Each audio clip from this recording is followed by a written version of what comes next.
All right. Well, guess what?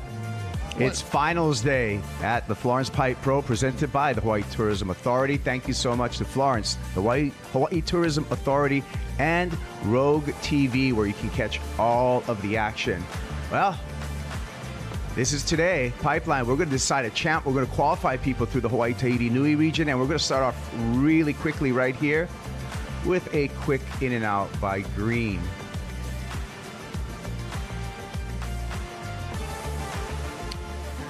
Good morning. Aloha kakahiaka with a double shaka, big mino aka, and aloha mele kaliki maka. Wipe that maka pia pia out of your eyes, bro. Wake up, it's Saturday, finals day, the Florence Pipe Pro QS 2000.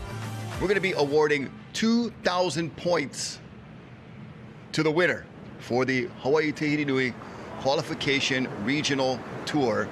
And also have a regional champ too, I believe. So last event of 2025 at our fingertips here, finals day. Check it out, up and riding, tuck it in to a pipe barrel.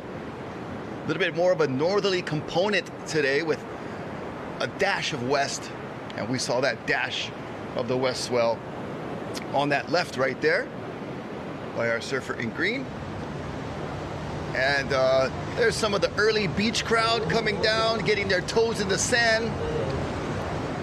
Okole's on the blanket and ready to watch some of the best pipe surfers compete here at the Florence Pipe Pro, presented by all our wonderful sponsors. And so we are in the round of 32. So we've got 32 surfers left for the men. We are down to the semifinals for the women. And on a sick grab at backdoor, that always happens when you're dragging your elemu, your kind of your hip cheek right there to get that proper position in the barrel on the backside. Your shorts get yanked up, so you saw him reveal his pearly whites and pull them back down right after. Yeah, that's Maui's Jackson Bunch out of Paia. JB. So JB. And we also have in the green jersey, Emil Zermack. In white, Levi Young, also from Maui, like Jackson, and Shallow Tenberg, North Shore boy. Here's a replay. Yeah, Jackson Bunch getting just enough of his body in the barrel. And we'll see how that score comes in. Oh, Kelly Slater in the heat. That was pretty nuts, huh? On the bottom of the screen. Kelly Slater from Australia. Oh, man. Couple days off, bro. Everybody, gotta tighten the bolts a little bit, get everything lined up properly. The surf is kind of a little lumpy. There's a little bit of that current running through it. A little bit of morning sickness. The higher tide, as the tide drops, the sun comes out. Hopefully, we've had quite a bit of rain. And there's Emil Zermack from Tahiti. We've seen him on some amazing waves down in Tahiti for our Rogue.tv sessions. You can check those out at Rogue.tv. It is a month free subscription, and then just a few bucks per month after that. You get all of our future. Oh, 100% free. Okay, that's the recent update. Thank you, Mr. Producer, for the latest info. It is free 99. No, not even 99, but free 90 free, like Kaipo likes to say. All right. Yeah, so, order of events today. We're going to go, this is the round of 32 8 heats. After this, we're going to go into the men's quarterfinals. Jackson Bunch up again. Ooh. Once we get our scoring, we can update you on scoring. I would think that Jackson's currently in the lead. And after that quarterfinals, we'll go into the women's semifinals, men's semifinals, then finals. That's the order of events today. 18 heats total, so thank you for joining us. Got a full day of action on tap for you. Yeah, Emil with just a little carve right there. We're going to see the mix again. Pretty much this entire forecast, this was not a 10-day period. We'll listen in on the beach marshals, Riley and Ray. It's kind of worth waiting for today, yeah? Good luck. Thank you guys. Good luck. All right, Thank you. There you go. Oh, how nui. David, you can see the resemblance to his dad Poto coming up in the next heat. Emil Zermack, another Tahitian. So back-to-back Tahitians, one on the beach, one the surf. Also Benji Brandt getting his jersey there from Raymond Chito, our beach marshal, as we're kicking off the day. And we're, like Rocky said, we're tightening up the trucks right now, getting all the pieces going. As soon as we get our scoring up, we'll be able to share scores with you. There's a replay, Emil. Yeah, Emil, just a little slight chandelier right there. Dodged it very nicely and came through a little glassy bowl, not super deep. Followed with the roundhouse cutback just for a good measure, but we'll look for something much better than that. So this whole forecast, we've seen these, you know, tricky forecast days and conditions of, you know, mid-sized swell. Wind was a little bit, you know, out of the Kona direction, southwest, north on one of the days. So it's not been the easiest forecast. I mean, we love to see the, you know, big spinning low pressures sending west-northwest 10 to 12-foot swells our way. That's, you know, we're on, no doubt.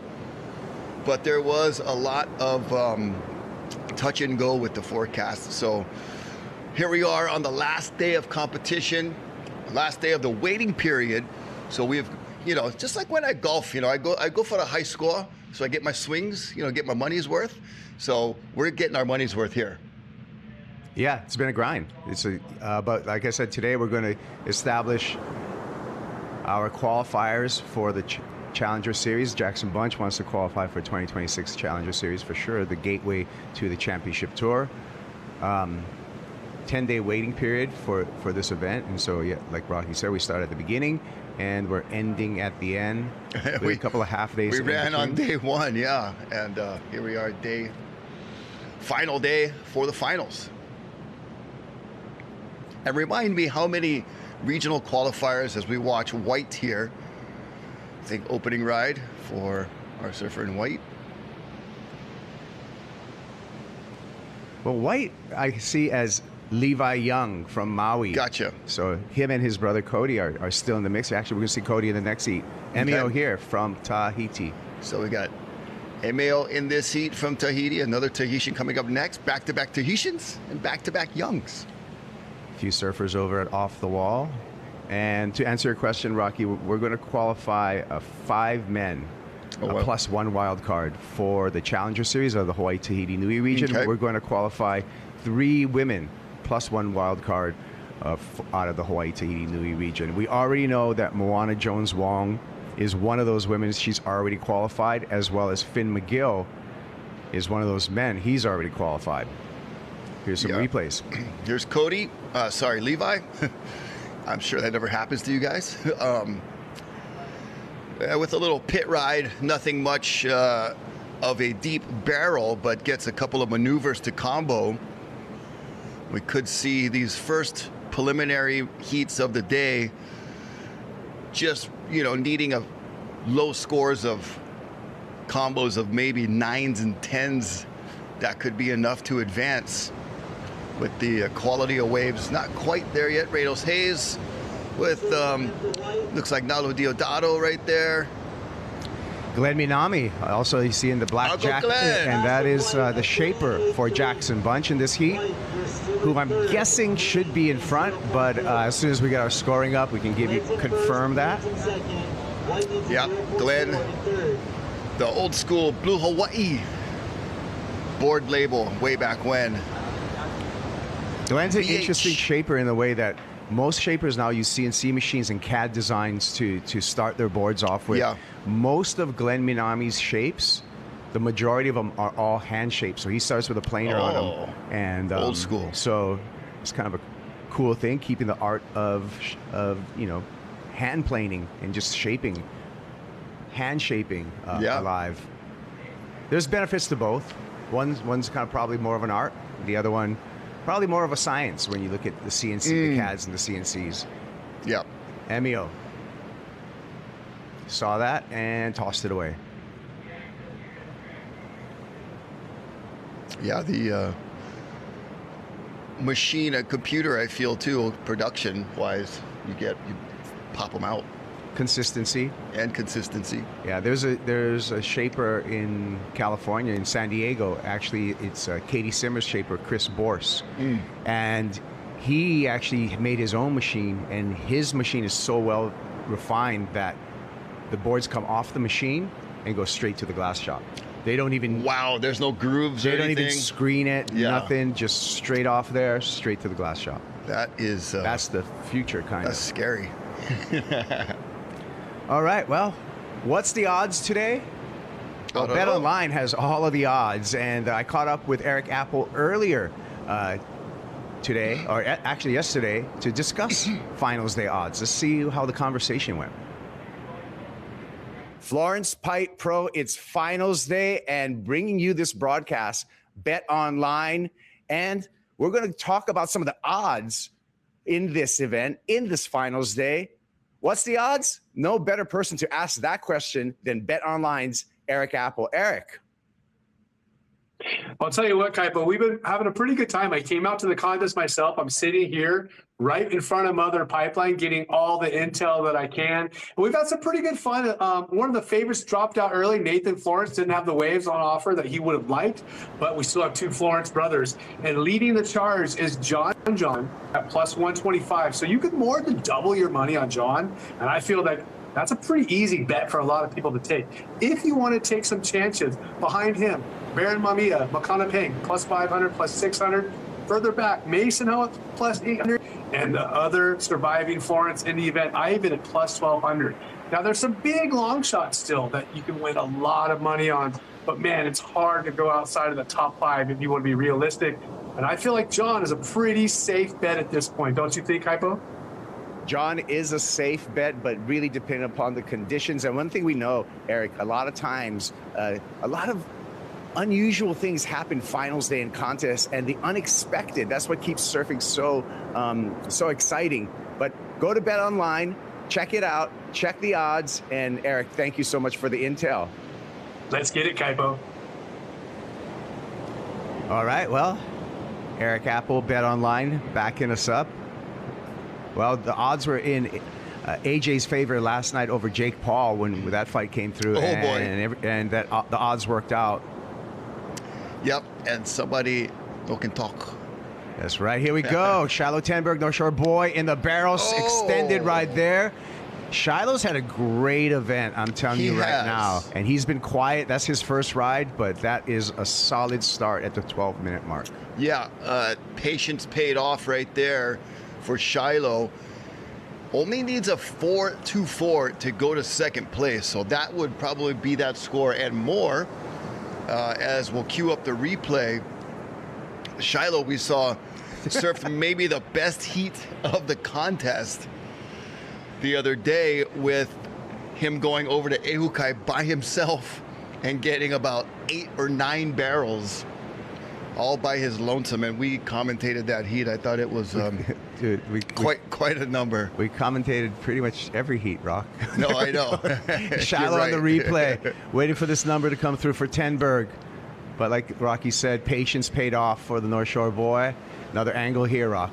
Yeah, just a nice late drop, double hand drag, disappeared from the judge's view and came out with a nice little lay down on the rail carve just to spice up that score a little bit. And it's going to be the best score of the heat, possibly. Jackson with the 667. You know, I was going to say, Shiloh's should be up there. Judge 3, come on, bro. Yeah, well, we'll get that score in, but Jackson Bunch running away with the pack right now. Could be a battle for second place at this point. Bunch with a 6.67, a flat 6 ride, 12.67 two-wave total. When we talk about the odds in the round of 32, that 12.67 should get you through this round. As we look at Geronimo Vargas preparing for his heat, we'll see Geronimo in heat number 3 of this round of 32. A little bit of a spread between our judges on that Shiloh wave, but it'll be a good wave nonetheless. Zermatt paddling here 6.6. and in the barrel just for a second. Yeah, he's found some decent looking waves, but just hasn't been able to get in that really good position to disappear out of view. We talk about the abracadabra degree of doubt There's Levi Young. He's deep. Can he come out? Oh, and it just ran away down the line. Not quite holding up for Levi, but that is what the kind of positioning we were just talking about, that you need to get the big score. Unfortunately for Levi, that wave just ran away and then connected with that off-the-wall left, provided no point of exit. So 6.6 for Shiloh, goes from 4th to 2nd. Now Emil needing a 3.64 and Levi needing a 2.78. Just still anybody's game. Shiloh has not had a backup wave yet. There he is in your frame with Jackson Bunch, your 2 heat leaders.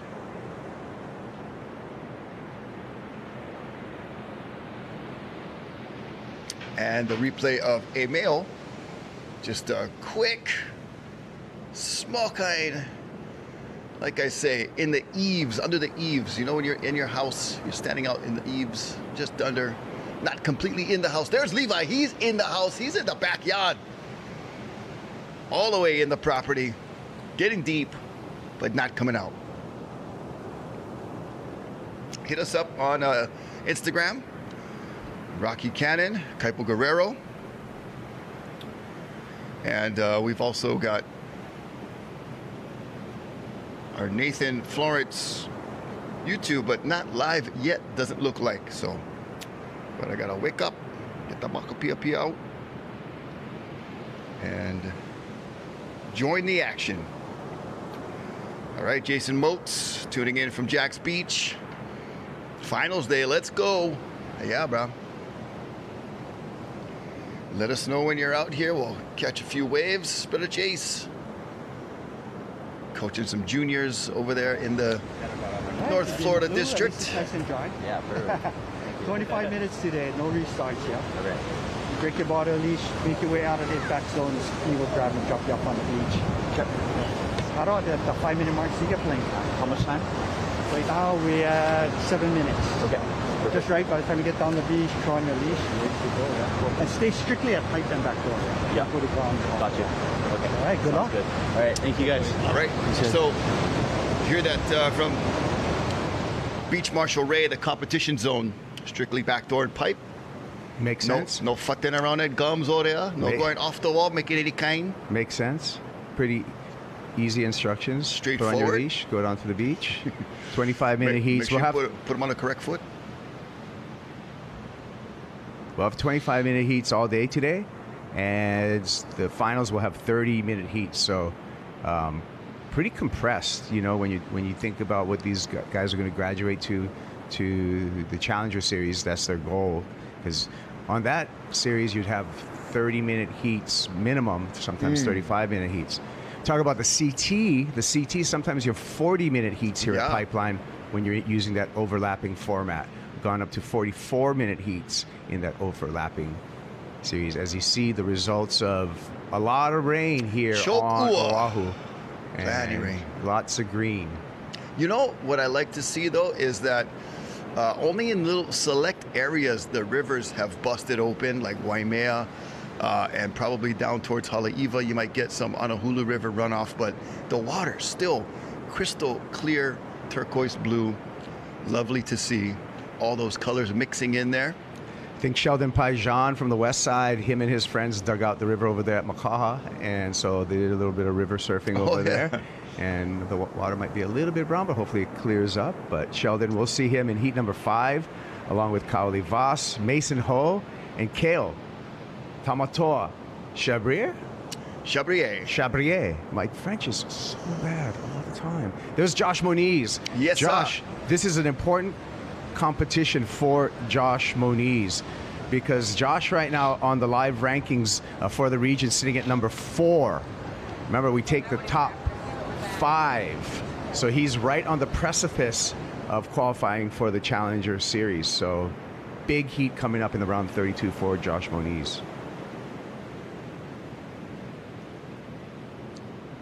Right now, Shiloh Tenberg holding on to that second place position with just a single ride of a 6.6. He's got second priority. Jackson's going to use his first priority here and see if he finds the barrel, grabs a rail. He does.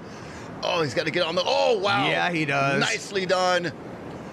Showing some leg while he's at it, but what great technical ability. We'll watch the replay how he had to stall, and then he saw it running away, and he let go of the brakes, put on the gas, pumped his way out. That was really first-class backdoor backhand surfing. JB, Jackson Bunch. On the rankings, here we go in the replay. Take a look at the backhand technique there. Gets the extra pump, pulls up on the rail, and it's really deep. This is going to be an excellent score for Jackson Bunch. I would have to guarantee it would have to be an excellent score. Gotta be excellent. But as we look at the replay again, and this is an important event for Jackson Bunch because on the Challenger Series, has not had a good year on the Challenger Series, so likely he's not going to qualify through the Challenger Series this year. So if he wants another swing at a chance for the Championship Tour, he's going to have to go through the region to go through and back to the Challenger. Back to the Challenger. And basically, I think he almost needs like a win here. But he's on his way. 9.7. 9.7 for Jackson Bunch. Shiloh Tenberg with his backup in the barrel, traveling, disappearing at Gonzo Tenberg. Where is he? Way. Can he come out? And unable to do that. I'm curious to see what happened if I don't know if our drone's up there. There it is. Those shots from the drone looking in the barrel sometimes can give you a little clue as to what went wrong. You know, either a rail caught, maybe a lip hit the shoulder, but that one looked like it was holding open the whole time for Shiloh, and a little bit of operator error, possibly user error, and you know, the wave provided. Sometimes you just get a little greedy, want to stay in longer. Here's the replay for Tenberg. He got a 2.27 on this. So the judges did give him, he got caught up on the foam ball right there. The judges did give him some points just for the travel time, and that's enough to keep him in a fairly solid second place. Levi Young needing a 5.5, 5.91 is what MEO needs. Makana Pang, the gift coming up in the next heat. Game face, I like it. Let's go. MP. So 2 minutes, 35 seconds remaining. And as you said, Levi and Emil need pretty healthy scores above 5 points. Emil pretty much just needs a 6 out of 5.91. So it will be those surfers with the two priorities. However, Levi first priority, Emil second priority. But those last two waves, because Shiloh's was makeable, looked like the little foam ball, and it got a little chandelier. He might have hit him on the back or something. But those two waves were... obviously, Jackson made his waves. Those two waves were a good indicator of how much better it could be throughout the day. Yeah, I'm hoping that this continues to improve, right? And, you know, North Shore typically has some of this morning sickness. Yeah. So hopefully as the day presents itself, we're going to get better conditions. We're also expecting this swell to be rising throughout the day, which is more good news. Yeah. So just cross our fingers. And once we get on the live, you guys can throw up the dubs for some good. Once we get Nathan down to the beach and that feed up, and we get the chat back open, then you guys can help out by throwing up the dubs for some good vibes. Luck. Yeah, good luck and good vibes. So now a minute 20 remaining. We saw Levi with his chance right there. He squandered the opportunity. Here's Emil. Can he get a 6.0? He finds a barrel. He's traveling. He's coming out. He likes it. Just giving the judges a double look back stare. One to the left, one to the right.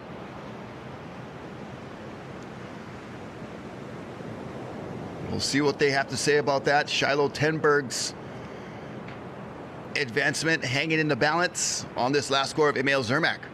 Didn't get in it right away, but then he found a little pocket right there, and that's going to be, I think, right on the bubble. Could be like just below, possibly because he wasn't that deep. The degree of doubt, you know, it looked like for sure he was coming out when he pulled in, just the way the wave looked and his positioning.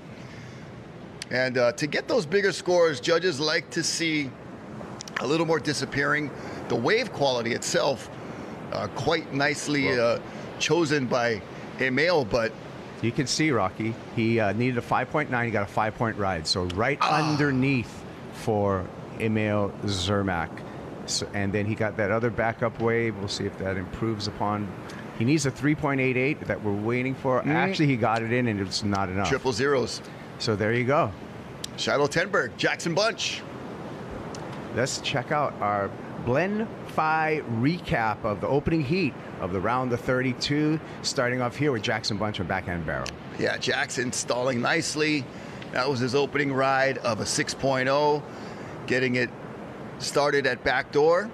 We saw Shiloh Tenberg wait a while for this wave, but the 6.6 proved to be a keeper for Mr. Tenberg, and slashes on the exit there. And then Jackson Bunch, a lot of speed, the stall right there, and then the gas pedal to the metal to get going, and 9.7. So if we're seeing these kind of scores this early on from heat number 1, and the waves should be getting better, tide dropping a little bit, waves maybe increasing, it's going to be a good day. Yeah. Thank you to the Hawaii Tourism Authority for their support of all of these Hawaii QS regional events on the North Shore. It's a mini triple crown from the Hawaii Tourism Authority. Heat number 2 coming up after this break. Haunui David, Cody Young, Benji Brandt, Makana Pang when we return.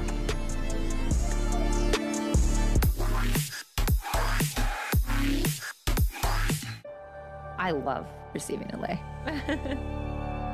Take a lei making class, go down to Chinatown and buy a lei. It is a symbol of how we share our aloha with one another.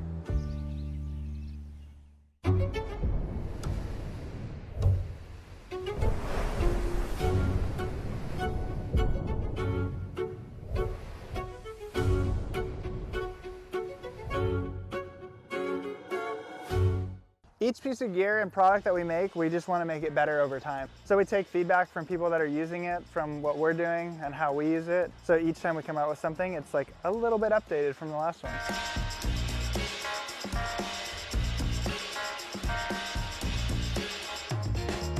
Get in the game with KHON2 Sports. From high school to college to the pros.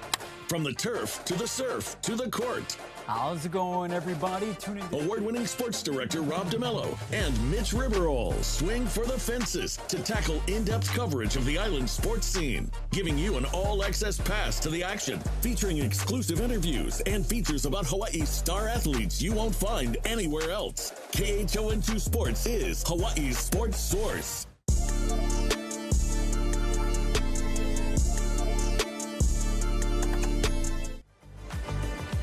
Here we go, Jackson Bunch, our first heat winner of the day. The Paia boy coming in from the round of 32, heat number 1. Jackson Bunch advancing on into the quarterfinals along with Shiloh Tenberg from out of that last heat.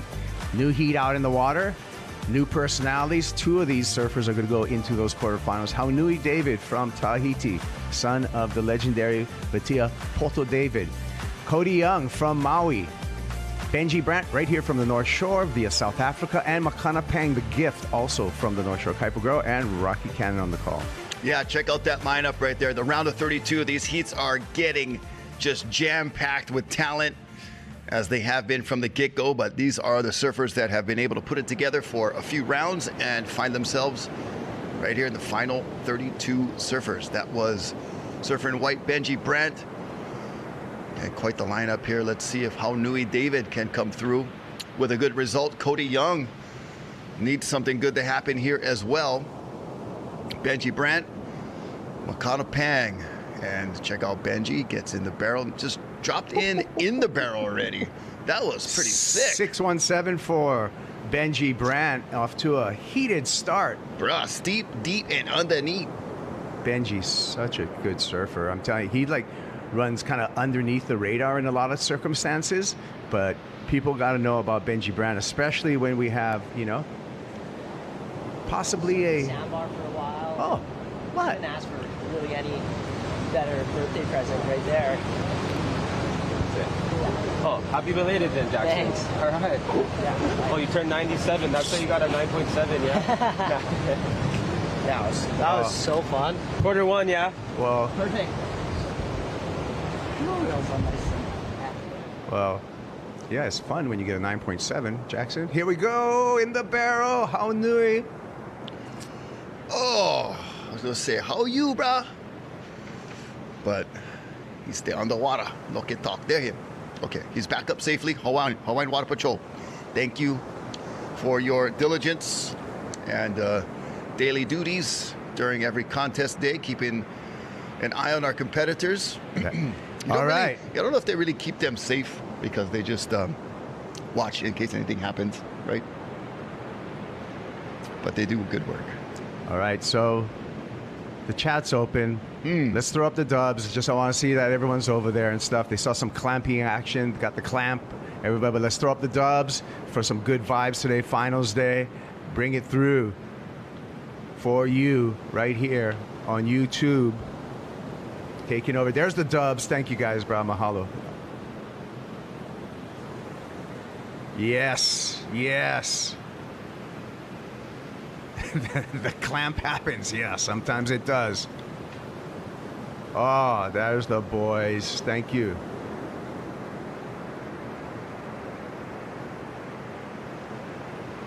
All right, 19 minutes left, and the only meaningful score right now with that 617, more dubs dropping. Here's another look at clampage. Oh, how nui. Did not get the opening there. That was a freight train running down the line. Good idea, but just not enough opening there for how nui to make it out. So much information coming through today. Okay, well, the ever-present John Pizell. Benji is mostly riding a 510 Ghost this morning, and it looks like it's working really well with being able to knife into those barrels. More dubs getting dropped. Thank you, guys. And also more viewers coming online. Thanks to IC Joey from IC, is big supporter of professional surfing IC sunglasses. Okay. Here is Benji Brand. And that's just smart surfing. Good heat IQ for someone who we don't really think a lot of times is a competitor, but being pretty smart there just to get a backup and put more pressure on the rest of the pack. Yeah, I wonder what his career goals are. Is he trying to make the championship tour because he's such a great, free surf video clip maker and, kind of a look, seems to be like kind of a free-spirited guy. I don't know, he's amazing in surf contests. He does well in big surf, consequential surf, and curious to know if he's got Challenger Series ambitions and whatnot. But here he goes again. On a little inside, little foam ball, and Benji, you see that style? And come on, muscle out. He does. There's no clamp for Brant. Bruh. They try to clamp him, no can. Powered through that. It's like a caged beast came out, like a South African lion on the Serengeti. He's a hybrid because he lives on the North Shore, so he's like a brewbra. Brewbra. He's a brewbra. Benji Brant, all the B's. Benji Brewbra Brant. Say that 5 times fast. It says, why does it sound like you're always eating? There's a lot of lip smacking, Rocky, from you right now in the chat, these guys. Yeah, I have wet lips. I can't help it. It's not a serious condition. Ooh, clampage. Smashage for Cody Young. Yeah. So, wave selection going to be key today. There's the crowd assembling on the beach. Look at how calm Reynolds is when he's explaining stuff. Yeah. You can see him in the black hat right there, Coach Reynolds Hayes. Now he doesn't want to give up the play either. It's like the football coach. Yeah. They hold the clipboard over their mouth. We can read your lips. We got lip readers in the first row. Oh, look at that stall. Just so cash and stylish. Benji Brant. Loving it. Double up. Crazy barrel right there for Cody Young. No chance. He just hits the eject button right away. But he had to take a chance on that one.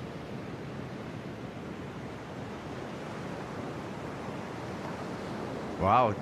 John Pizell's asking you a question, Rocky. Tell us your top 5 goofy foots at backdoor. Oh, gosh. past or present? Sean Bradley, Braden Diaz, off the top of my head. I'm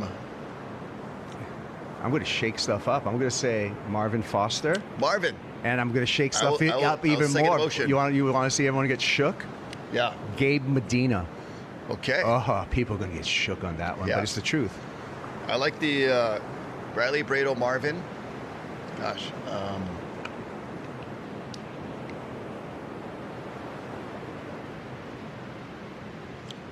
I'm going to go Derek Ho either way out Derek there. had some amazing backdoor waves.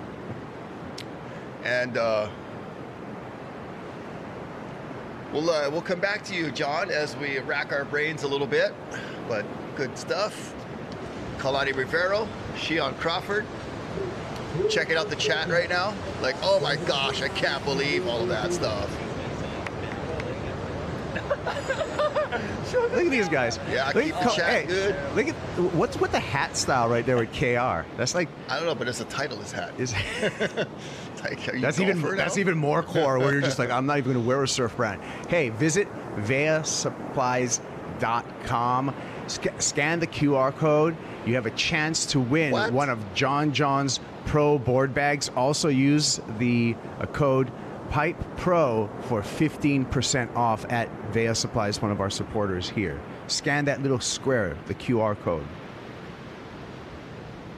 I want to give a shout out to my friend Dan. He is actually our FarmLink driver. He's watching online from the North Shore. Get that service. It's really great. Fresh Hawaiian grown made food. But thank you, Dan. Appreciate it. And all the FarmLink deliveries that come our way. Appreciate you. 13 minutes, 25 seconds remaining. Right now, Benji Brandt holding the top spot with that 4.4 backup. So like you said, Kaipo, that heat surfing IQ way up there for Benji Brandt in this heat in particular. And it's also smart right now. If you haven't done your holiday shopping or lock in for your travel, Pipe Pro at veasupplies.com. Use the code 15% off. Scan the QR code. Go to the site. Enter to win John's Pro board bag.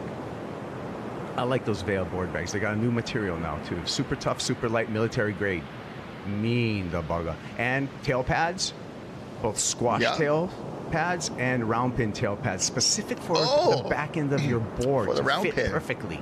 Here we go. Benji fits into a barrel oftentimes very perfectly. Maybe not on that one. That's not going to change anything, but he is in the lead. I know. I was hoping it would cue you right up to Benji fitting perfectly into that barrel, but we've seen him fit perfectly already in this heat. That one not so much, but he'll be back out for more. He's doing all this work under priority, just kind of making his own little section underneath the pack. Speaking of priority, Makana Pang still sitting out there with priority, and Geronimo opening up the hips. It's all in the hips. Yes. Many ways to do that. The Brazilian technique of gymnastica, a great way to open up and balance your body and open up your hips. Rafael Romano, one of the best in the business, and applied a lot of times that gymnastica by two-time world champ Felipe Toledo. You can see him training and doing all that gymnastica. I've been doing a bit of gymnastica myself, and it definitely improves your overall balance and opens up your hips. Great for the health. All kind of derived from jiu-jitsu as well. So there you go. I don't know how I went off on that tangent just because you saw watching Geronimo. stretching. Yeah. Sometimes I go down a road and I don't know how I started that trail, down that trail. But there you go. And you look around like, where am I? Yeah. You ever had that too when you're driving and you're just like, you're zoning out, and then you get home and you're like, I don't even remember passing Dole. Like, no, yeah. Brad, the weird thing about driving, I have certain brain paths that like I drive all the time, and sometimes I'm not even going to that place, but then I go down that path that like my mind is programmed to. I'm like, oh, I'm not even going there. Why? Autopilot. Yeah, autopilot.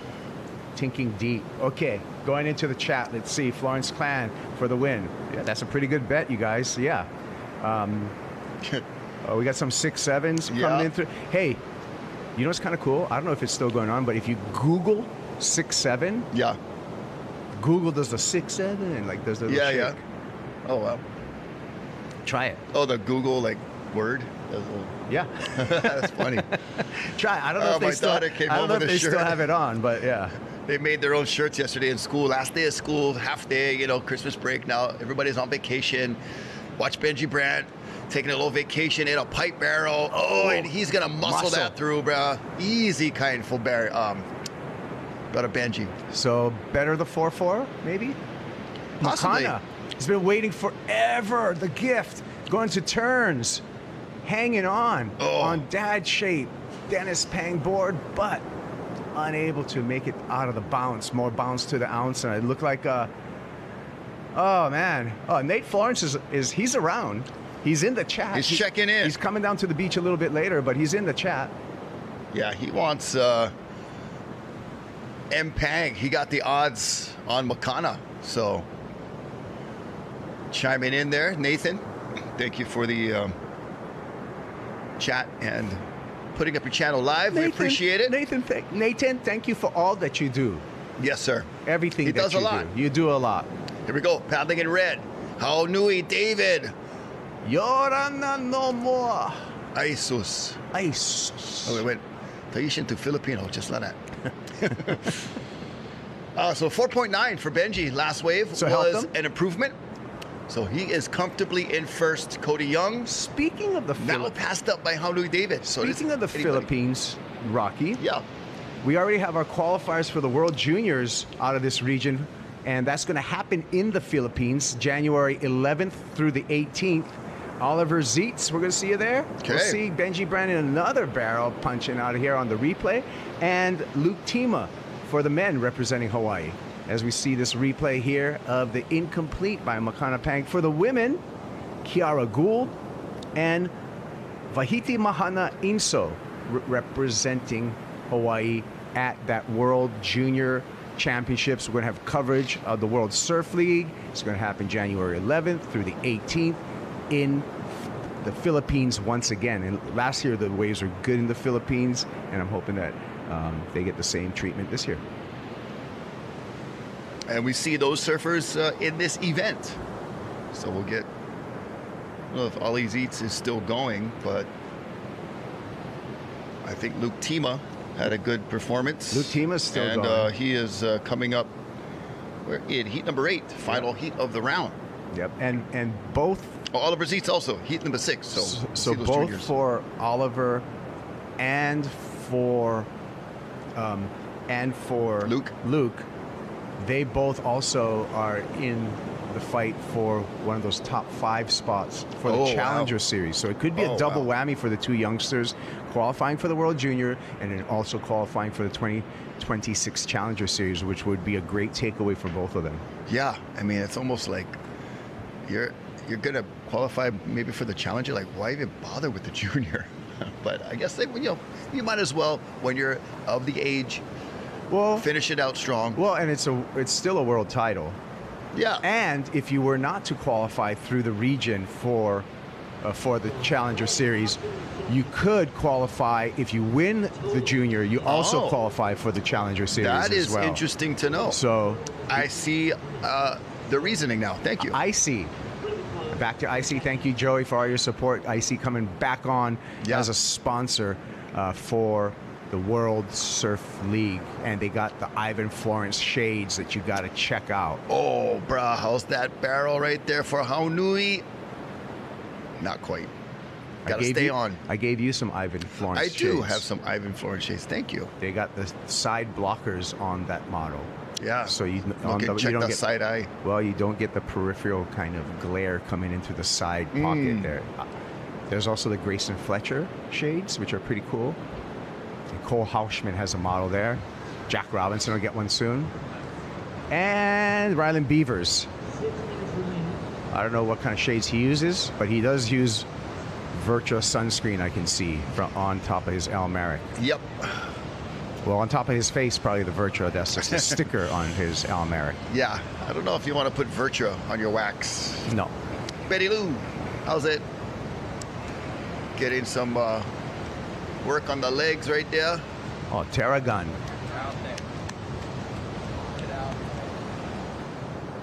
Makana needs to get some work done. Pang in the barrel, fights his way, gets That was Karate Kid one leg action. Not complete, however. Judges will take a look at that, but most likely will deem he did not ride out of it. Drone footage looking in, had to get really tight and small in that one and force it out through the unconventional exit through the lip. Good job just to make it out into the flats, but did not use or exercise control and not finishing. Sunny Guy says 2 points for the comedic dismount. Yeah. On the chat. Focus, Daniel-san. I like it. That was full-on Daniel-san action. What about that guy coming up in the green jersey? Next heat, you got to put big odds on him. Talking about Bet Online. That's Baron Mamiya, going to be in heat number 3. You would think Barron's would be one of the favorites. I think he's got the second best behind John. Behind John, when we look at the odds for a win here. I wonder how you compile odds. Is it a bunch of people like exchanging, or is it AI kind of piloted, or is it a combination of both? I mean, it had to be a human doing it at some point before. And so the Wizard of Odds, that is who does it. Thank you, Mr. Producer. That was definitely well said. But it is a little bit of a science, which means it's confusing to me. I don't totally get it, but I would put money. I would put odds. John is a good placed odd maker. Baron as well. I was surprised. So John's plus 125, whatever that means. Baron's plus 500. I was surprised how far away those are. I thought Baron would be a little closer because he's beat John here before. Yeah, and in a final. He's took a back-to-back on the championship tour out here, right? Against the best of the best. Look at that. Just the setup of boards. You got the Firewire Slayer designs, Merrick's. You got some KTs from Maui. You got a set coming in. Oh, you got Haunui David. Oh, caught up there. You got under 3 minutes remaining. You got Cody Young just needing a 1.2 to go into second. You got Makana Pang in second. You got Cody right here. It's a low-scoring affair for second, third, and fourth. Benji's kind of running away with it. Cody going to get that score and more, all with the maneuvers. So this entire forecast, we've seen the mix of tubes and then the performance surfing, kind of depending on what wave and what direction you're going. These backdoor waves are providing the barrels, but for there, Cody Young getting all the maneuvers in. And let's see. Yeah, he'll get about a 4.0, a 3.83 to be exact. So that takes him to second. Now Makana needing a 4.13. Haunui needing a 4.16. So similar scores required for Makana and Haunui. Benji with priority. So we watch Cody work that one to the bone. Oh. Makana looks like he's just all over the place, kind of, except on the board. Hit the lip nicely for that first one, and then caught a rail and veered left and flew off the board to the right. Small kind of buckaloose. Peppo likes that one. He's smiling. All right, 1 minute. Cody Young got the job done, but still not guaranteed. Replay here. Makana Pang trying to make the comeback within the final minute. Score was not enough for Pang, a 1.73. Makana needs a 4-point ride. Cody Young feeling probably a little bit safe right now with 45 minutes remaining. Benji Brandt definitely safe. We'll see Benji in the quarterfinals, no doubt. Got to give a shout out to our viewers up in England, Northeast England, the country of England. Yes, Dave Hunt and the crew, thank you guys for tuning in.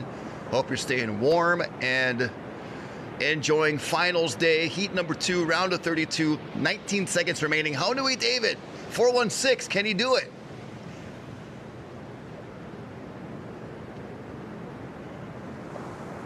Not sure that was going to be enough. And the heat is pretty much pow. 3, 2, 1. It's over.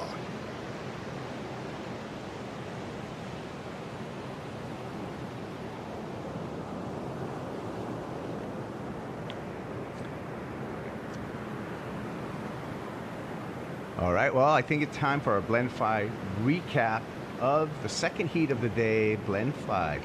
Get all of your banking, crypto, and startup investment all at one place. Talking about combinations. Pulling in, nice backdoor work here. Benji got it started early. And then we saw Makana Pang traveling, nearly coming out, not quite staying on the board. He goes down, finished in 3rd place. It was Cody Young with this wave here, the crucial score. Needed a 154, got a 383, and elevated him into the 2nd place position, along with Benji Brandt. That is the results. And we want to thank BlendFi, our sponsor, our supporter. Remember, BlendFi, you can get your banking, crypto, and startup investments all in one app. Thank you, BlendFi. We'll be back with more action. We'll be back with a 2-time pipe master, Baron Mamiya, in the water when we return.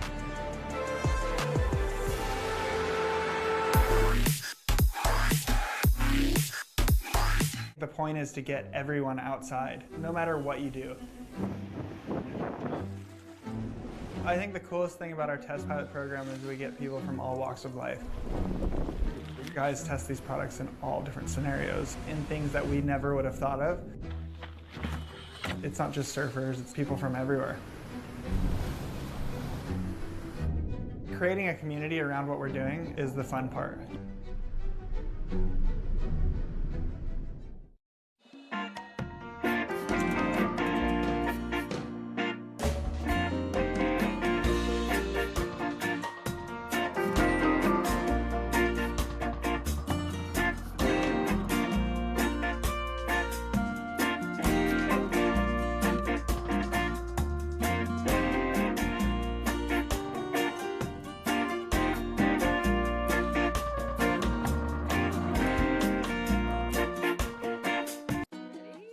There's beauty in our island home. And there's something remarkable in going further. With Atmos Rewards, you'll find loyalty that opens doors. Now that your Hawaiian miles have become points, think of this as your invitation to get rewarded for traveling the globe and to keep going further. For over 90 years, Scott Hawaii has been perfecting the local slipper, creating iconic footwear that's long-lasting and comfortable. Your favorite styles are here. The Makaha, defining casual island lifestyle. The rugged Manoa, with all-terrain tread. The Kaikane, featuring island vibe straps. The Kaiko, footwear for your fishing fantasy. Choose Aloha with slippers from Scott Hawaii. Every step taken is in the spirit of the islands, protecting Hawaii's vavai since 1932.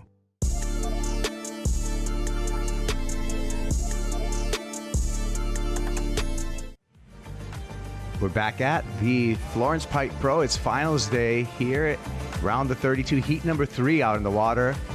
Geronimo Vargas in the red, Kane Turalde in the blue, Rylan Beavers white, and Baron Mamiya will be in the green jersey. Kaipo Girl and Rocky Cannon on this beautiful Saturday here on Oahu. It's nice to see some blue sky out there. I will tell you, the last few days have been drenching rain, and we're going to catch up to some action that we saw earlier in this heat while we were away on commercial. And Geronimo Vargas, we've seen him put together some pretty well-served heats. Not like the huge high scores, but just in the right place at the right time. You know, that experience and surfing IQ, that heat surfing IQ has been fun to watch for Geronimo. Just the one 7-3 on his opening ride, however. So, question came through. Why is Al Cleland Jr. not in this comp? Pretty good question. We also saw João Chumbinho Chianca on the North Shore surfing, and he's not in this comp. Reason being is because this is a region, and this is outside of those guys' region as championship tour surfers. Okay. But this is not their region, so it wouldn't be. I don't think they can get into the comp because it's not their region. So it's just regional, but it is Baron Mamiya's region, yes, and he is a championship surfer. That's why we get the pleasure of having Baron Mamiya in this competition. Yeah.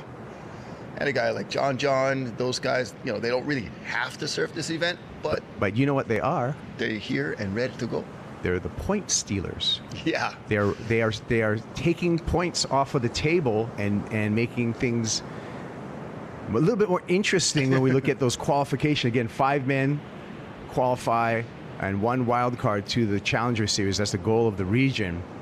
And so those guys taking points off, you know. Every heat they get through, they're taking more points out of the math. I'm not doing the math. I got a spreadsheet to do the math for me right now, and I got great people backing me up, so hopefully we can give you all the information on those qualifications as the day presents itself. Well, I tell you, we had some crazy thunder and lightning on Wednesday morning, especially out on the North Shore. I woke up to just loud claps of thunder, flashes of lightning. We don't hardly see that here in Hawaii. If you guys don't know, we don't really have the weather components conducive to a lot of thunder and lightning. So we grew up playing in the rain a lot here. But you guys, especially over in Florida and those kinds of places, you guys know in the summer, you guys get those afternoon thunderhead clouds building up, and it's just crazy bolts of lightning. I'd be out surfing, and it'd be like maybe 2 to 3 feet. It gets glassy when the rain comes, so they have all the guys start frothing. And I see one flash or hear one rumble. The Hawaiian is out of there, and they're staying out until the storm is like right on top of us. I'm like, you guys are freaking crazy, bro. So I think we had our dose of lightning on Wednesday, and we should be good for about another year. I say we get about 1 episode per year usually. I'm ready for some sun, Rocky. It's good to see some sun, because it's been like, I feel pale right now because it's been a week. Yeah, probably. Or over a week with gray skies or just a roof over my head, just in a studio. Indoors all day long, which is not typical for me. I like at least some outdoor time every day, and I like the vitamin D, get some sunshine. For sure. Uh-oh, what do I hear here? Nalu Diodado. Here. And Billy K. 25 minutes, no restarts today. You break your bottom leash, make your way out of the impact zone so the ski can grab you, they'll drop you off on the beach. Not back out on the old. I know it's at the 5-minute mark, but guys today stay strictly at pipe and back door. Don't go off the wall. Sounds good. Thank you. A lot of ways out there. Yeah. Good luck. And the surf. Thank you. I want to say mahalo to Kanaka Solutions. You saw Brother Jed right there. Uncle Kimo and the boys. Mahalo, you guys. Thank you. Keeping everything locked and secure 24/7. Yeah. Locked in that barrel. Not coming out, though. Baron Mamiya. Jed Pacheco. JDP. Cousin, his older cousin was a great pipe and backdoor surfer, Brian Pacheco. Brian, BP.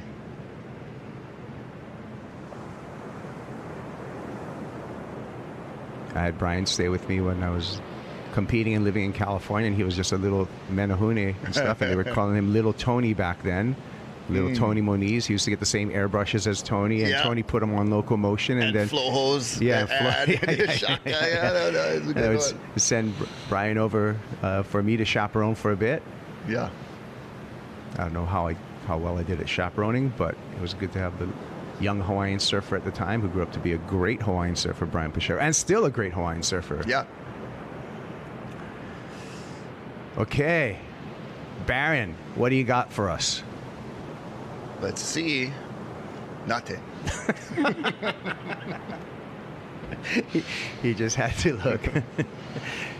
You can't bring something every time. It just depends if there's what the waves in front of you. Yeah. Holding onto their chairs, like, okay. Oh, nothing.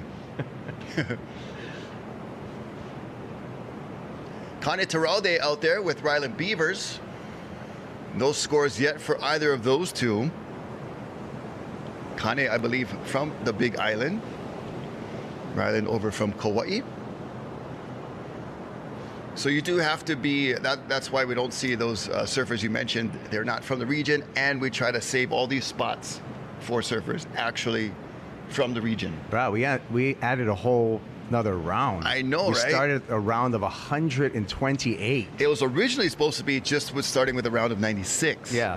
And then we added 16 more heats of 4 surfers. Heavy.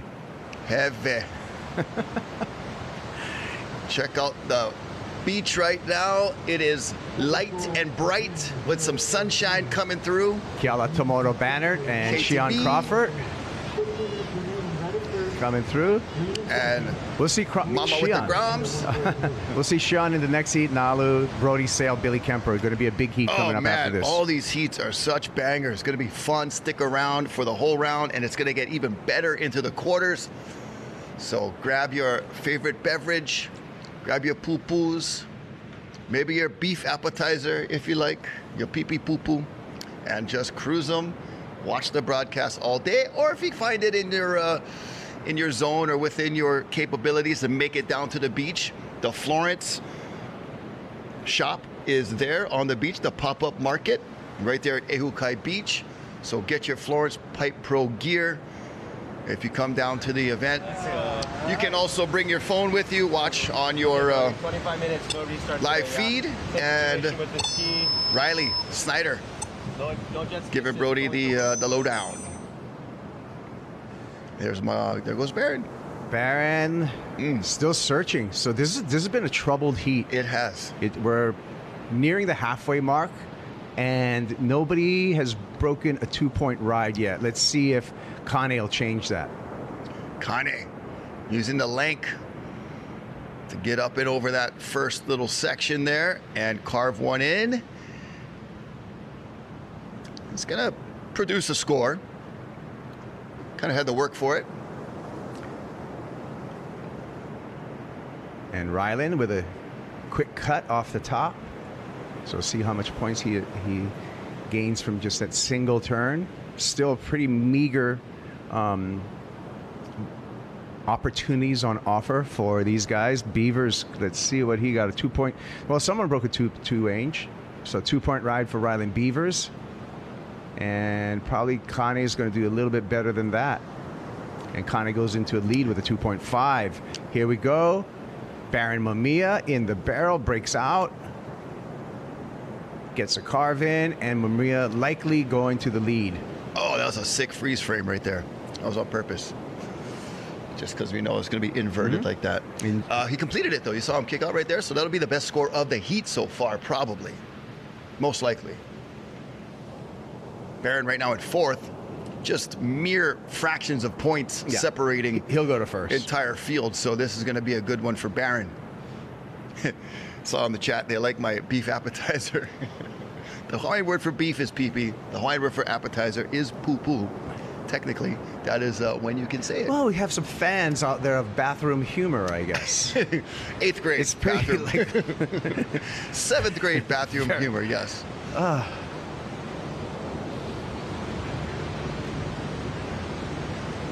Reynos, the wave whisperer. Getting the pressure points and breathing techniques. It's a science, gang. Surfers are no longer just beach bums and stoners. We are a legit athletic sport, my friends. We've made it. Geronimo! Oh, the beach Jumping crowd off the loved back that right one. there. That one's still, like I said, it's like the Japanese in photographs and their peace sign. The crowd groaning and screaming, and for those out the back kickouts is never going to go anywhere. It's here to stay. Permanent. I like in the chat right now, we got a tally ho. That's really whoever did that in the chat. Man. That's a really old one. You're showing your age, bro. It's in the chat. Yeah, that's what I'm saying. That person is. Or just be super educated in overall surf history. That could be possible. Yeah. A young person with doing their research, doing homework. That's cool too. Tally Ho. But that is a throwback. Yeah, Tally Ho Blair is the original, the guy who probably announced the original Pipe Masters over here. Started it all in the 70s, maybe even earlier. So Barron comes out of a barrel, and that one right there, pretty cool. Yeah, looks like he got a little stuck on that second turn. That gave him the lead with 4.83. Yep. Shion Crawford, he's kind of actually low-key, given the conditions today. Shion's actually going to be It could be a guy to watch today. I agree. Eli Hanneman, I like also. Eli I just too. glanced I out at his agree. name and his style with these conditions. Brody Sale could do some damage because he can do airs, turns, and barrels. We still got Zeke Lau in the event. Yep. And of course, John, the heat number 8.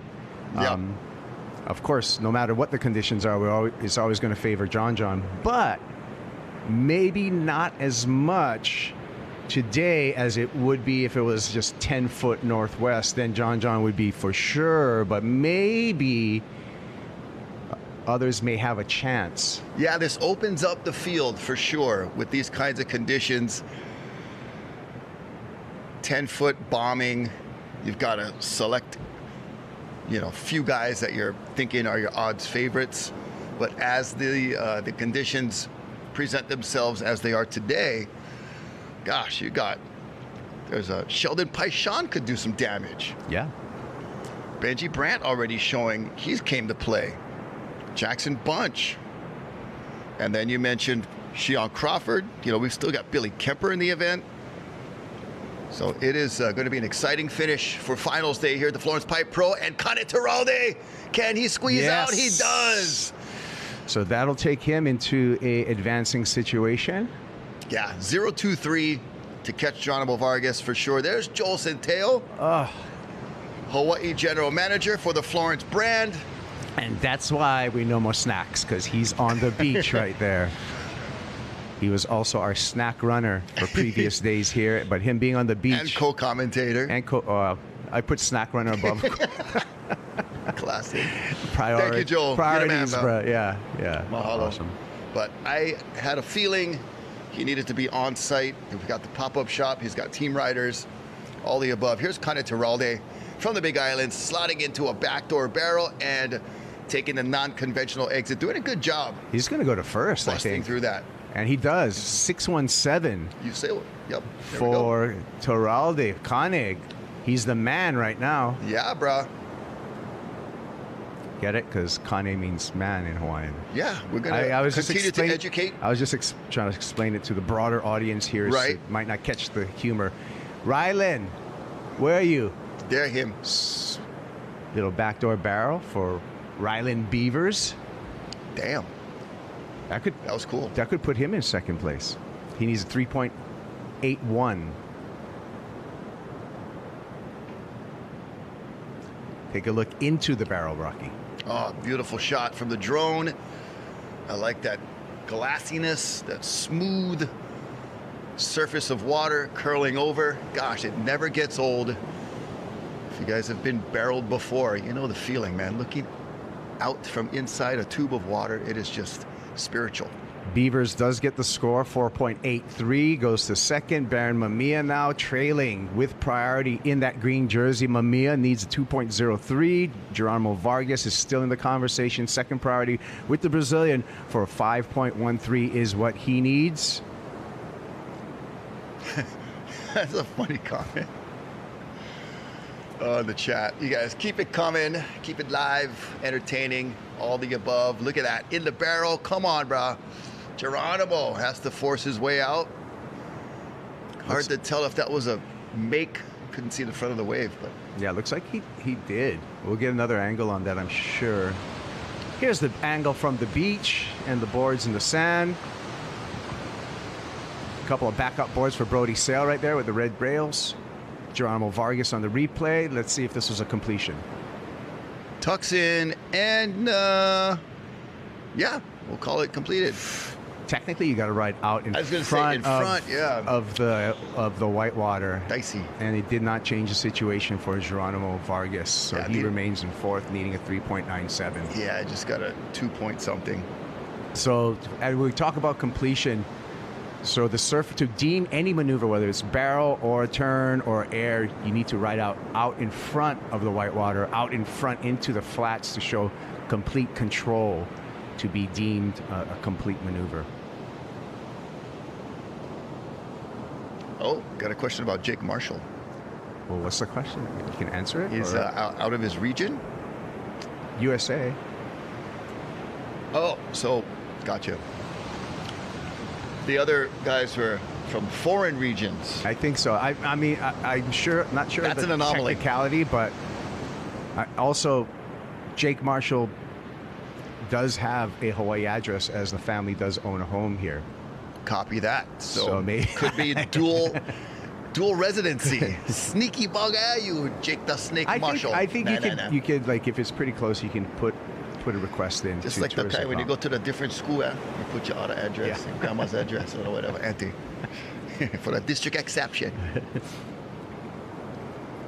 So 4.83 for Ryland Beavers at the moment is a very valuable score, because that's the one that's keeping him in the mix. Baron Mamiya with a matching 4.83 just needs a better second waves.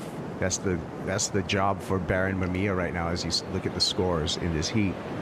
Shout out to brother Mike and Ohana, Mike Popek. He showed me his rain gauge, what they got last night. Oh, brah, it's like 4 inches. Dang, that's a lot of rain. We've had, as we said, a few fronts back to back to back coming through. Here we go, Baron. Back to back, backdoor barrels. Can he come out of this one? Not gonna make it. So it could be an upset in the making right now. Again, Barron's, I mean, needs a 2, but 2s sometimes aren't that easy to come by if the waves aren't cooperating. Hala, yikes, Baron. Come on, bro. We get the odds, oh yeah. Yeah, so that was unfortunate because he did everything that he could. The wave just did not allow him, and it comes right under for Baron Mamiya, a 1.73. He needs a 2.03. Geronimo also seeking a score, needs a 3.97. Vargas is not going to get that in that, and the situation will remain the same in this heat, hitting the 3-minute mark. So the J's in Brazilian, more of a j sound instead of a j. Like he. He. Like Geronimo or no, Geronimo. I just go with Geronimo. You know what? You say Geronimo. Geronimo, but you have a little j in there. I don't know. Yeah, I was just curious. You say Joao. Joao. Ow, ow, Joao. Don't make it too ow. Joao. Joao. I've been told by my Brazilian friends to how to work on the Joao. Ow. Joao. Ow. Okay. Ow. That's why the oh wow works.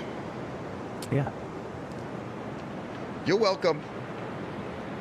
Ryland Beavers currently second place. Here he goes. And Beavers finds a bubble.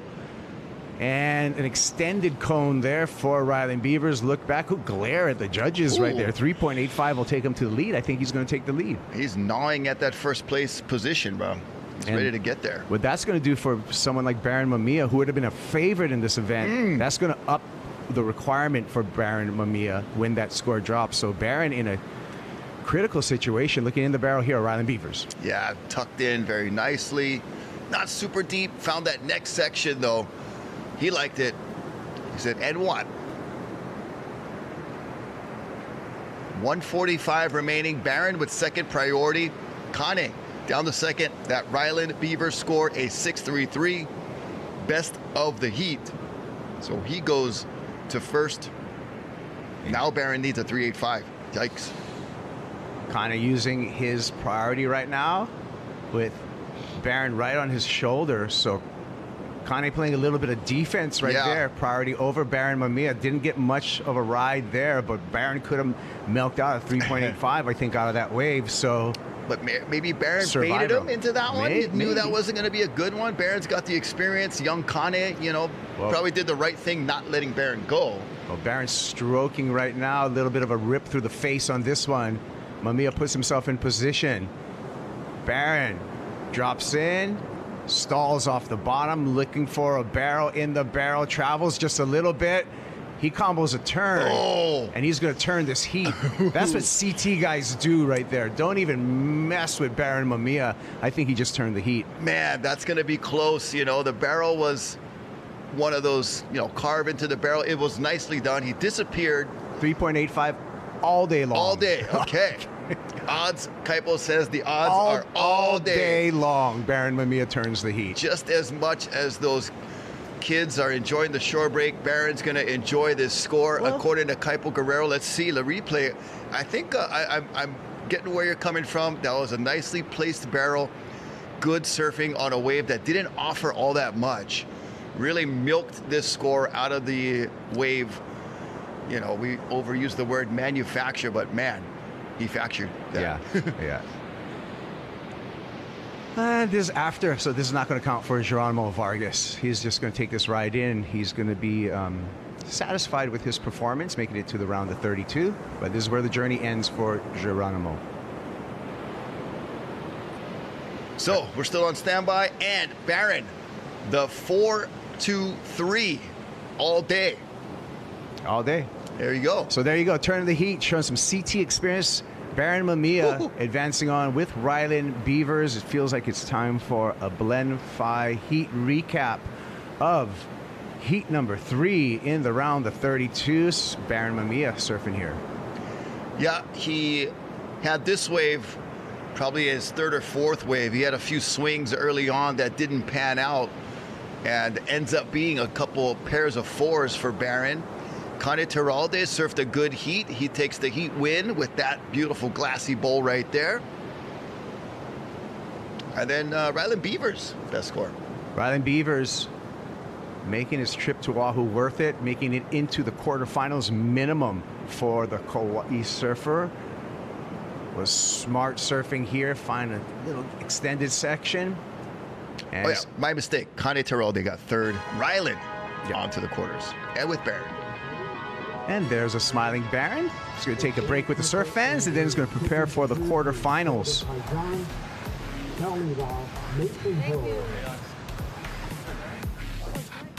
All right, well, thank you again to Florence for being the presenting sponsor, the title sponsor actually for the Florence Pipe Pro. Florence, you can find their stores in Haleiwa, in Hanalei, as well as in the Outrigger Waikiki, and on the beach today at Ehukai. More action from the Florence Pipe Pro after this.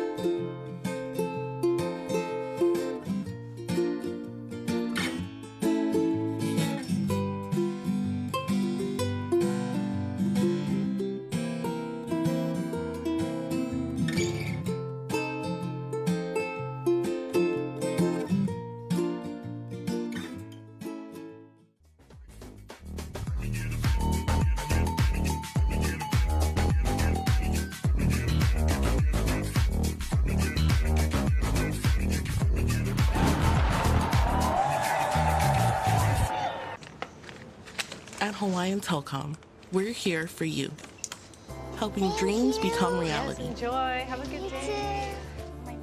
With friendly, reliable service that goes above and beyond, putting Hawaii at the forefront to be the first fully fiber-enabled state in the country, because a brighter world is possible with Phi Optics from Hawaiian Telcom.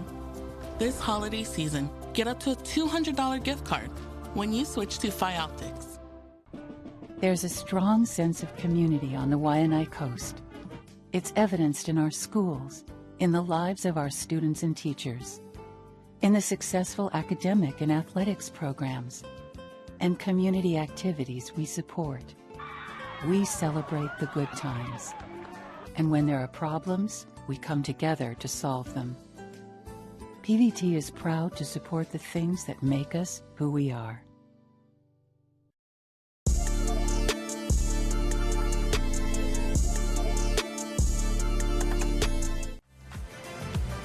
Welcome back to the Florence Pipe Pro, presented by the HTA. Halfway through the round of 32, heat number 4 out on the water. Sean Crawford, Nalu Diodato, Brody Sale, and Billy Kemper. A stacked my goodness. heat here. Kuiper Girl and Rocky Cannon. Brah, who you got in the odds on this one? We saw Nalu the other day come through with a clutch 7.83 to turn the heat within the last 5 seconds. That was the big controversial ending with Finn McGill and Turo Ariitu. A lot of action and commentary on that. But this heat, gosh, Brody Sale killed his last heat. You know, Shion has been on a tear, and Billy dominated his previous heat. Well, Shion right now, coming into this event, number 16 on the regional rankings, Shion Crawford. So he had a great result over in Haleiwa, had a disappointing result at Sunset. So Shion, really, this is an important heat for Crawford if he wants to guarantee his spot in next year's Challenger Series.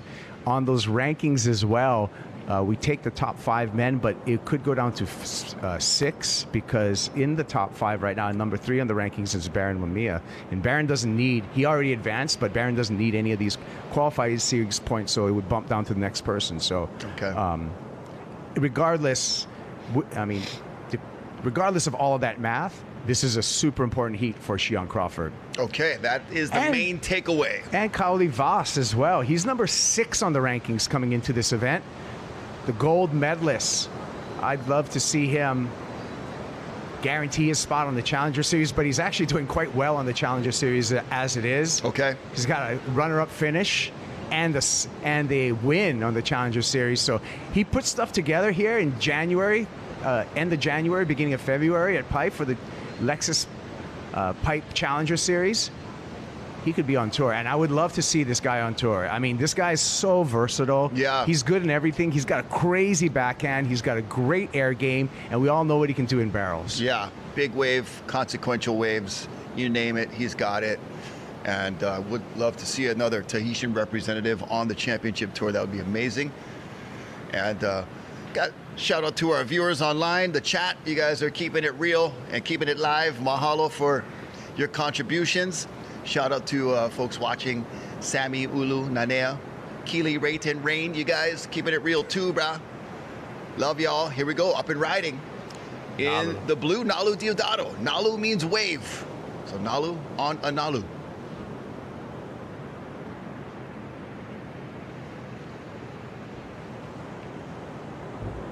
Nalu just got the one nice turn off the top. We've seen the mix of performance surfing with the barrel rides. It's been pretty entertaining. You see our little logo up in the top right. The Surf Jack was all booked up yesterday. Packed house. Make sure you go check out the Surf Jack. You can bring your furry little friend too. Dogs are welcome at the Surf Jack in the heart of Waikiki. First score for Nalu is a 2.0. Takes him to first place. Not by much. Billy Kemper with a 0.23. Shion and Brody yet to catch a wave.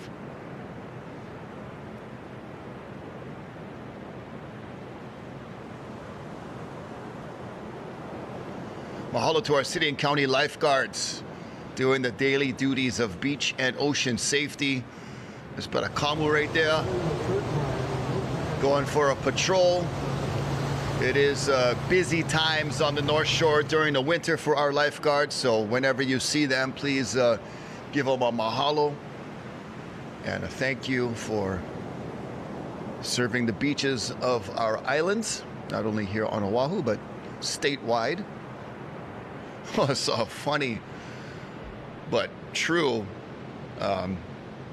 posting on Instagram. Thank you for that, Sam, of a lifeguard. It looked like it was probably an outer island somewhere, but on the megaphone, just giving it raw to the beachgoers. Like, hey, I told you how many times, look, go out over here, watch out. Like, it was so hilarious. You got to check it out on Instagram. Super funny, but real. I mean, there comes times where, you know, I've been in the tower, did 5 years of service in the early 2000s on the North Shore, right here at Ehukai, and rock piles all up and down. And, I mean, telling people over and over, you know, where to be, where not to be, how they think they know the place for them to be, and then you end up got to go save them after. It is just really frustrating. So I can sense or understand some of that frustration, but the lifeguards, most very patient, and please say mahalo to our men and women in the red and yellow. Here's Nalo Deodato in the blue, and jumps off immediately. Awe. No ho'ie. Usually those, the phrase goes. I just saw like people want the more pigeon on the show, but we're not going to too much pigeon out because we want to keep it. But we'll give you guys small kind samples of pigeon and Olelo Hawaii, you know. So one way to identify, or you've seen someone like is Hawaiian or something. All you have to do is say no. Watch this. Homau Kakao. Aye. That's right there, bro. That means, are you ready? And then Rocky said yes. Yeah. But most people who understand Hawaiian language, if you say that to them, they're going to give you an eye back. Yeah, it's like, it's just reflexive. Like, you cannot help it. Like, it will, yeah. It's like a reflex for sure. Oh. And that is a fun, that's a cool one, bro. That's a good way to tell. It's when they force you to dance hula in elementary school. So you yeah. They're like, I don't want to dance hula, bro. Please, do not make me do this. Which means no. Oh, they didn't get the slap from the kumu.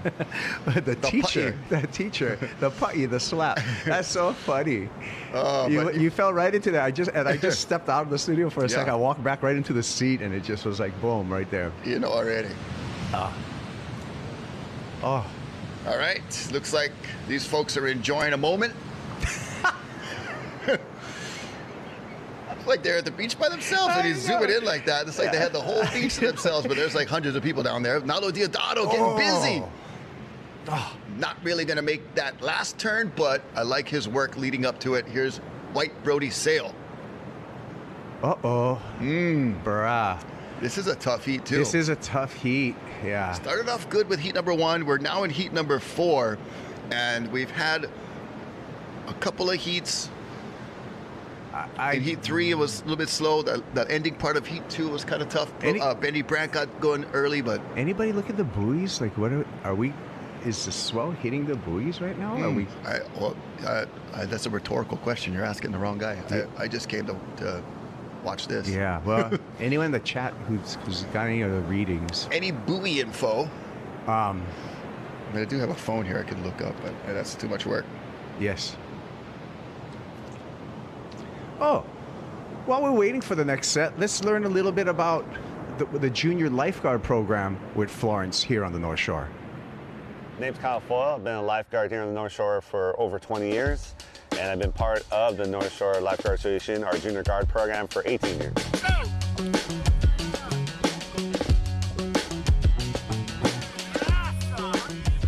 And it's a great thing for the community because I can write probably a book about that thick of junior guards that come back every summer and go, oh, I helped my aunt that was choking on a strawberry, or I saved this kid at gas chambers, or I was in Waikiki and this tourist was in trouble. They pick up those little things that we're teaching them on a weekly basis that could actually change the trajectory of their life. I've actually had that where like a kid was just not supposed to be a water person, and they did 1 week of junior guards, and whoop, now they're surfing. Now they're in the water every day, and now they're living a healthy lifestyle. So like, that's where I see it as like, all right, we're making a change. You know, we're helping our kids. We're changing young people to be more active. It's mind-boggling, and it keeps me coming back every summer to make sure this program runs. All right, thank you to Florence for all they do here with the junior lifeguard program. We asked for a buoy, and we got like 7 odd feet. At 15? At 15 seconds. Yep. But the thing is, it's north. Yeah. So it's kind of passing this a little bit. Yeah, 7:15, that'll come through, at shoreline at about, Hawaiian size, maybe 5 to 6 feet or so. There is a math equation I learned as we watched Nalu on a wave. Nalu means wave, so Nalu on a Nalu. Maybe a little bit of cloud cover coming over as the screen darkens a little bit, but I learned this equation. I have it written down in one of my old notebooks at Meteorology 101 at UH Manoa. And it is the seconds times the height times 0.006 or something like that, or 0.003. And that gives you the approximate shoreline size height. At Hawaiian size though. Right. Yeah. So that would be face value, 10 to 12 feet. Yeah. Face value, which is, decent. That's good enough to get going. I mean, we've seen events here at Pipe finish in worse conditions, so we're not all that unlucky. And folks on the beach are enjoying themselves. Some totally facing the other way, not watching, but that's okay, as long as you're there. Say you were there, bro. They just want to get tan. Yeah. That's okay. Yeah. Come to Hawaii. Yeah. And it's been raining a lot, so any sliver of sunshine we can get, we'll take it. Billy Kemper. Billy. Wow, he's tied his jersey in a knot.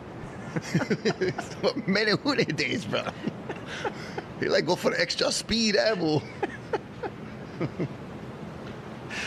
Sorry, I noticed the funny little things. Nalu in the cone right there. A little bubble for Diodado, and he's, momentum has been with him. I mean, a couple incompletions, but that's going to be a good score. That's going to be the best wave of the heat so far. And I think this is another day yet. The strategy, in my opinion, will be to stay busy, take a lot of swings. Yeah.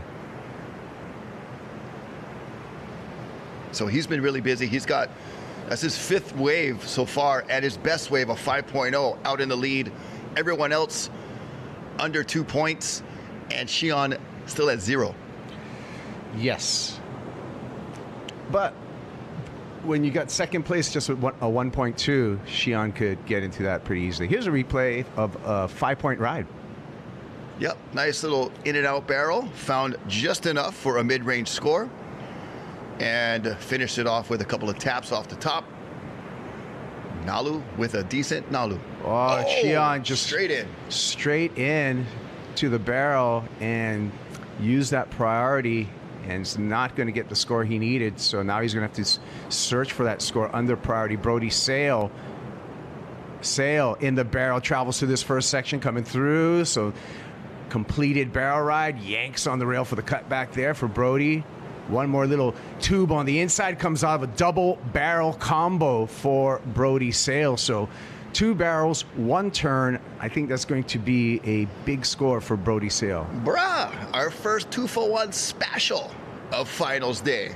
That is, here's the replay. So Brody, finding it right off the bat, comes out and says, you know what?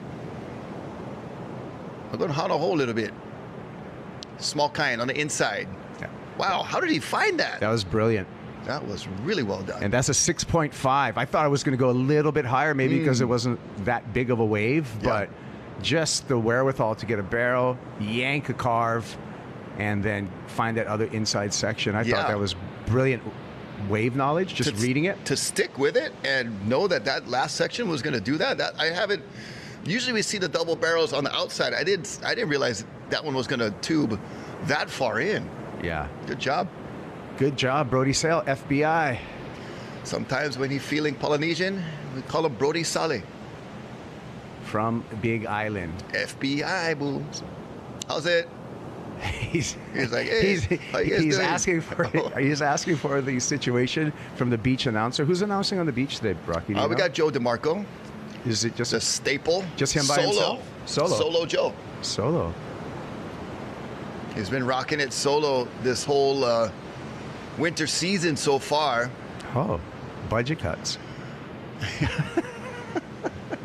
Just one beach announcer? Yep. All season? Yep. Really? It's hard for me to leave the Ritz-Carlton. Yeah. And nobody else can find a partner for Joe? I threw out some. Is it that? Is the market on beach announcers that tough right now? It's a very precise job. Okay, we need qualified individuals. Yeah, heavy. So, Shion Crawford, with 3rd priority, somehow is going to get this wave away from everybody. Ooh. And that's why. That's why. That's why nobody else wanted it. Because it was crappy. Wow, this is a tough, grindy QS. Super grindy. I had so many expectations of today and anticipation for what we were going to see. I thought there was going to be more of a northwest element in the swell and a new swell filling in. It's looking pretty north right now. Yes, and small. Yeah. So anytime Pacific Ocean, you want to send that reinforcement, by all means, hurry up and wait. Don't send it all at once now. Wow. But yeah, it is grindy. And people on the beach are stoked to have a little bit of sunshine. And just to be in Hawaii in December, I'm sure they're coming from temperatures that are frigid. Speaking of grind, what's the chance of getting some Seven Brothers over here? Because they've been supporting the event every single day. Yeah. With one of those Paniolo and burgers. we got to talk about them, and then our mouths start watering, and my lips start smacking. But if you're on the North Shore, check them out. Yeah, they have 17 locations, all within 3 miles. No. Nah, just kidding. But they have a lot. They got Laie, Kohuku, Haleiwa. I think maybe Wahiawa now. I'm not sure, but they've been growing. There's a Seven Brothers in Haleiwa. Yes. Nice. The old Kainoas. Okay. Oh, yeah. Oh, the face of Haleiwa town continues to evolve too. Oh, no longer the dive bar Kainoas, the after Joe's after breakers special. Nothing good happens after midnight, especially at Kainoas. Oh, yeah. But the one and only pool table for a 60-mile radius. Mason Ho on yet another board. Look at, he's got the ode to Uncle Derek on this board with the I like old Derek spray right there. Mason Fro. Yeah, you could call him Mason Fro for sure. Yeah. Look at that. That's a glorious head of hair right there. That is, man. I like borrow. Oh, look at him. He gets a wet. Now he's 2 more pounds on his head right there. So it is. Oh, go step on the scale, bro. It'll be 5 pounds more heavy. He's looking like 1970s dad. Oh, yeah. Mike with the big fro. Yeah. Back in the 70s. Stash. Hair helmet. I like that. Yeah, you don't need helmet, bro. You get protection already, built in. That's true. 420 left, and Mason Ho paddling out, and Brody Sale in the lead, and Alo Deodato in second. Shion Crawford, 5.73 he needs. Billy Comfort, 6.27 in the red jersey coming up for the next heat. That's him, the guy that came through the doggy door, Sheldon Paishan. Oh, the friends are surfing against each other in this heat. Oh, Sheldon and Mason. Oh. That's like Batman and Robin having to battle against each other. That's such a good one. That is such a good one.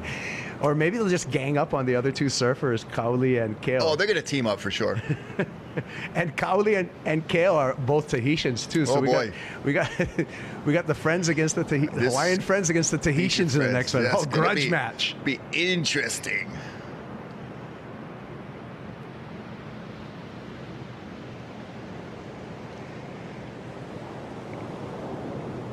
Yeah, it is down to the wire now, 3 minutes, 20 seconds. We've got surfers. Billy's got a 0.96 combination of scores. And that should tell you something about the conditions. We're hoping. Come on. Just the little bit of inconsistency, wave quality. Shion going to try to find something. Just needs he needs a 5.73, needs a big score. He's going to bust for these conditions. Pop it down, No Shion. way. That's right. No way. That's what I thought was going to happen right dude, there. You called it, and he landed it, stuck it. That was giant insane. 5.73. Give them the dubs and give them the score. Come on. Come on, judges. 7.5-ish. Bruh, give them the dubs in the chat and give them the score on the board right now. We need to see this happen. Let me have some faith in this. Here's the dubs are coming up. Some guessing scores. Kemper. Dude, I like that one. Oh. Landed it perfectly. That was Pop City. Oh, his fellow competitors probably looking back like, oh, crap. Yep. That is a wrench. More into dubs. the 7-7. They're saying 8s. Come on. Here we go. Let's watch this. Oh, from the drone. Just ding. Bro. Oh, that was perfect. That, I mean, if you're going to score the air itself on a 1 to 10, that was a 10 for the completion, rotation, everything. Oh, yeah, rewind. Let's watch that rewind. Let's dissect this bugger like a frog in science class. Just boom. Oh, just like the board was stuck to his feet like he had Velcro on. Oh. He liked it. Paizel's putting glue on the boards now. Bruh. It must be that new Paizel glue that they put on the board. Or it could be the Fu wax. Like the wide receivers with the grippy gloves, one-hand catches kind. Bro, Xi'an goes to first with a 7.5, which I think is a little stingy anyway, but I'll take it. I told you 7.5. You said? I called it. Okay, cool. Yeah. On the nose. Pat myself on the back right here. Now Nalu can steal second place off of Brody with a 3.28, one tap to the lip. Ooh.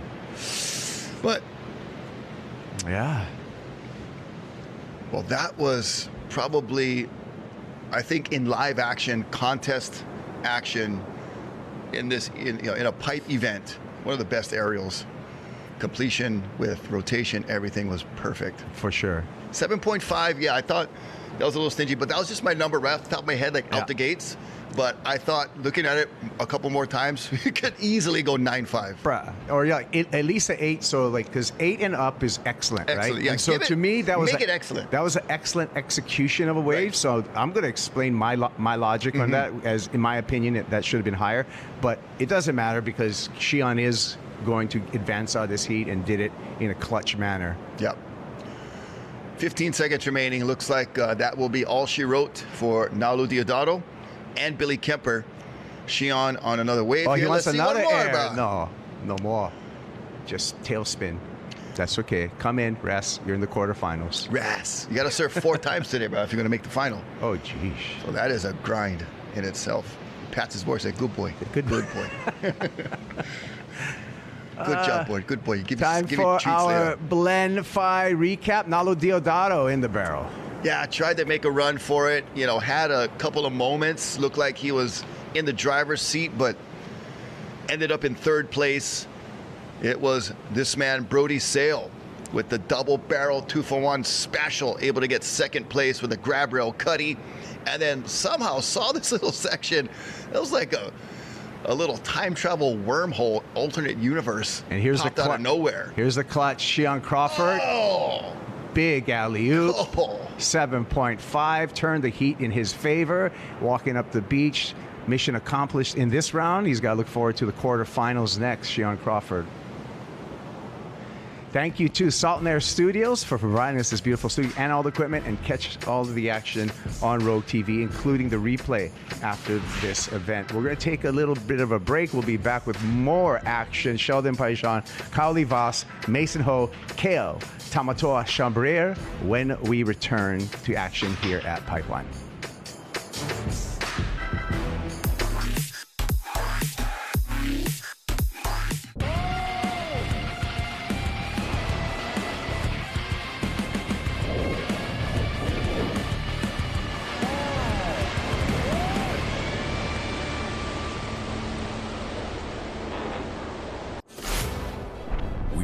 For the moment when the ocean calls. At the edge where land fades and the sea takes over, we find our place. We take you to the world's edge, where legendary shores meet untamed waters, where raw power and unbound forces push every boundary. This isn't a broadcast. It's the next frontier. Welcome to Rogue TV. When the ocean calls, we answer. Each piece of gear and product that we make, we just want to make it better over time. So we take feedback from people that are using it, from what we're doing and how we use it. So each time we come out with something, it's like a little bit updated from the last one.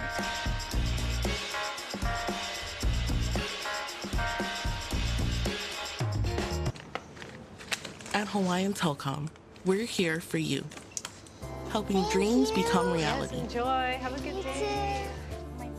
With friendly, reliable service that goes above and beyond, putting Hawaii at the forefront to be the first fully fiber-enabled state in the country, because a brighter world is possible with Optics from Hawaiian Telcom. This holiday season, get up to a $200 gift card when you switch to Optics.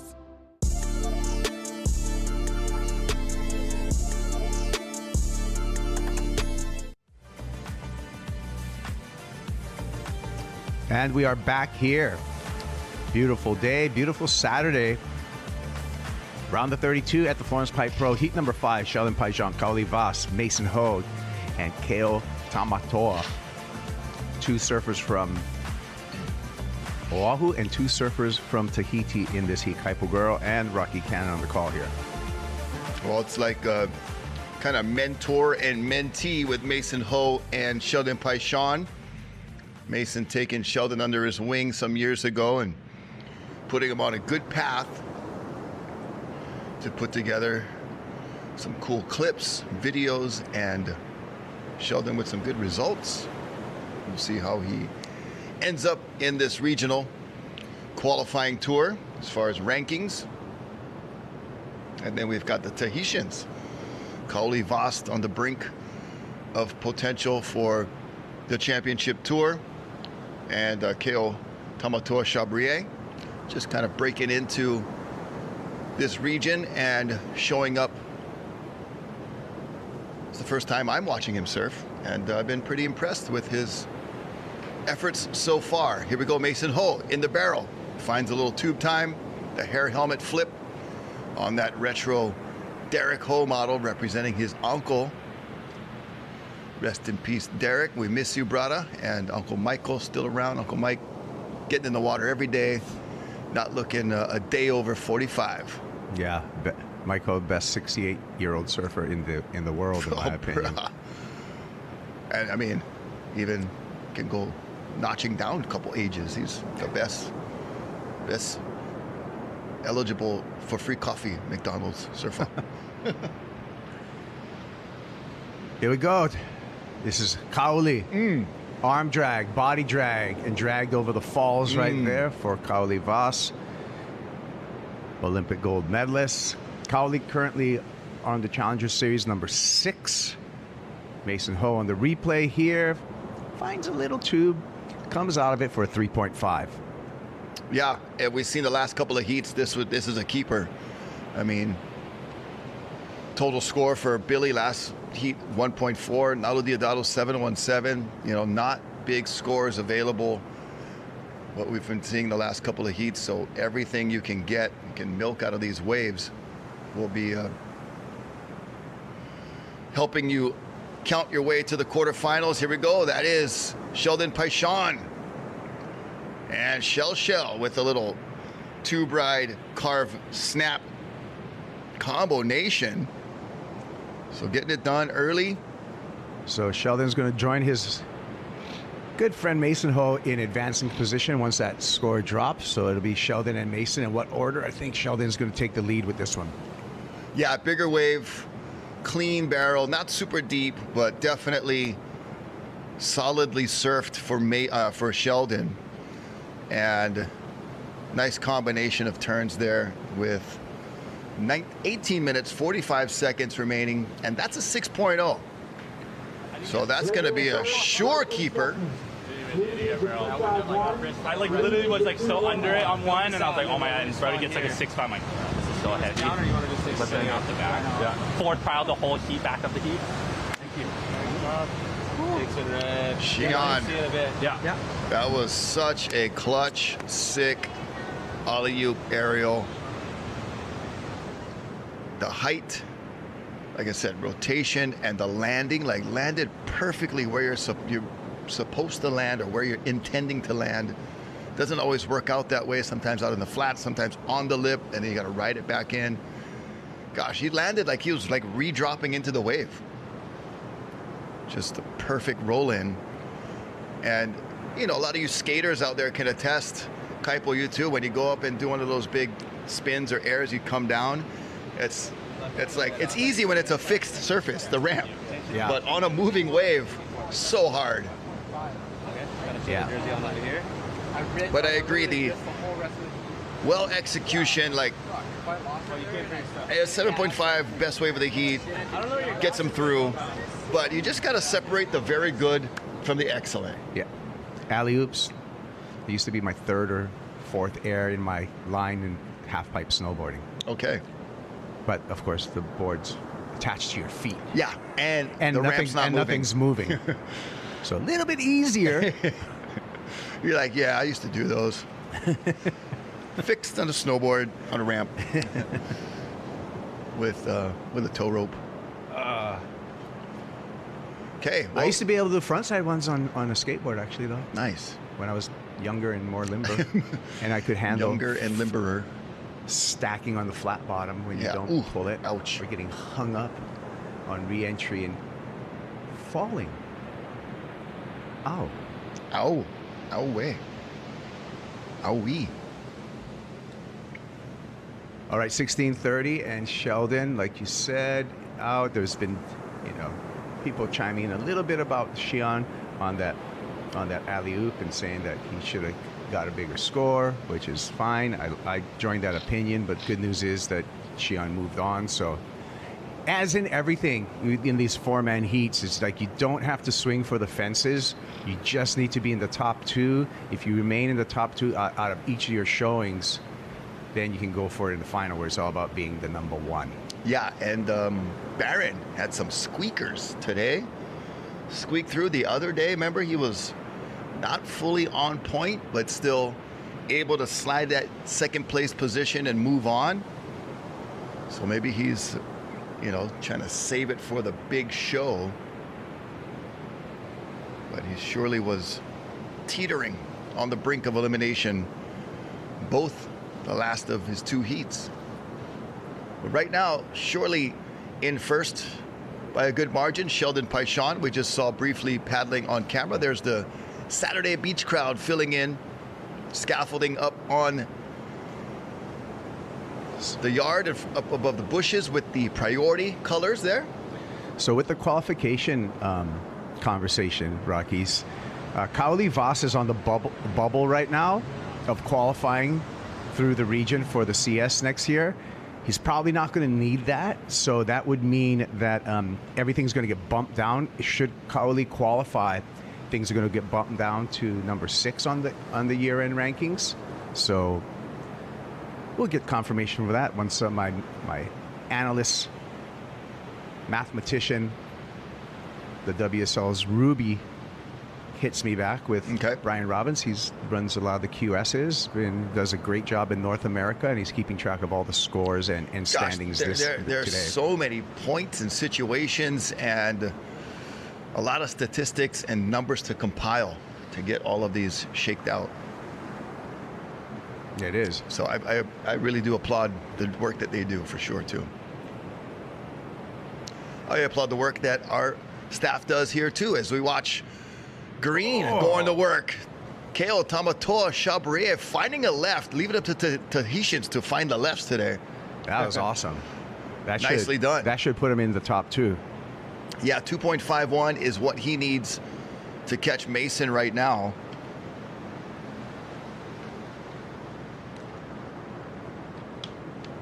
"13 minutes, 45 seconds remaining." Want to thank our crew here, Salt Air Studios, Rogue.tv, KHON, K-High. All the folks on the beach, our crew that's getting these shots right here for you. We have personnel spread out here in the studio and on site at Pipeline. Beach cam, drone cam. Oh, there's those guys that needed to give them an 8-point ride for the alley-oop. I see you guys. Give them some 7 bradas. Cheer them up.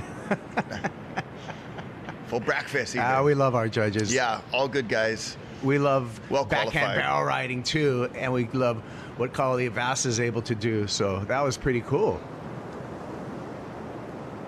Yeah, a quick one. Here's Sheldon Paishon on a nice looking backdoor wave. Oh gosh, that had all the looks of a drainer when he was at the bottom of it, but hard to see with the tight frame, the closeout all the way down the line.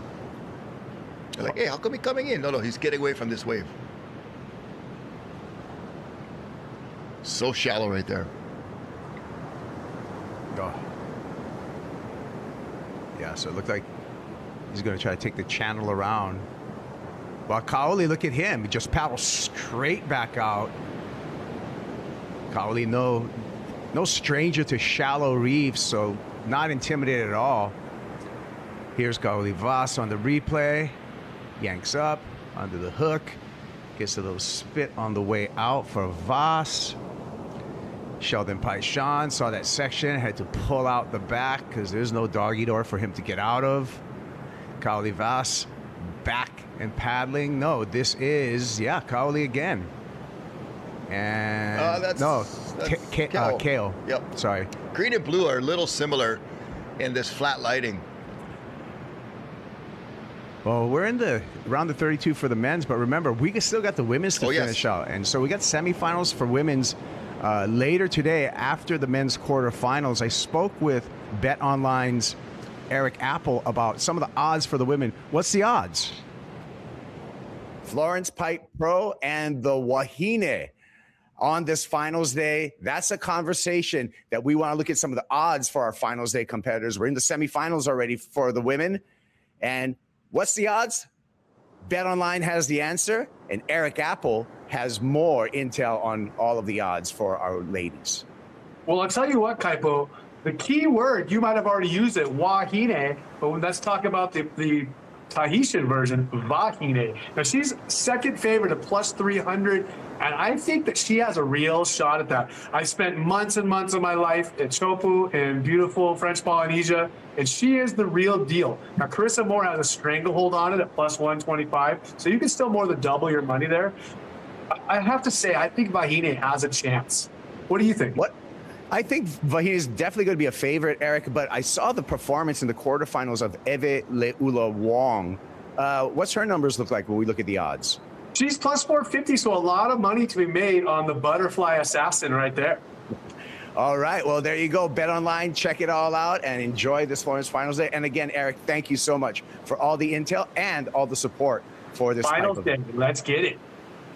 All right, Bet Online, Eric Apple giving us the odds, and the odds that Mason Ho is going to get a big number on a wave that was ridden during that piece is very, very high. And speaking of high, Rocky, a 9.5 is a pretty high score for this ride right here. Second highest score of the day. We saw a 9.7 earlier, but Mason just hitting the gas at the right time in the barrel. Scored a deep one. Came out clean, stuck with it. Chop hop to boot. Always.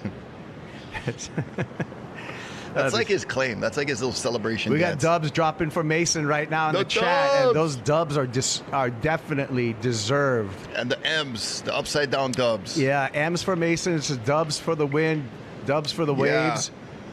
M dubs. I like my dubs baked, medium well, over easy, with a side of gravy. Yeah, well, anything over a 6-7 today is a keeper score. Oh, for yeah. Sure.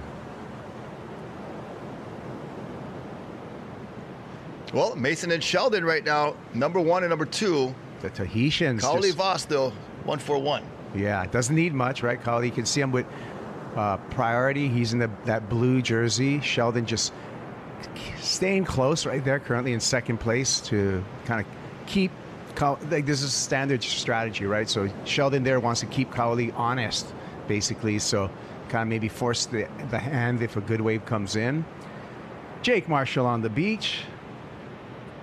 He's coming up next with Cayano Costa, who's been a name I've been learning about, who's been surfing well throughout this event. Eli Hanneman and Oliver Zietz. Oh, somebody going with their odds for Mason in the chat. Keep it coming, guys. Fun to read the comments and see what you guys are thinking. 750 remaining. And Tamatoa right now in fourth, needs a 357. And the sunshine that we had for a moment is back to gray skies. Yeah, well, I think that was in the forecast anyway. Hopefully the wind remains good and kind of out of the southeast and offshore. Hopefully we get a little bit more swell coming through here. I'm pretty baffled on what I'm seeing right now, given the expectations we had for today.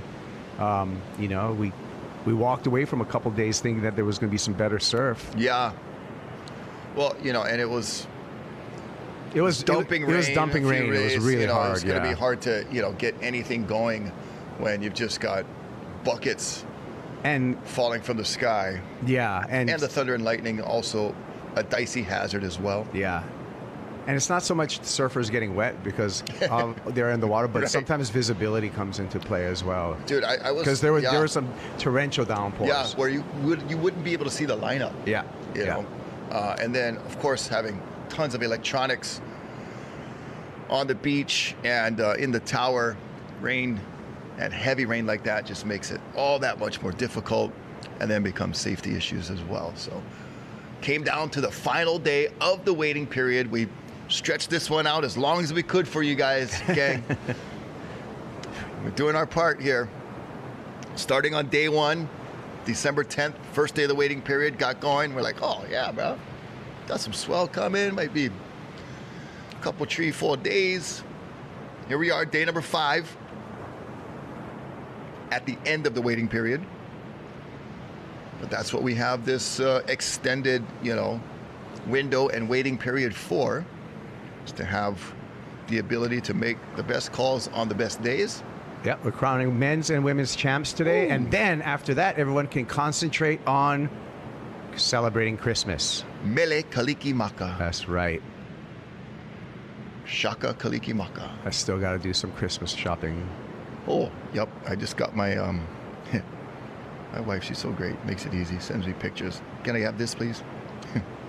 Nice. Yeah. What if you don't get it, though? Then are you in trouble? Like, what if the request is a little bit too much? I got to make it work. Got to make it happen.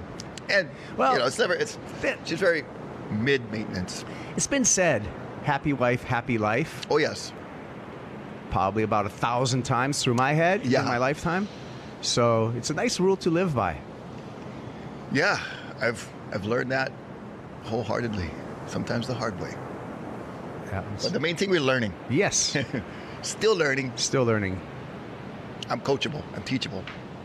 Yes, me too. Just like a puppy. Just like a puppy. Gotta spank me on the nose a couple times. I'll make sure I'll go where I'm supposed to go.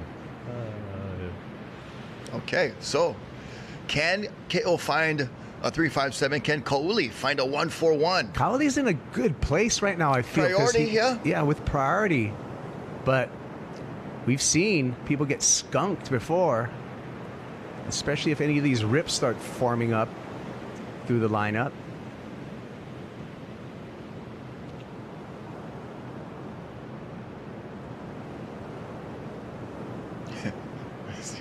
Mean wife equals tough life, yeah. If you have a mean one, not the kind, she's mean, huh? Like, mine's nice. 4 minutes remaining. Okay. Well, with all of these seconds ticking down, it's probably going to add a little bit more stress to Kauli Voss. Yeah. Because with more of this, it's going to turn into like a one-shot deal for him, where he's only going to have one chance to get a score. Yeah, the pressure kind of building with each tick of the clock. And if he pulls in on a closeout, he may not get a 141. Yeah, he's got to get something that he can get some travel time or maybe a couple turns. I would almost opt for the turn game just to not risk not coming out of the barrel. Yeah. Something going wrong in there. Maybe you have more control over a success of a turn rather than a barrel, which is dependent upon the wave. But Kauli can bang a couple of backhand bangers. Yep. No problem. Bangers and mash. Or, find the air on the left. No problem. Kauli Voss, with that win over on the Challenger Series in Ericeira, displayed his backhand surfing on that right-hand point over there. Yeah. Pretty nice place of the world. In Portugal. Well, here's KO. Kind of on the hunt. Not going to take that one. Conditions are nice. We just need the swell. 2 minutes, 20 seconds remaining.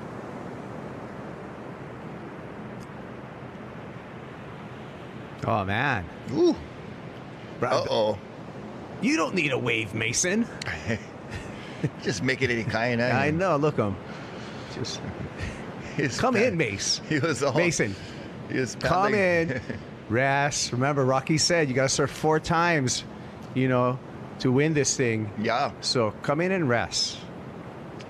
Take the couple last minutes off of this Efficiency, heat. bro.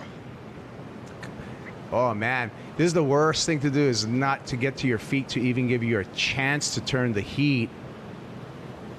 That frustration for Kaoli Voss. And he's got to check the clock. 1:30 remaining.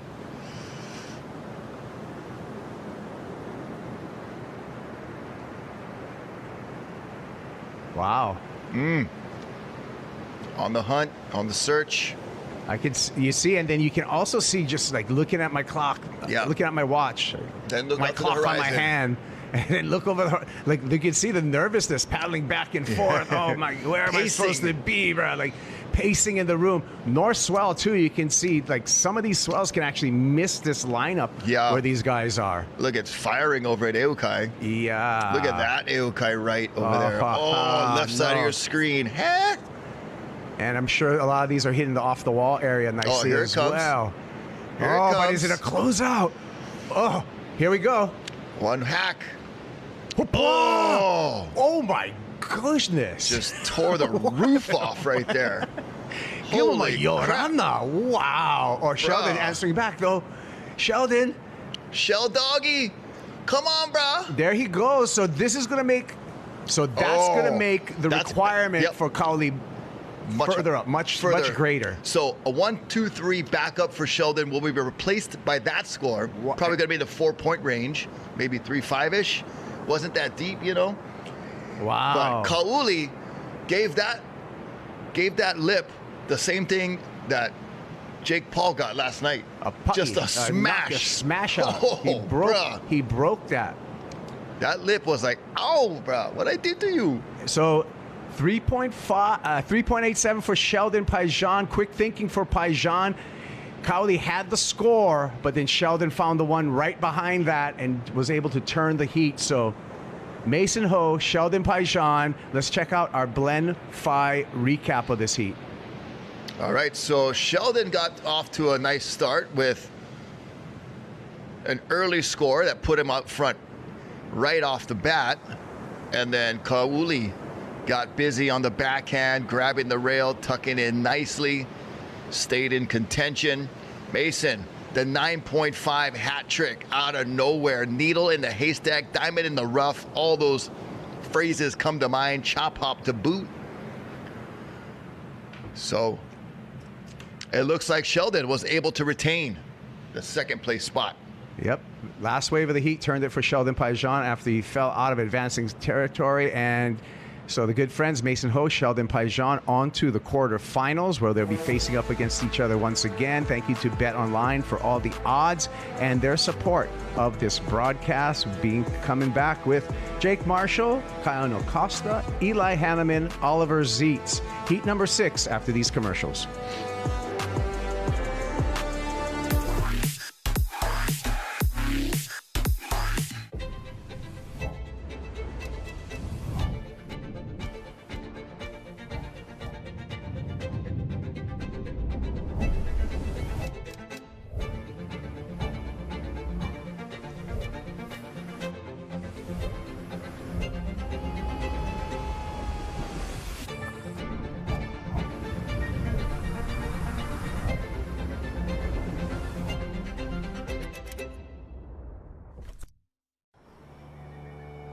I love receiving a lei. The making of lei, the preparing the flowers, it's all part of our history and our culture. You're putting your love, your mana, your energy into it. It is a symbol of how we share our aloha with one another. Take a lei making class, go down to Chinatown and buy a lei. It just makes me feel like home.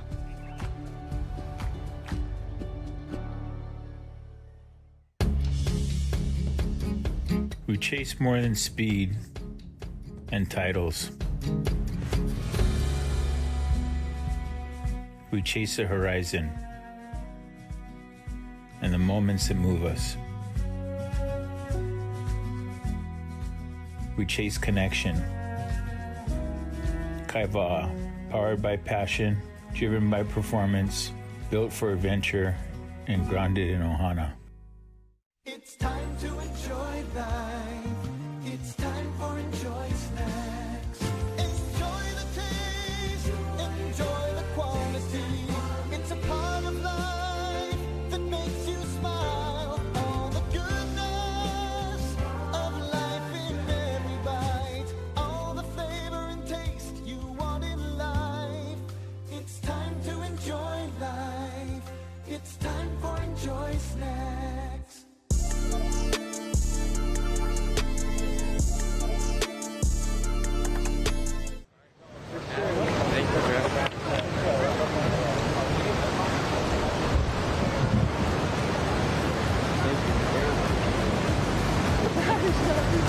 All right, there you go.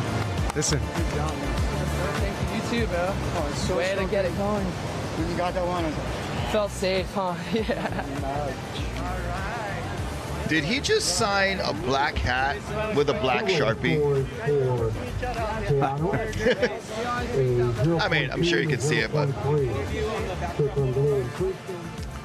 Well, there you go. The two good friends, Mason Ho, Sheldon Paishan, moving into the quarterfinals together.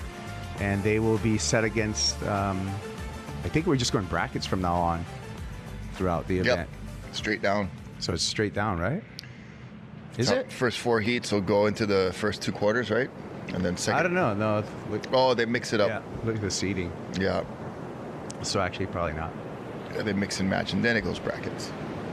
Yes. So, going to be interesting. Oh, look at that. Interesting right there for surfer in white, Eli Hanneman. That was one of the guys we mentioned earlier with odds that we like in these conditions. So Eli going to put together a score that should take him to the lead with what we're seeing on the board so far. Just a 3.6 total for Jake Marshall. Cayano Costa in second with a total of 117. So Eli's going to come through with a 7.0 opener. Wow. Hanneman. Nicely done. Give that man a hand, Hanneman. This was a replay of Jake Marshall's 3.33. The California guy with a Hawaii address, surfing in the region over here. And Eli just parked it perfectly, very nicely. 7.0. So Eli. 7s across the board. On fire in this event so far. He's been dropping some big scores.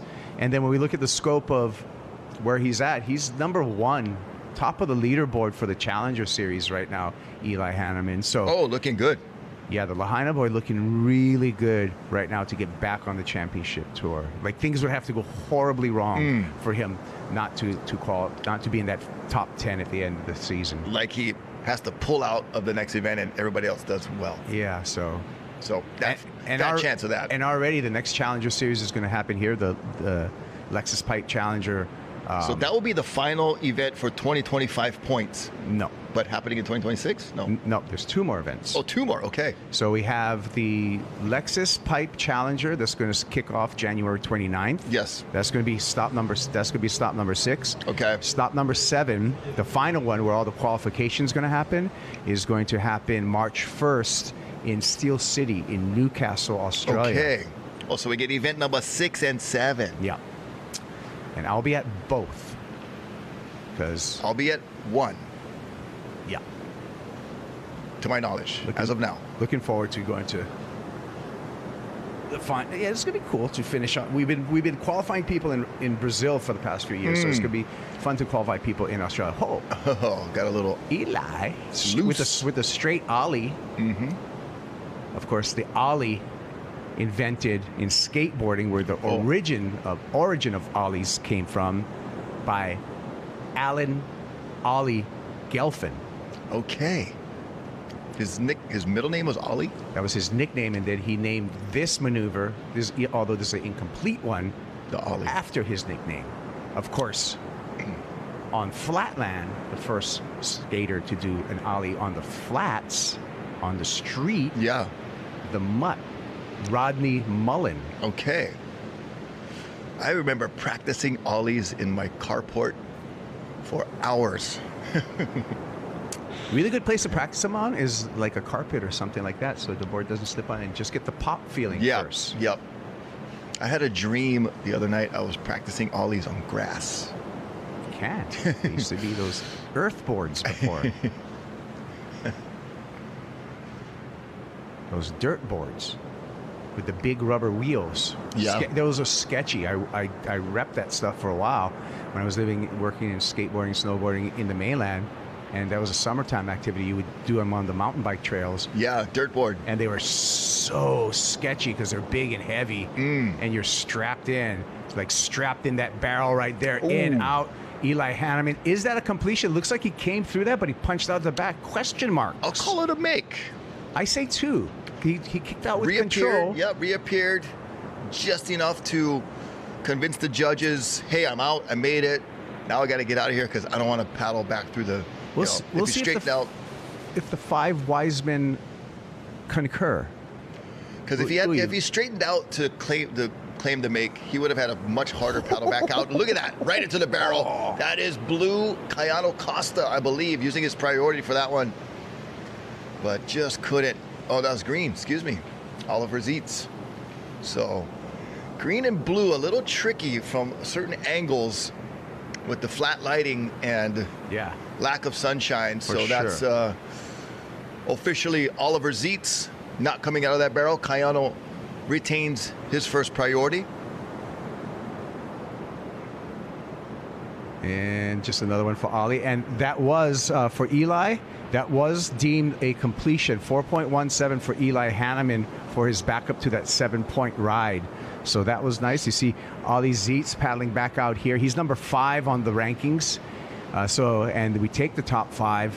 So this is a very important heat for Oliver Zietz if he wants to make it on next year's Challenger Series.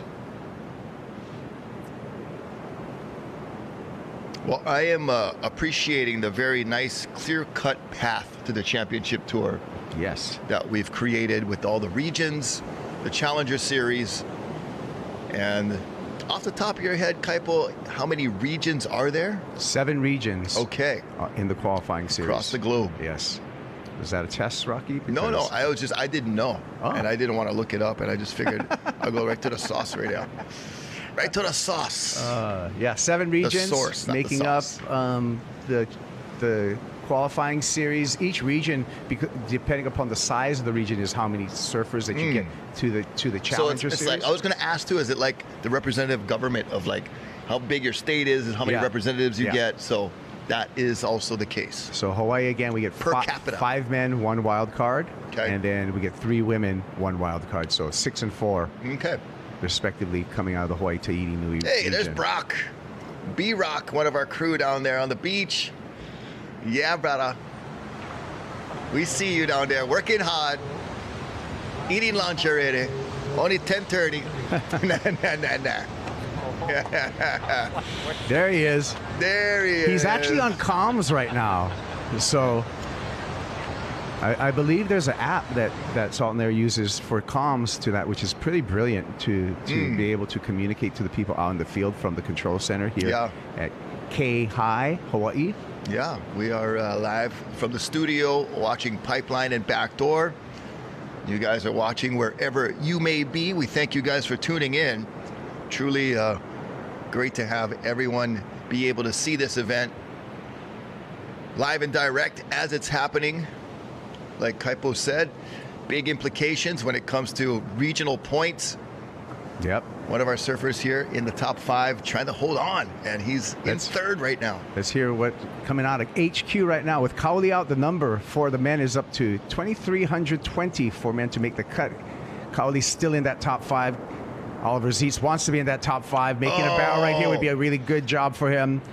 But others are getting closer, so we'll continue to give you those updates. We can tell you winning the region for the men, Finn McGill.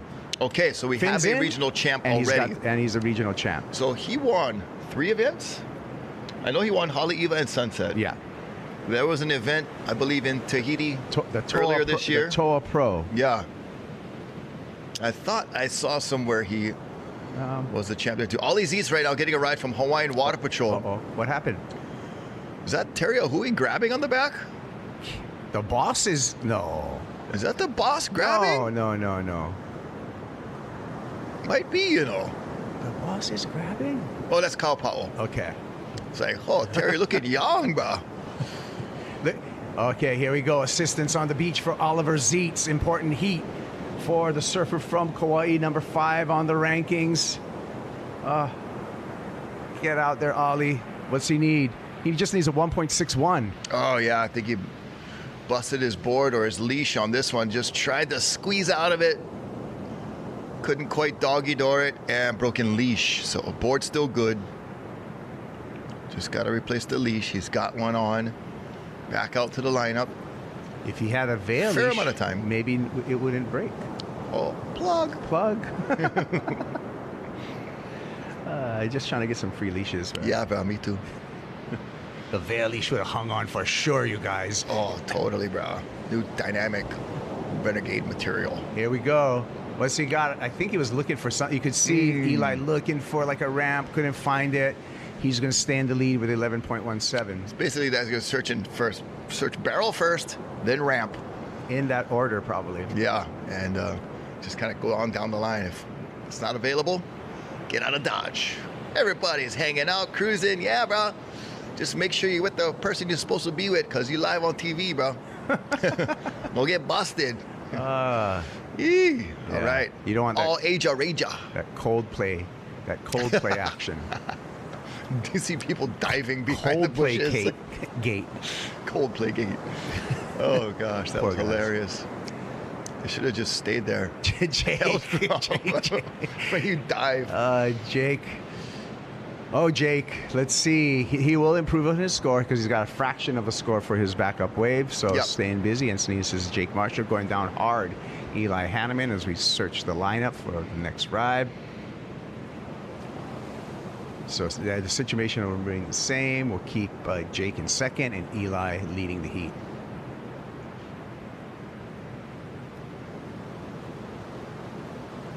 Hawaii Tourism Authority. See the logo right up top right. Thank you very much.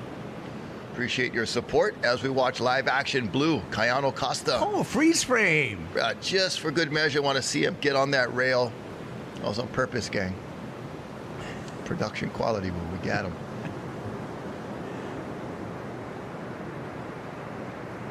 So Kayano standing on the reef. Yeah, he's showing how shallow it is right there. It's like, actually, it's this shallow. Knee deep, right below. Very, very abunai. Oh, dangerous. We're doing Japanese as well. Yeah, Dangerous. Yes. Plantation language. Every surfer, well, not every surfer, but for most of us local surfers in Hawaii, we know the word for that just because when there's, like Japanese surfers and stuff, and dangerous situation, you can, speak to them in their own language, like, oh, abunai, like, look out, don't bail your board. Yeah, you, abunai.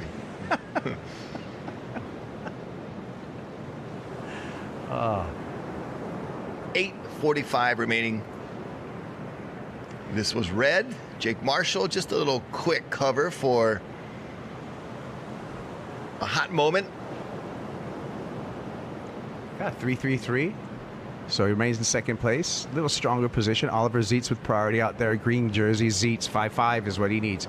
Kayano Costa, similar number for the blue jersey wearing Kayano Costa. He needs a 5.53. And he's in last priority at the moment. So important time for Oliver Zeitz. Yeah, this is crunch time. 5.5. Not an easy score to get today. It's attainable. It's there. We've seen 9.7s, 9.5s.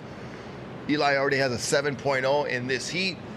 But to get it in the clutch moment, it's going to be a lot of hard hunting to find the waves. This is maybe the indication of a bigger swell, Kaipo. Look at this set, catching everybody inside.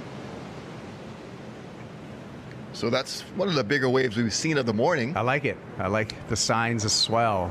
Yeah, bring us the swell. Welcome. How do we summon Kanaloa to bring us some waves? Oh, you got to do we've been trying to.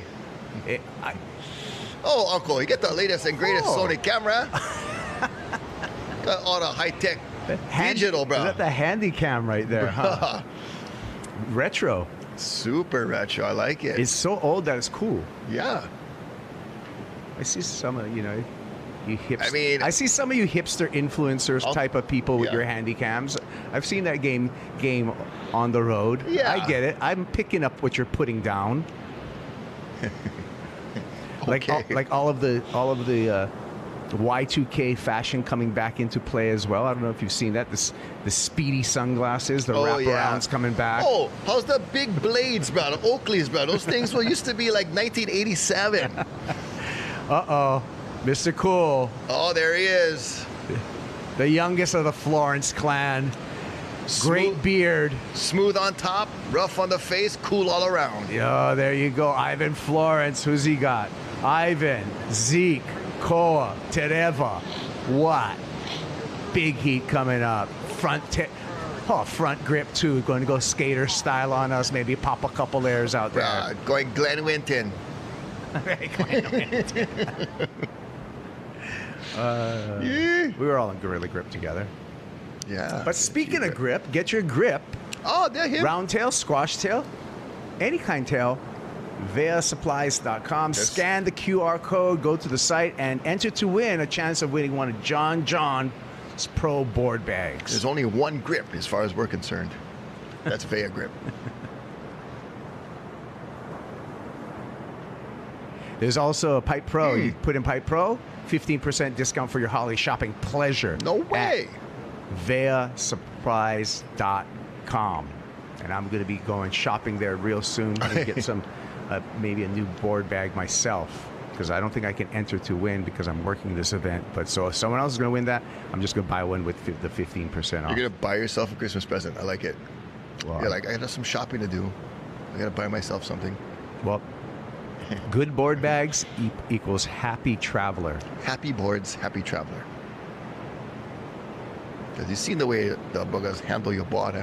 I peek out the window. Actually, I don't. Yeah, I peek out the window sometimes and see horrible things happen to my boards. Hey, and I've had horrible things knocking happen. on the window. Hey, that's my board. I had, like a year ago. I think it was a year ago too. They broke one of my dark arts, and that's like a full carbon fiber board. That's hard to break. Bruh, you almost got to run it over with a car to break that. I think they might have. The plane ran it over. I think someone ran it over, honestly. And probably not an accident. They saw my name on the bag, huh? Ooh, yeah. We don't like that guy. Like, oh, bro, this guy says all kind of weird stuff. Speaking of interesting, look at the helmet design for Koa Smith getting ready. He's got some Sharp Eye surfboards now, so new surfboard supporting him. And, Sharp Eye surfboards, Marcio Zuvi and Taylor Clark, former team rider, current team rider actually, but like a shaper as well. Pro surfer turned shaper, Taylor Clark shaping a lot of those Sharp Eye surfboards. Got the hot rod quad. Bro, and Sharp Eye too, more news? Yeah. Felipe Toledo is now a part owner of his sponsored board company, Sharp Eye. So Felipe came in, getting stock, consistent, and got some stock. And he's, as well as the Toledo family, relocating back to Brazil. From California. Taking the youngsters, Koa and Mahina, his son and daughter. Oh, Hawaiian. Back to Brazil. Obrigado. Beleza. I tell you, bro, these Hawaiian names are getting around the globe quite a bit. So yeah, Koa, strength. Yeah. And Mahina, moon. Yeah. And Oliver, Ollie, let's go. What do you got? 5.5. Yeah, bruh. Yes. That's a bigger wave. It's Bro, like the swell might be filling look in. Look at this thing. So what do you need, 5.5? Ooh. Give him the 5.5. Just because he needs it. Because he needs it. Jake Marshall does not need the points. I'm going to go right now. Okay? Yeah. We'll take that. Well, judges, make sure you look at the whole picture, okay? Do exactly what you're not supposed to do. Be very subjective. And, he's got a...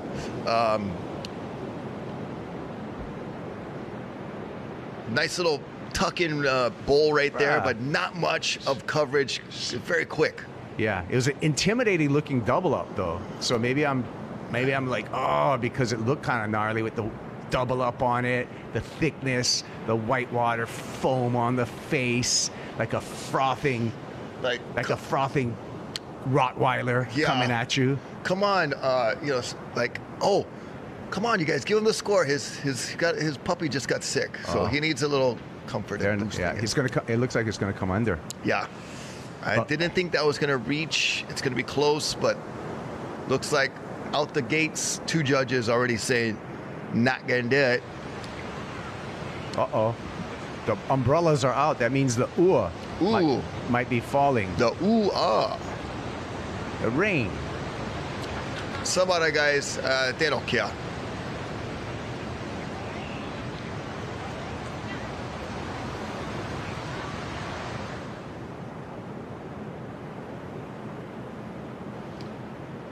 Oh, is that Mom John on the beach watching? Because Ivan's coming up. I don't think so. She can watch from her house.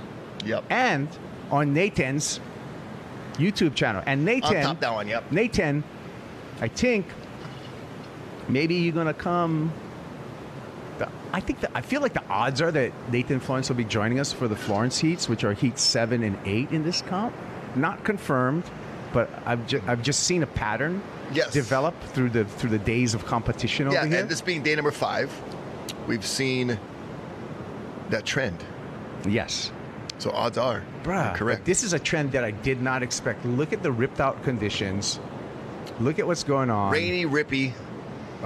Oliver wobbly, Zeit's got a 4.5. Sorry, Rock. So did not get the score, but correct. His requirement's less. 3-point ride now. Yeah, he did improve on his top score. So got a little chip away at the big score. Now needs a 3. Much more manageable. Is it going to come in time? 25 seconds. Oh no, Ollie. Looks at his watch. He's going to go chance him. Oh, Jake's no like, chance go, bro. Like, come on, Jake. You don't need the points. Let me go. Does please work in this situation? Eli. I beg of you. He don't need the points either, but he's going to go out of the way. Give them to Ollie. Oh. What a gentleman. Super gentleman, the guy. Looks and personality. Oh, man. Double threat guy. Well, clock's off. It's going to be Eli Hanneman as well as Jake Marshall advance to the quarterfinals. Here's our Blend 5 recap. Yeah, Eli, 7.0 starter. Not a much better way you could start on a day like today. Jake Marshall just squeaking in there to slide into second place. Ollie Zeitz gave it a good run, but unfortunately could not find a 5.5 to get him through. His Pipe Pro 2025 Florence Pipe Pro campaign ends here. All right. Well, thank you to H2 Audio. Check out the H2 Audio Florence collaboration waterproof headphones. You can find that on the Florence site, and you can find us on the other side of this commercial break. See you then.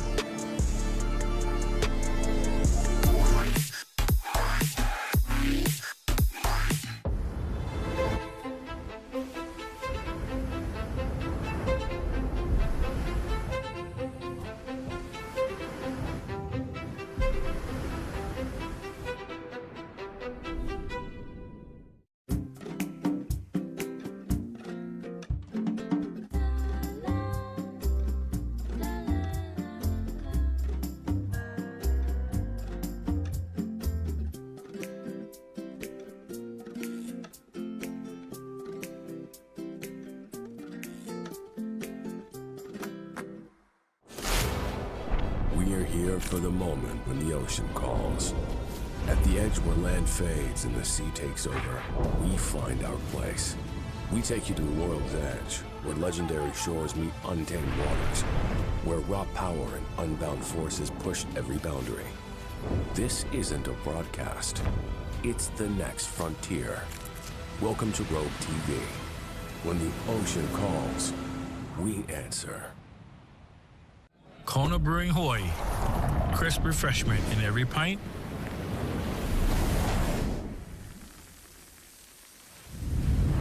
Island pride in every pour. Born here, for here.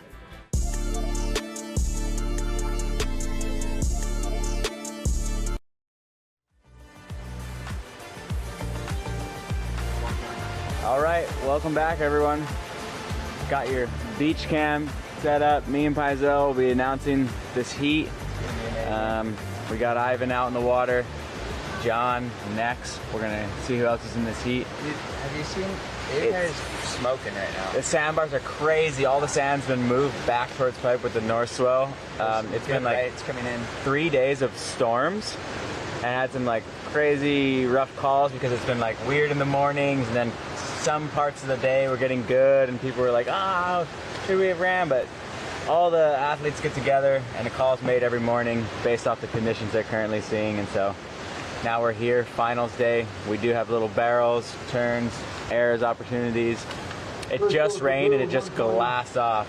And so we're here in the round of 32. You're a pro, dude. You're so good. Like, that was amazing recap. I love that. Here we go, blue, up and riding. Inside, looking for a ramp. Wow, that was so clean. Wow. What? Wow, who's blue? We gotta look at who's in this heat. That was so sick. That was nice surfing. I hate that Ivan's in this heat. Oh, okay. In this heat, we got Tereva David, Ko Smith, Zeke Lau, and Ivan. That was Zeke, yeah? Yeah. Wow, Zeke, he didn't look as big on that wave No, as he normally looked, does. he looked Like, almost like normal size. Smaller and lighter. Yeah. He must be foiling a lot. That was funny. Yeah, he didn't look like a giant like he really is in real life. Zeke did the Molokai channel crossing this year on foil, sup foil. Zeke's so a big boy. Dedicated, converted foil guy, but... Let's not talk about foiling right now. Okay, Let's just keep it real. bring up foiling, it's going to get stuck on foiling. Yeah, thank you. Zeke looking super light. Out the back, Ivan looking at this wave. There we in go. red, Oh, stalling there in the barrel. In the It's barrel. clamping. He's going to make it. Oh, just shut down on He him. went pretty far. Yeah, he did. He's all the way at the end where it shut down. Behind him, that's Tereva doing a turn, looking for the barrel. It's gonna barrel off the inside. Someone described this earlier. I heard. Wow. I heard Rocky describe that. That wasn't really like in the barrel. That's like when you're at a house. You're kind of under the The awning? Not the awning, but the There's a helicopter flying in the storm right now. Spacing out. Okay, back out the back. You're kind of under the Ivan eaves looking of at the an house. insider. Not going. Zeke's gonna turn on the inside. Oh, it's hitting the reef right. He's gonna get a little barrel come out. It's like a little beach break out there. Turn now. section. Like with a good sandbar almost, right? And he's not gonna be able to finish it. Wow, so Zeke now with a backup Zeke's score. in first place for sure, right? That air was sick. The air was so clean. He really does look super light right now. Zeke's a big dude. He's super athletic. Looking sharp right I now. have a really important question. Here comes Tereva's running up the beach. He got a long enough wave. He's running back up to go back around. That's a Snapper pretty rare. running That's a around rare, right yeah. now. I have a question. The Crawford family, Shion's mom just gave us some beef jerky here. Do you want to start with the ponzu or the spicy garlic ginger? I'm down for the ponzu. That looks really good. She makes insane. Thanks, Homemade. Shion's mom. Homemade. Wow, so Zeke obviously in the lead. Tereva will be in second with that cover up and turn finish. Do you have your dentures in? I got my dentures in. I'm going to have to hold. I can't eat it with this in.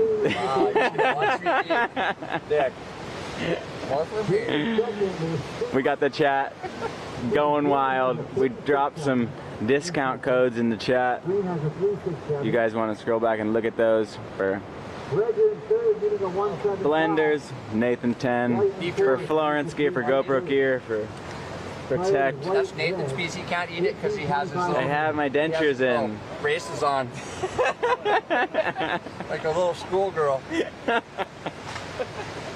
Sorry, buddy. You want to drop a discount code on boards? I'd like to say that wasn't even allowed. That was a scoff. No, you know what I love is like, so I run our Instagram, and like kids DM me all the time. They'll be like, "Hey, what do I have to do to get a free board?" And I just go, "Just send me your dad's credit card number." That always gets a little giggle. That's a crazy call. Somehow that they never do. All right. All right, we're here. Yeah. So Ivan got a low score, I'm guessing. Where's our scores? Can I get a charge for this, if you have available? Yeah, Ivan with a non-made wave. Now's my chance. Kaipo texted me for once, and he's saying, like your shades. Nice. Thanks, Kaipo. These are Nathan's speed shades. These are blenders. The Pacer, my favorite pair, for obvious reasons. You have to pace yourself. Alright. 10% increase in speed while wearing them. You see they're fogging up on me right now. Faisal doesn't need any more speed. Definitely need to pace myself though. Dude, look at this thing down here. Yeah, the soundbars are pumping. And this swell today should slowly pick up. It's good we're getting this rain because the forecasted wind was a little iffy. It's super light, so you never know what that's going to do. It could just be switching up the whole day, but with this rain, it's going to glass everything off. So glassy everywhere, and like, just so you guys have a picture out there, it's like, we can't see, you can barely see rock piles, and you cannot, like, usually you can see Canada Point, everything here, we can't see any of that. We can see like a little half-mile radius of thing, and it's just, everything goes away in the rain. But it's beautiful right here. Look at that, Surfline just picked up a puffy jacket with our code in the chat. Thanks, Surfline. You'll be protected in the cold weather wherever you are. Faisal comes with dad jokes for 20% discount. Nice. You guys got me. Yeah. All right. I'll just say this: the WSL commentators are really chiming in on my text right here. Chris Cote says you and Nathan are the best commentators. I mean, I'm the best, but you guys are the second best. Thanks, Loving the show. I love that. Shout out to Chris Cote. So we got Zeke leading the heat with a 6.33 and a 3.9. Tereva in second with a 3.67. Ivan with a 1.9 and Koa with no waves ridden, so not much needed to get into the qualifiable position. By third and fourth in this heat, Ivan and Koa. Tereva taking a look but not going. Got a 6.33 for that. He got a 6.33. Tereva from Tahiti, an absolute weapon in big barreling conditions, has some of the coolest GoPro footage. Towing big chokes. Let me speak, man. I will. Sorry. Tereva and the Tahitians are all really good in big barrels, so when they come over here, they have a little built-in comfortability at pipe. Tell us again about his amazing GoPro footage. Did I say he gets amazing GoPro clips? Just because he uses the 360 cam and it's just spotless. I'm still working on the spotless clips. Josh Moniz getting ready for the next heat. Hi, Josh. He'll be surfing with John. Looks like Zeke taking a look. Not going to go. They are scoring turns and errors today for sure. Like Shion in a couple of heats ago, he got like a 7.5 or something. One error. It was a sick error, like an alley-oop. Zeke again. Taking a look, pulling in. He's going to get a doggy door. Get to it. Oh, no, he kept going into the second section. Yeah. Wow. So that would have been a back-breaking doggy door. Out the back, Tereva. He's going to go for a turn to start this wave. Oh, he has a nice form on that. Yeah, I like that. In the second turn, he's going to get a backup score he needed. Wow, Zeke, had he made that second section, he fully could have probably doggy door, but he chose to go for the second section. He probably would have bettered his six. Smashed at back door at Aints right now, paddling back out. Getting smashed at Aints is a crazy line. Smashed at Aints. So Tereva's coming back in. He's doing the runaround for the second time. Second runaround of the heat. He thinks he's at snapper out. He's like Rabbit Bartholomew at Kira in 1979. Zeke's already out the back. Yeah. Trevor's questionable tactics with the paddle back this way. Much quicker option. He was on the inside of that reef, and it gets so shallow you could easily lose your fins. And that rip is kind of weird in there. So Tereva just got a solid backup score, another 3. This guy says, wish Nate was scoring that Ireland 12. Let's talk a little bit about Connor Connor, what's his name? Crazy. Wait, did you see that this morning? I had so much FOMO from that Dude. swell. Connor My McGuire, friend- my my friend Irish sent me friend, It was like rode- an 85-foot barrel. It right? It looked unreal because the wave was so big and he was holding this line, but like It was crazy. 4 stories above him was the barrel. It was like a monster wave, and then I like zoomed in because he had the video, then he had like stills. If you zoom in on that, look at it, you're just like, holy crap, that wave is gigantic. Yeah, gigantic.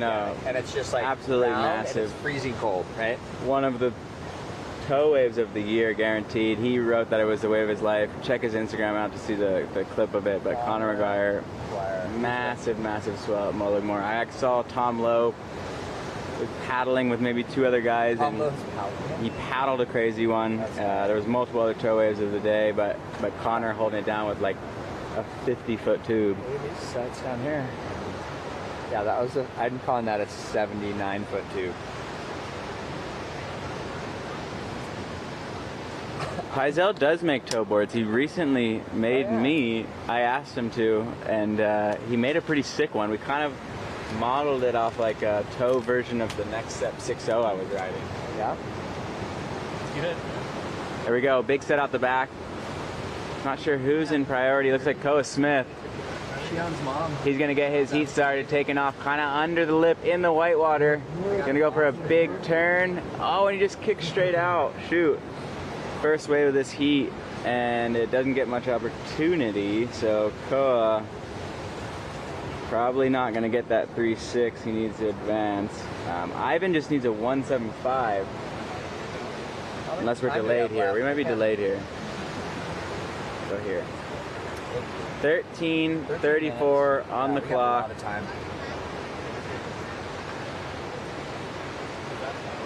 We got a storm cloud haze. Today is a full advantage to the regular foots with these kind of waves in general, but then the guys like both these guys, Ivan and Koa Smith, both are like, those are 2 of the best backside tube riders at backdoor, I would say, right now, currently living, right? And so even though maybe in the past this might have been seen as more of a disadvantage, I feel like these guys, if anybody can pull it together, it's the 2 of them. And obviously we're rooting for Ivan, but yeah, both no, of them are amazing backside tube riders. Yeah, totally on point. There's a very few guys that are good backside at backdoor, just because It's such a the technical tube. left is so good. It's so wide open. Every goofy footer is looking to go left. And backdoor is oftentimes a way more technical barrel. You're racing sections, you're slowing down and speeding up, and you're doggy dooring and trying to read. It's usually a closeout, right? Usually a closeout. Like you're not just like going out into the channel like you are on the left. You're like, oh, cool. But there is a few guys like Ivan and Koa Smith, McConaughey, and Koa Rothman this year. They've all gotten some pretty... Koa, this year... Much to your yeah. sadness. It's become annoying because they're now all looking right. They love the Figured right out now. they can make barrels going right. Looks like Koa Smith hunting the inside. Right here, Ivan. He's gonna take it. It's gonna barrel. It's right hitting the reef just right. Oh, he's out. He doggy doors. He's gonna finish this with a big turn. Oh my gosh. That was interesting. That was such a heavy end section, and that end section is half sand, half rock. So you have like an inch of sand over a layer of sharp reef. It's all sand except where there's a rock. You do not trust that sandbar over there. You hit it, and you get like a sandpaper over rock effect if you drive into that reef, so it's super spooky. That was a brave turn. Ivan out the back, going right, stalling. He's in the barrel. Come on, make it out. Yes! Perfect read on that. He's gonna finish it with a turn, get back out the back. John in green getting ready in his red boardies. Wow, you look really Christmassy right now. He's got his Christmas colorway on. Your Christmas photo real quick. You got Santa Claus. Eric's got his Christmas shirt on. You guys, This is this will be your couple's Christmas. somebody call the Grinch. John's looking a lot like Santa Claus here. Oh, I know. Yeah. Christmas, everybody. We got Ivan and Koa having a paddle battle back out the back for priority, and they're getting so stuck inside. Want any beef jerky before your heat? Zeke looking to get, oh, and he comes out. Zeke backing up his other scores with a quick barrel. More, Eric? So 7:40 remaining. I like that little crisp. Last score of red. Crawford Ball makes it. Ivan, 5.5, you go to second. Ivan with the 5.5 goes to second, and he gets back out before Koa and Zeke. He's going to get priority, so he won that paddle battle. They were all three getting caught inside together, and he kind of got gapped ahead. What did Koa get for that wave? White needs a 351. White needs a 351 now. Green, 7:15 remaining.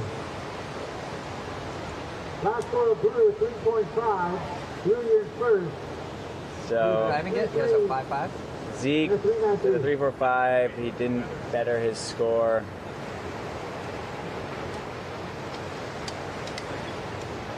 Ivan. Koa got a 5 basically for that, 4.93 for his.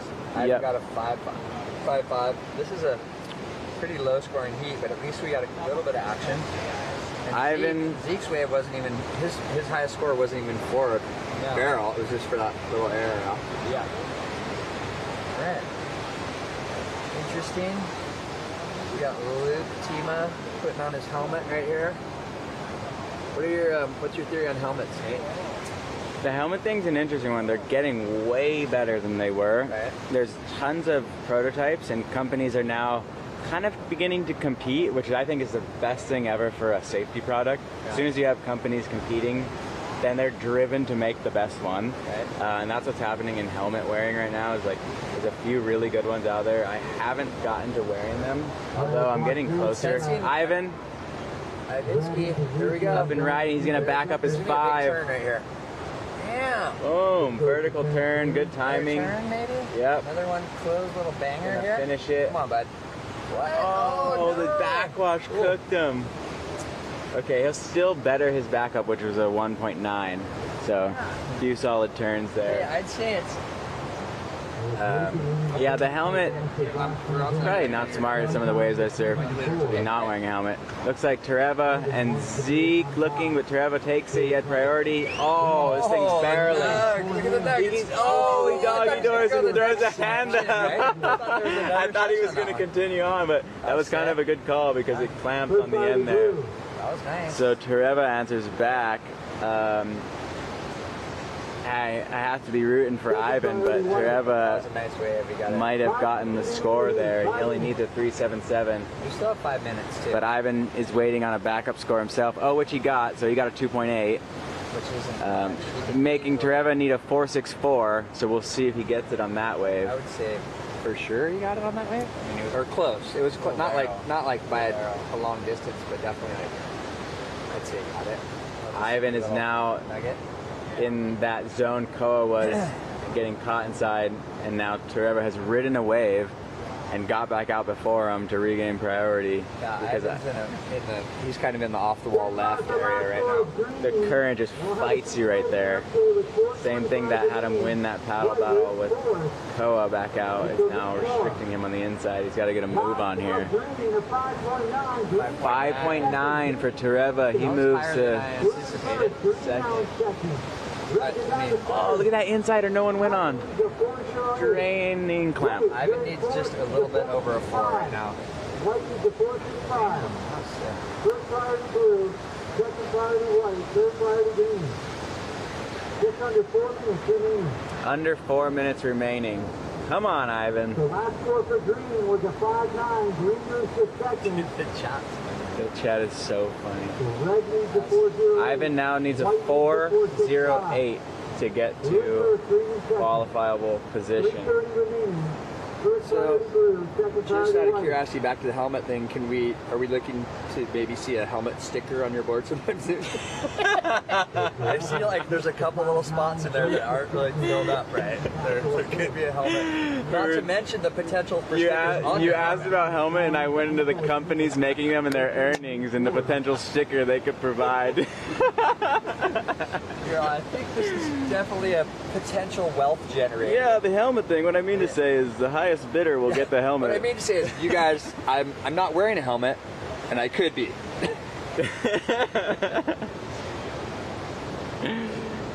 Oh man, so do you know what Ivan was riding right now? I'm sure he's on a shortboard. Dude, Ivan's on like a 6.0 I think it's a 6.0 radius, and then his backup board's right here, which, like I told you, it's buckled. He just is like, yeah, it's my backup. I got it ready, and I picked it up, and there's a buckle halfway across the bottom. So his backup board's already buckled. That's Mr. Cool. And, no, it's not a squash tail. It's a round tail, but yeah, he's on the 6.0 radius. Yeah, that's who was paddling with Tom Lowe, is young Ned Hart. Oh, He chased us well from here. He was like, do you have any extra booties? I was like, ask Ivan. So hopefully he got a pair. And he was one of the only guys paddling with Tom Lowe while the rest of the guys were towing over it. Wow. Young Ned. Ned's got some heart, that kid, huh? Yeah. Well, you know what? I just heard a really good story heart. about Ned, is that Maddie told me. Oh, we're going back to the studio. To that story later. We'll be back for more stories. Back to you, Kaipo. Set approaching. All right. Well, we'll get those Ned Hart stories from John Pizell when we get back to the beach. But we're going to close out this heat right now. Under 2 minutes remaining. And Ivan Florence searching for a score. Koa Smith up and riding. It's just been a shocker for Koa Smith as far as what his needs are. He needs a 4.65. Ivan needs a 4-point ride. Tereva David turned the heat in his last wave with a 5.9. Ezekiel Lau's been out in front this entire heat at 1 minute 15 seconds. Yeah, Zeke started strong, got the 6.33 on his second ride, and immediately backed that one up with his 3.93. Tereva came through with a nice 5.9 backdoor barrel that opened up for him, and that allowed him to overtake Ivan, who right now is in second priority. Tereva is sticking him like white on rice. It's like Velcro, the hook and loop system right there between these two. And not get anything that's coming near me or near you. Well, he's going to use... Oh, he's going to flex. There. Well, that should change priority and give Ivan a chance right there. So he baited him into it. I would expect the priority judge to flip the priority. Maybe it's just a matter of time. That was definitely a psych. Oh. He's using wow, it he got away with it. There you go. Yeah. Oh, he did, but he got away. It took the time it took to change the priority. Like, Ivan couldn't really see it, so Tereva actually, with some gamesmanship right at the end. Koa Smith still got a chance. 4.65 is what he needs. Way down, going into off the wall. Come out, just for fun. Oh! He reappeared somehow. Did you see him? Yes, yeah. yes. Oh! He fooled the cameraman. Bruh! 4.65. Koa Smith could flip this entire heat on the last wave in the last few seconds. I was like half kidding, like, come out. And then he freaking reappeared. Was he laying down? Was he standing? What was going on there? I don't know, but it even fooled the cameraman that stopped panning. And so we're going to wait for the score for Koa Smith. It doesn't look like it's going to be enough, however, from 3.43. So the standings stand. Ezekiel Lau, Tereva David into the quarterfinals. Let's check out our Blend Phi recap of this heat. Heat number 7. Tereva, nice carving off the top right there. That was his 3.67. Now, ended up being his backup score. Ivan gave it a good run, but he is now out of competition. His bid ends here in the round of 32. Got a nice couple of waves. This one was a big old vert snap, just wangers, but not enough. It was Tereva David That would have made taking the the difference second place, yeah. For Ivan Florence as we look at this Blend Phi recap, if he finished it off. This was the 5.9 from Tereva David, turned it in the heat into his favor. And we're continuing on. Mahalo to VEA Projects for their support here. Remember, Pipe Pro online, 15% discount, and also enter to win a John Florence board bag. Speaking of John Florence, we got John Florence coming up in the next heat with Josh Moniz, Luke Tima, Ian Gentile. Heat 8 of the round of 32 of the Florence Pipe Pro, presented by HTA after this.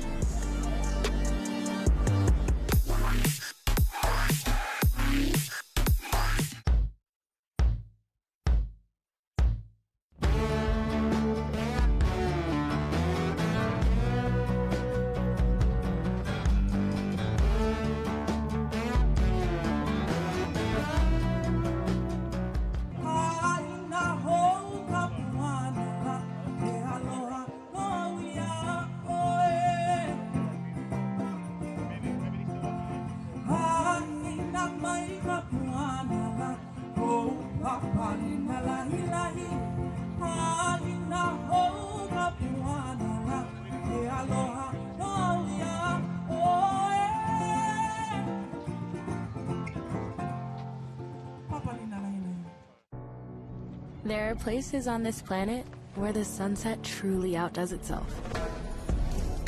Where music is as constant as the urge to be barefoot. Where you're welcome with love, respect, and a soundtrack.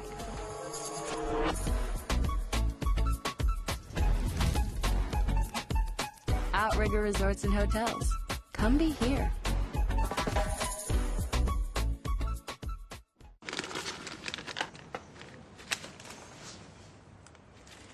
At Hawaiian Telcom, we're here for you, helping dreams become reality. Yes, enjoy. Have a good day. With friendly and reliable service that extends to each and every one of us, putting Hawaii at the forefront to be the first fully fiber-enabled state in the country, providing internet access for all. A brighter world is possible.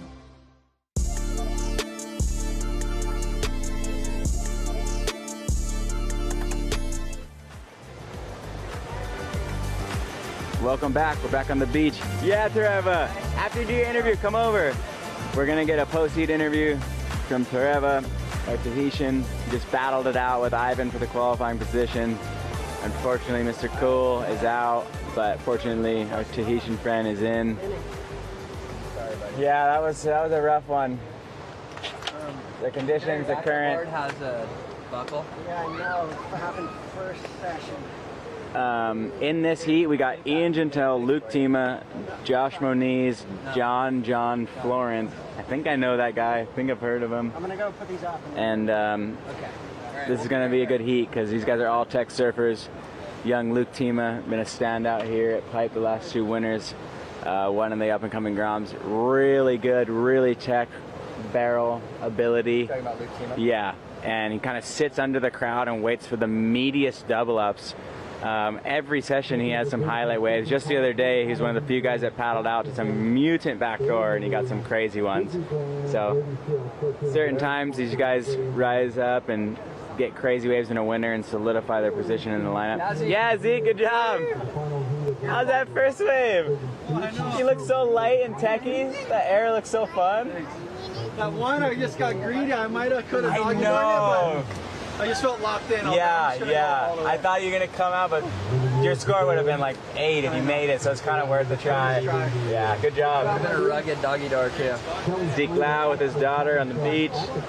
Yeah, Koa actually hit his face on his board on that turn we talked about. Bloodied his chin a little bit. Benji's dad walking down the beach. Yeah. Josh Moniz. Local, another local boy here. The Moniz family, close friend of ours growing up. All talented surfers. Benji's like one of the Moniz family, pretty much.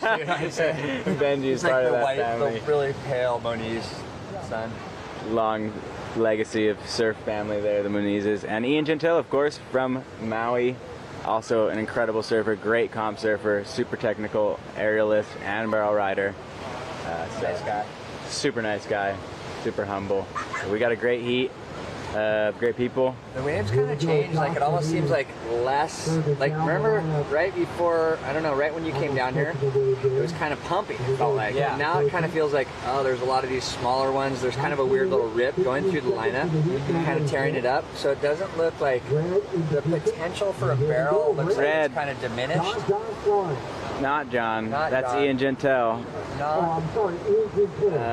Doing a turn. He's going to back it up. Big layback. Wow, that wave just provided.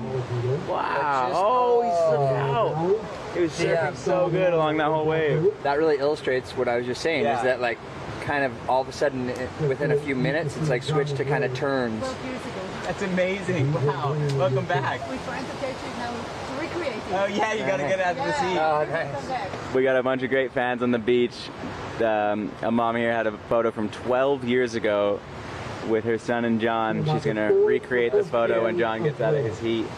adorable. The spectators on the beach. The beach is full. It's a Saturday. It is rainy, but everyone's loving it. A lot of people down here. It's not like it's rainy-ish. Yeah. So not bad. Ian with the only ridden wave of the heat so far. Did they score that yet? And it's probably going to be an okay score for him, just what do you think because he did get two good turns. I'm going to go 3-5. Oh, that low? That turn was good. Maybe a 4 or 5, but the slip out. Yeah. I'm going to give it a 4-7. 3-6-7. Close. You're fired. Oh, I went a whole I'm point hired. high, a whole point high. You're way off. Yeah, nice job. It takes a surfer to, be able to read surfing. Got it. Cool. That's cool. I see where you're at. I see your deal. Alright, that was not cool. Alright, move forward. Alright, so you know what? I like John for turns out here too. Yeah. Right? Yeah. Like there's it's not a We problem. got Blue. Looked like there was a little battle for that. Luke Tima, too deep. Wow. Absolute closeout. Fought for that one. Fought for that one, didn't work out. It looked like it might have been John out the There's a back. little sale going on out there by John. I think it was a proper salesman. Yeah, he sold that one, and Luke was like, all right, here's my credit card. Blue on the inside. No go. John, no matter a heat or a free surf session, will maliciously be trying to sell you or any nearby people on waves. That he doesn't want. Oh, if it's not his turn, he'll be looking at you. Are you going? Are you going? Yeah. It's a pure closeout. Yeah. But there are poor casualties that are just like, if John wants it, I better go. Like, this looks like a closeout, but it must not be. Just tricks him. Like, no, it absolutely is. Tricks him into Painful, it. dangerous closeout. Yes. I have a guy surf a little spot down the road that surfs out there every time I'm there. He's a friend of mine, and he is always like real generous in the lineup too. And I finally figured out, I'm all, dude, every wave you say go on sucks. I thought you were a friend, but you're a little too generous. 2 days ago, I'm all, I'm not falling for that stuff anymore. And he's just like, he's like, you want this one? I'm like, okay, out the back, we got guys looking. Oh man, that's a terrible wave. The rip just chunked it out. Luke Tima on the inside, under priority. He's gonna get his heat started with a turn and a backup on the closeout. So Luke Tima's in second place right now after that wave for sure, right? He's got his family and friends on the beach. They're clapping for him. These heats could be like this all day. It should be getting bigger, but it'll go through these windows where that rip gets forced through the lineup and everything's just chunked out and the sets are getting pulled away. We do see some sets out the back coming in. The swell's super north, so you could see them. Yeah, usually Pipeline, you see things are coming this way. Yep. Right now we're seeing stuff like over to our right, coming in through, hitting the little reefs out there and kind of bumping up. Not big enough to break, obviously, but you can see them kind of stacking up, and then you know they're coming down this way. But it's kind of hard to tell how it's going to end up here when it comes through, right? So this set looks like it's going to make it over. We'll see if it looks or peaks up enough to be John's got priority. Something these guys will want to go on and not just a closeout, ideally. John has patiently waited, as well as Josh. Neither have ridden waves. So here's a question. John has priority, but neither Josh or John have ridden a wave. Does that mean that you think Josh like paddled for a wave and didn't get it? I think priority is undecided still. I think you just made that up. Cool. John should have priority. Why does he? I don't know if you were manifesting that Somebody or. has priority. Like at all times, someone has priority. Like that's John Ian has priority. and Tima have ridden waves. Josh and John. Maybe we could get an authority to chime in here from somewhere else. I am the authority. Could they tell us? Okay, we got a wave. John looks like he's going to take it, get his heat started. He's pretty deep. Oh, he tucks in. What? I just literally witchcraft summoned that wave. Everything I said is wrong. That looked like it had the rip in it. It wasn't quite on the reef. John said, hey, I'm going to make a phone call. Pipe, send me a little backdoor wave and stay barreling because I'm going to do 2 turns after. There we go. Back to crappy again here on a no barrel. Back to what that wave should have done. but didn't. So John now with probably the high score of the heat. He got drained along the reef and did 2 finishing turns. What do you reckon that score was? I'm gonna go for a 5.5. 5.5? I'm gonna give that a 6.25. That was insane. Literally just 617. 617. We're back, baby. I guess it's just surfers really understand the scoring better. 1 Pizel, 1 Nathan for scoring. John on the inside, getting busy. Oh, wow. Oh, he's coming out. Oh, and he comes out through the whitewater. Are you kidding me? Iron legs, Mickey. No waves for the first 5 minutes, and then within 60 seconds, 2 best scores of the heat. So that's actually, yeah, keep eating. But that is what's for you. Stimulated Pizel's appetite. Pizel's like, boards are gonna be selling. I'm not gonna topple either, so my family wasn't impressed with that. John gonna have to do the walk around possibly here. He looked like he might just do the paddle around. Wow, that's a long paddle. But that was some insane surfing. I think, I mean, it's crazy. He's surfing like a world champion. Who would have thought? Wow, so now with a 6.1 and a 5.83, John is dominating this heat with Ian in second at 3.67. Yeah, that was a legit freaky move. That wave honestly looked so terrible as you took off. The second one was more like, okay, here we go. This is a real good wave, but that was insane. Yeah, Benji. Good. So, some guru maneuvering. This heat's more fun than the last heat for us right now. Yeah, our guy is killing it. Our guy's doing good. Yeah. So John is still doing this paddle around. He didn't run along the beach, but he's using the rip current currently to pull him back out. Rip currents, most of the time, are your enemy in the water, but this thing's gonna shoot him right some back paddle outs, lineup. you jump in that little Mario Kart booster lane like this rip current is, and it'll shoot you back out. Didn't have priority at that time. The little P means priority. The P means priority, but now Josh Moniz has priority because he's the only one who hasn't ridden a wave. It's okay. You learn as you go. I appreciate you being here for me. I haven't watched that many contests. I could have all the hours I've watched contests. Yeah, the chat's teaching you about priority. Thanks, Pizel, the priority isn't granted until everyone has ridden a wave. Wow, there's a replay we're watching. John. He just legged it through that thing, huh? That was insane. Can you close that thing out? Yeah, we'll close that for you.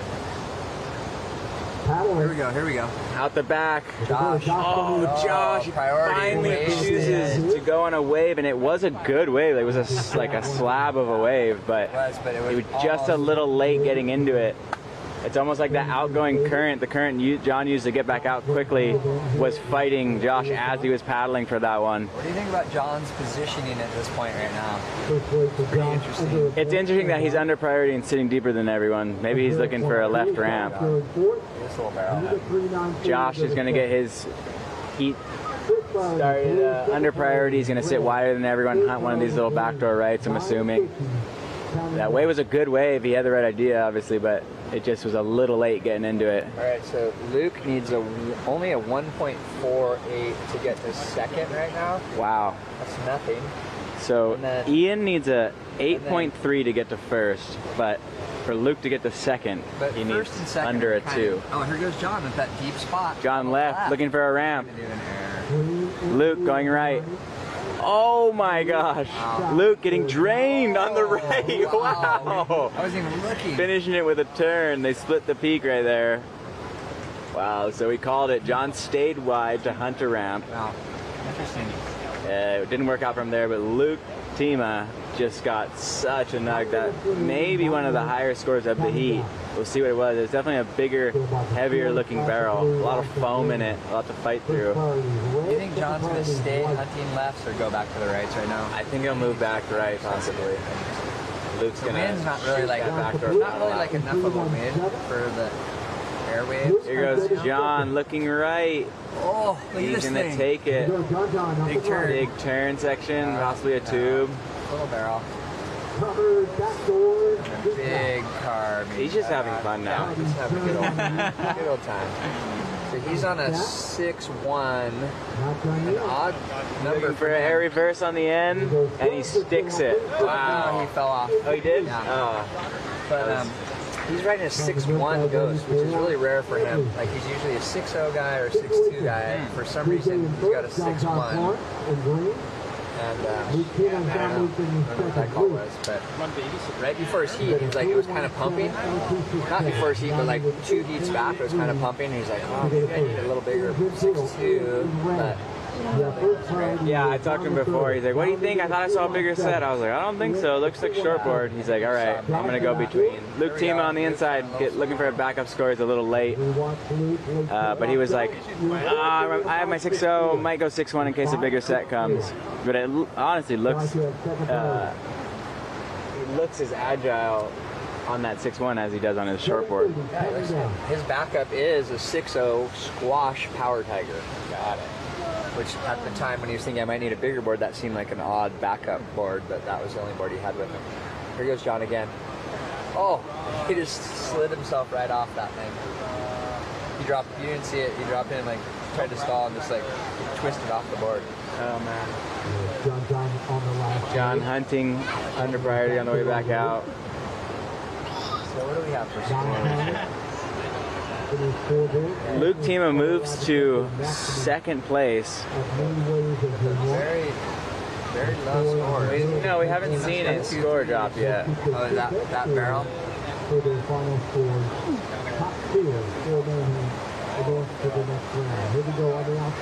Josh Whitney really needs to hustle here. Yeah. In Gentile, up and riding, pulling in. He makes that, he forces his way out, gonna follow it up with a turn. Wow, looking like a little point break right now. Finishes it. Wow, that was such a fun wave and so well served. You think he finished that? He landed and then got bumped off. Like he was at the... I felt like he finished that. But we'll see what he needs. Watch this replay and tell me. Watch this right here. 6 minutes left in this heat. Yeah, he finished that. Looks like Josh is gonna get going here. Up and riding. Small barrel section, he pulls in. It's a cover up. Close the tail a little bit. Finishes it with another tail slide. Luke Tima. Again. Oh, and it just doubled up on the inside bar. Wow. So hands behind the back. That's gonna be an insane backup for Luke. That wave really like started kind of weird. Nice little round one now. And then he kind of landed on top of Josh in there, but started weird and doubled up, and he got drained on the reef. We'll see where this puts him here. Our scores are delayed, but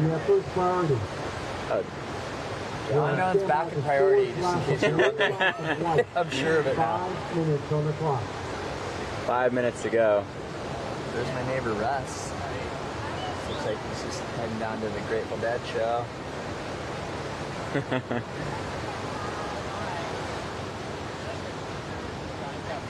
Shout out to everyone in the chat firing off questions. How does this feel right now for you? I was just thinking about you guys the other day. Like, you guys, you're at the beach at a contest at your home break that's sponsored by a company that you're part owner of in your name, and your brothers and you were, well, one brother's left surfing in it. But like, how cool is that? Like, when you're a little kid, this is like, imagine back to being like 10 years old and then like come to this moment right now. Yeah, no, it feels super crazy because we grew up here on the beach and obviously watching the events, and as we became surfers, our heroes were competing in these events, and hear the roar of the crowd, and we went to school across the street. You could hear the events happening and the announcers going crazy.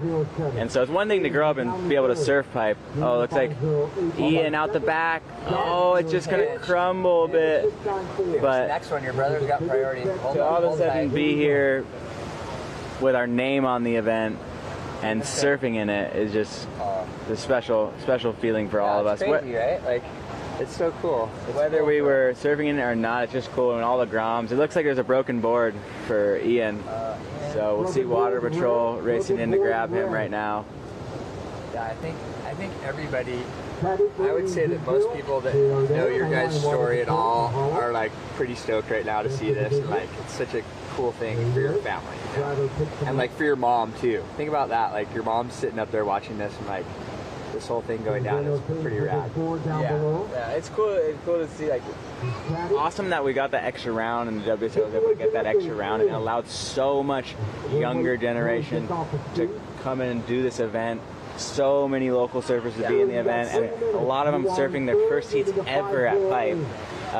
So it's a special opportunity of an event. Those rounds are done now, but it still was that extra day added a lot of opportunity for a lot of groms, and hearing them talk about it, like, wow, that's the first time I've ever sat out at Pipe and been able to choose my wave. Like pick a wave they want. I always sit under the crowd and everyone just bulldogs. But for them, that was like a really special thing. Or even some of them, like even surfing. To sit in that lineup with only 4 guys around, right? Just be like, wow, this is a whole different feel, right? Yeah. Pretty cool. It's cool hearing them talk about that and hearing them stoked and just fired up on surfing in general. 733 and a 317. You are in second. Leading a 507 to go to first. See you guys later. We'll see you guys later. That was our commentating for the day. We're coming back. Oh, we might be coming back. But we're going back to the studio now. All right, well, there we go. 2 minutes remaining, and John with the standard sorcery out at backdoor, 6.17, 6.23. But really the story is the comeback from the youngster, Luke Tima, with that 7.33 to get into second and advancing position, Rocky. Yeah, that was a clutch wave. Pulled in, got nice and deep, came up with like the hands behind the back claim, look at the judges, then went right into a cutback. I like the little stop claim, like, yeah, I seen that. Okay, I got more. Yeah, clutch for Luke Tima. Luke Tima in a borderline position where we're talking about the qualification for the Challenger Series out of the Hawaii Tahiti Nui range. He's currently tied for 6th on the standings right now. So coming into the quarterfinals is going to really help Luke Tima if he's able to pull that off and defend his second position in this final minute of this heat. Yeah, here we go. That's Josh Moniz also now leading at 6.94 on the hot seat for elimination. And also on the hot seat on the rankings for Josh Moniz. He's number 4 in the Hawaii Tahiti Nui range. So he wants to hang above that 5 spot to make that cut onto the Challenger Series and try to join his brother on the championship tour in 2027 if he gets through that Challenger Series in 2026. Down to 30 minutes and desperate times for Josh Moniz. But meanwhile, it's the John show as usual. Comes out here. He's got total heat control. He's got priority. He's got the lead. It's all John. Yeah. Thank you, Nathan. Thank you, John Pizell, for hanging out and getting us through a couple of heats. Appreciate that very much. And John, at the number 1 spot right now, headed to the quarterfinals. We saw Baron Mamiya earlier approaching the water. That's quarter number 1 for the men's. That is setting up, getting ready to rock and roll. At 000 on the clock now, it's over. It's over. And it's now time for our Blend Phi recap of our final heat of the round of 32, where John Florence and Luke Tima have advanced into the quarterfinals. Here's Luke. Yeah, worked it well. Started off with the performance maneuver surfing. Saw John on the left going for an aerial attempt. That was after a couple of his barrels. Somehow, in these conditions, he found ways to tuck in just like that. Just perfect wave reading. And then this one, he just worked it to the bone, milking this thing like an Indiana Holstein. What type of sorcery is this, John Florence? 6.23. That is wizardry for that effort. But this was the difference maker for Luke Tima. Drained through there for a 7.33. Like the little hands behind the back claim. Just a glance to the judges, making sure you guys seen them. Yeah, great job there for young Luke. Moving on, along with John, getting greeted on the beach by a bunch of autograph and selfie seekers. John's always happy to take his time there. Yeah, what a What a gentleman class act. All right, well, Rocky, I'm going to let you talk about our next sponsor to give mahalo to. Hey, Keiki Beach Bungalows, right down the way there, walking distance to Pipeline, to all the supermarkets and everything you need, food trucks. Such a great spot, great staff. They do it right, staying there right on the beach. And we'll see you right back after these messages for quarterfinal number 1.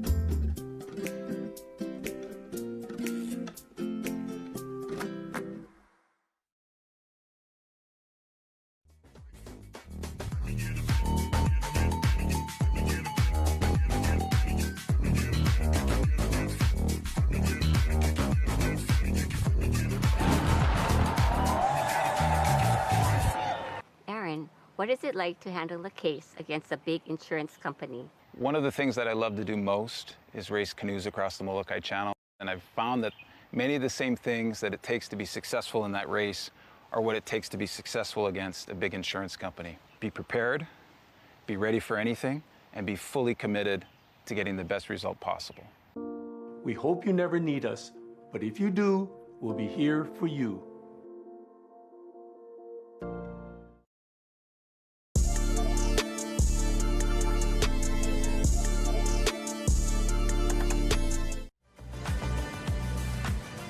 Merry Christmas.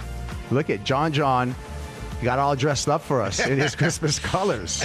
Santa Claus beard. The little kid go sit on his lap. He Tell him can what he do likes everything. for Christmas. He just zinged his way through the round of 32. We'll see John Florence in the quarterfinals. And speaking of quarterfinals, it's quarterfinal time. Quarterfinal number 1 out on the water. Yep. Benji Brand, Baron Mamiya, Jackson Bunch, Brody Sale, Rocky. Battle of the Bees, if you count Bunch in there. Benji, Baron, Bunch, and Brody. There you go. Yeah.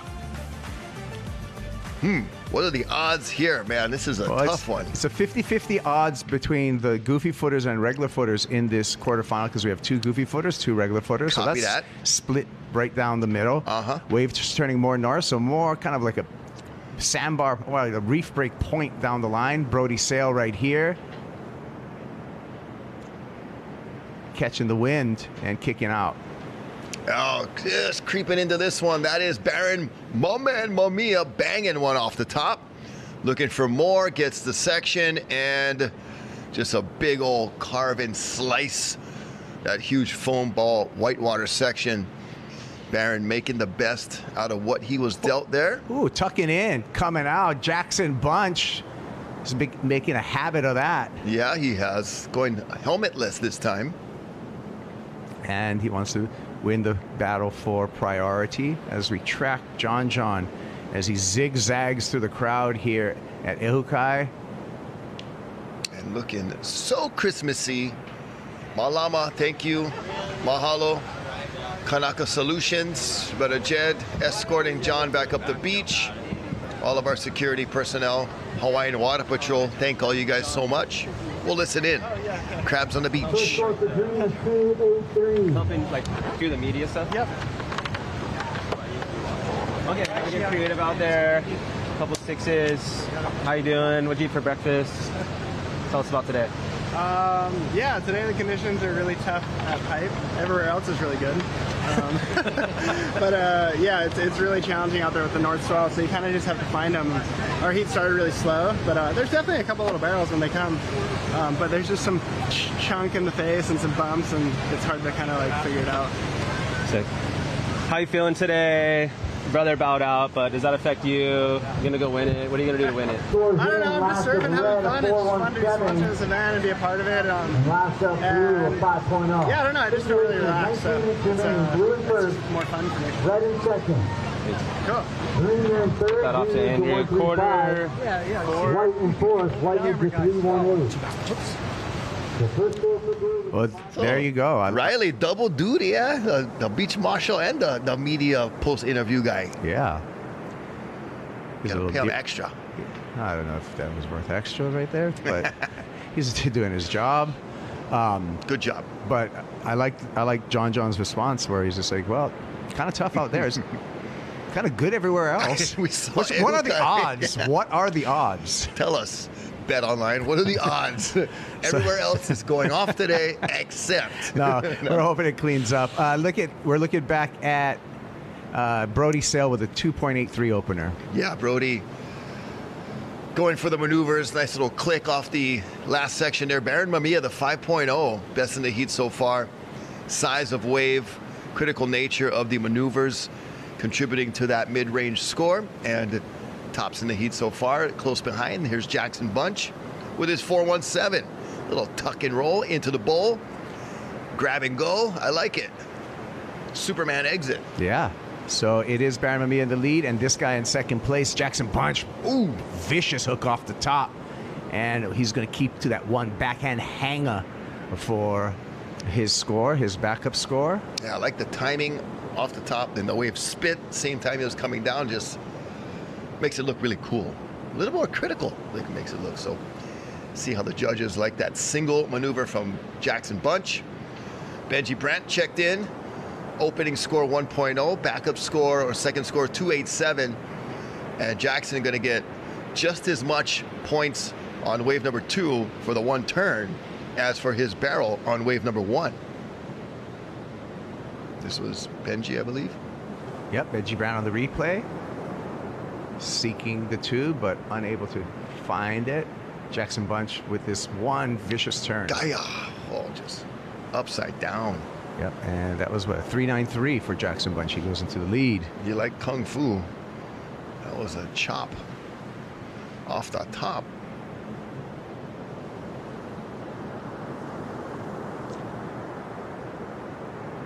So I don't know if I need to call out for W's again on the chat to try to like summon some good wins and waves. Yeah, wins, waves, all the dubs. So might reserve that W call, but here we go. Let's see what Baron Mamiya has. Oh, duck in front.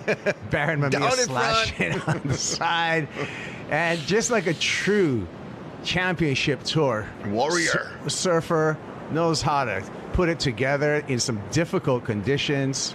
Baron Mamiya needs a 3.1 to take the lead. I think he did that. What do you think? I like the way he surely, another phrase we use a lot, made something out of nothing. And what can we say besides manufacture? Like produce, built, make, produce, built. He was steadfast, erected in his attempt. Composed. But like the concept being is that like he had to make something, using very little. Make something productive using very little. Meager resources. Or yeah. He Tom Hanks castawayed that thing. You could say he foraged for the score. There's so many words. He foraged. The English language is amazing. He hunted the forest, yeah. gathering nuts and berries. Yeah. Some surfers Hunting are hunters. Game. Some surfers are gatherers. He gathered up that score. I'm just giving all these solutions so that we stay away from the cliches. I agree. I'd like to further that notion. Navigated some chunk. Thank you. Hot Dog Johnson. Hot Dog some Johnson. in the chat, that went good. I tell you what, man, I really do admire people who enter hot dog eating contests. That's like just a crazy endeavor. You know, dip it in the water. Yeah, there are no losers in those events. They are all wieners. Oh, we need that soundtrack for like a little drum machine. Okay, pulling in Brody Sale, busting out. Come on, Brody. Oh, Come no. on, Saleh. Did not get it.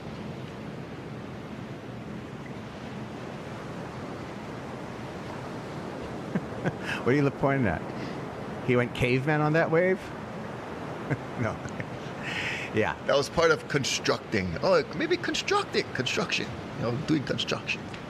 making a score. He did make a 5.23. Baron Mamiya did, so he did take the lead. That wave did not have much on it, you know, at face value. So he truly did construct and create from scratch. Blank sheet of paper made on mural. Zeke Lau. Look at the back tat on Zeke. The back tat, the spine in the middle, bro. He's a little bit off. No. I'm pretty sure it's supposed to be on that side. But got all the Polynesian markings of a Hawaiian warrior surfer. Yeah, and he's coming up quarter number 2. I remember as he started as a kid when he got that first tattoo on the left arm, I was saying, oh, you got the poly tats on your merging arm, us. You know your merging arm, that's when you stick out the window. You stick out the window when you're merging on the road, and everyone's like, whoa. Very tactful. I better let him in. This must be a mock. Exactly. Must be a Bunch in the barrel. Come on, Bunch coming out. That's what we want to see, Jackson. Bunch. Barrels and bunches. Oh, that was a bunch of barrels. That was a bunch in a barrel. Here's Brody. Let's see what Brody has. Does he have a barrel in his future? Yeah, he does. Brody in the barrel. Brody coming out. Yeah, bro. Big closing maneuver for Brody Sail. Okay, game on. We got our bees in there. Speaking of game on, I thought I heard Bo Hodge on the beach mic. I think he was saying, like, what? He was going to do a guest appearance or something? So, Joe is not solo. Oh. So I thought I heard there was some certain, you know, we all know each other fairly well and can tell each other by voice and by certain words. I thought I heard Bo Hodge. Here we go, Jackson Bunch. I think this is a great barrel right here. This Second was section really coming through. Nicely done. And then Brody had to wait for it, but he found the little cone himself. Mm-hmm.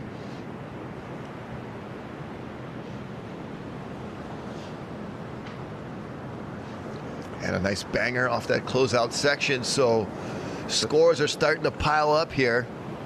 Jackson Bunch, Brody Sail back to back. Baron and Benji could be in trouble.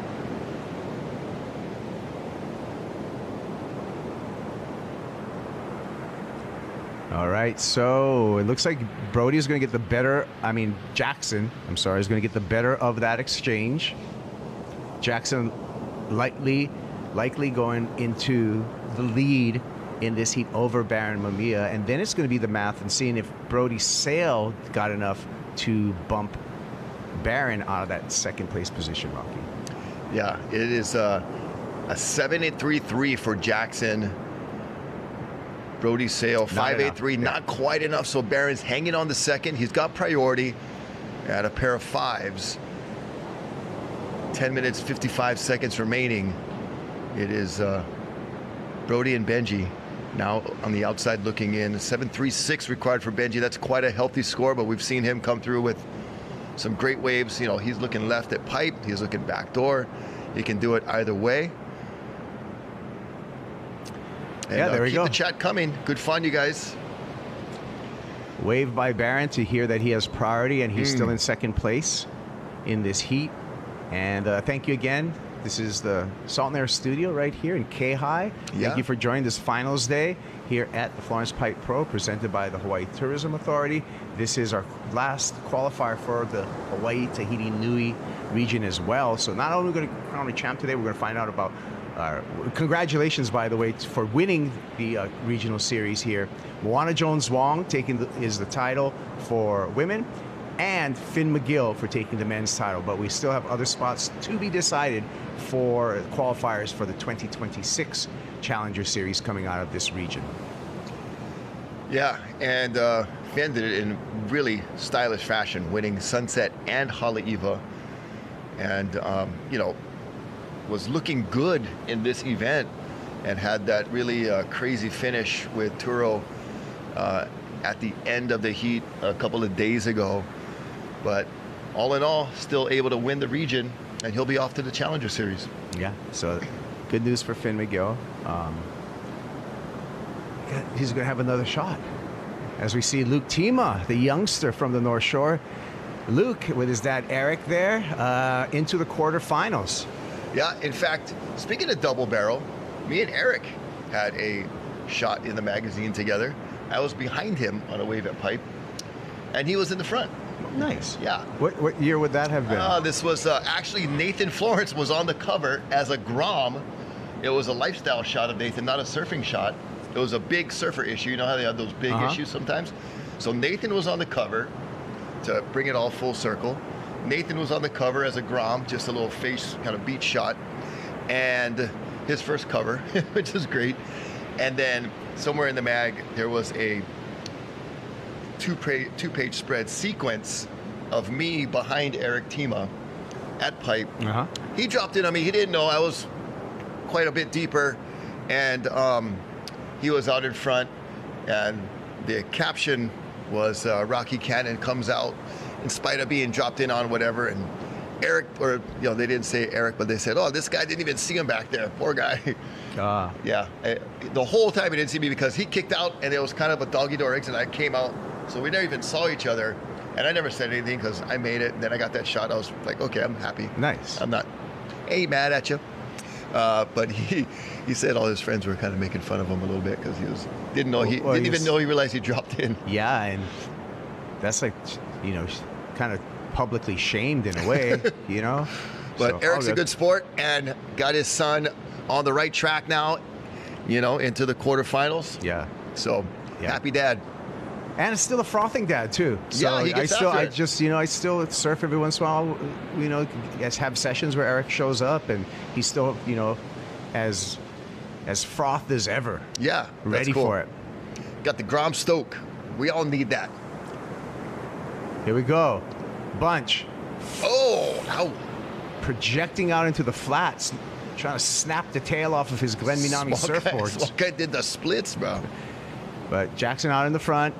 Barron in second. Brody needs a 4.4. Like you said, 7.36 is what Benji needs. Things have not been going Benji's way in this heat. And I feel with 4 surfer heats, Rocky, and these conditions, inevitably there's going to be one surfer in every heat who's going to be just out of left out. Yeah. Because there's just not that many quality waves. It's like a 3-man heat kind of scenario conditions-wise, but you're sending 4 out there. Yeah.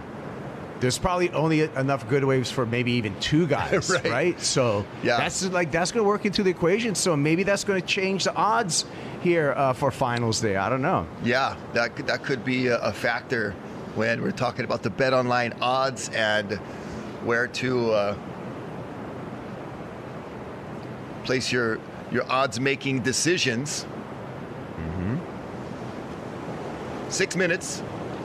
And we navigated that one very carefully as Shion Crawford. Look at him.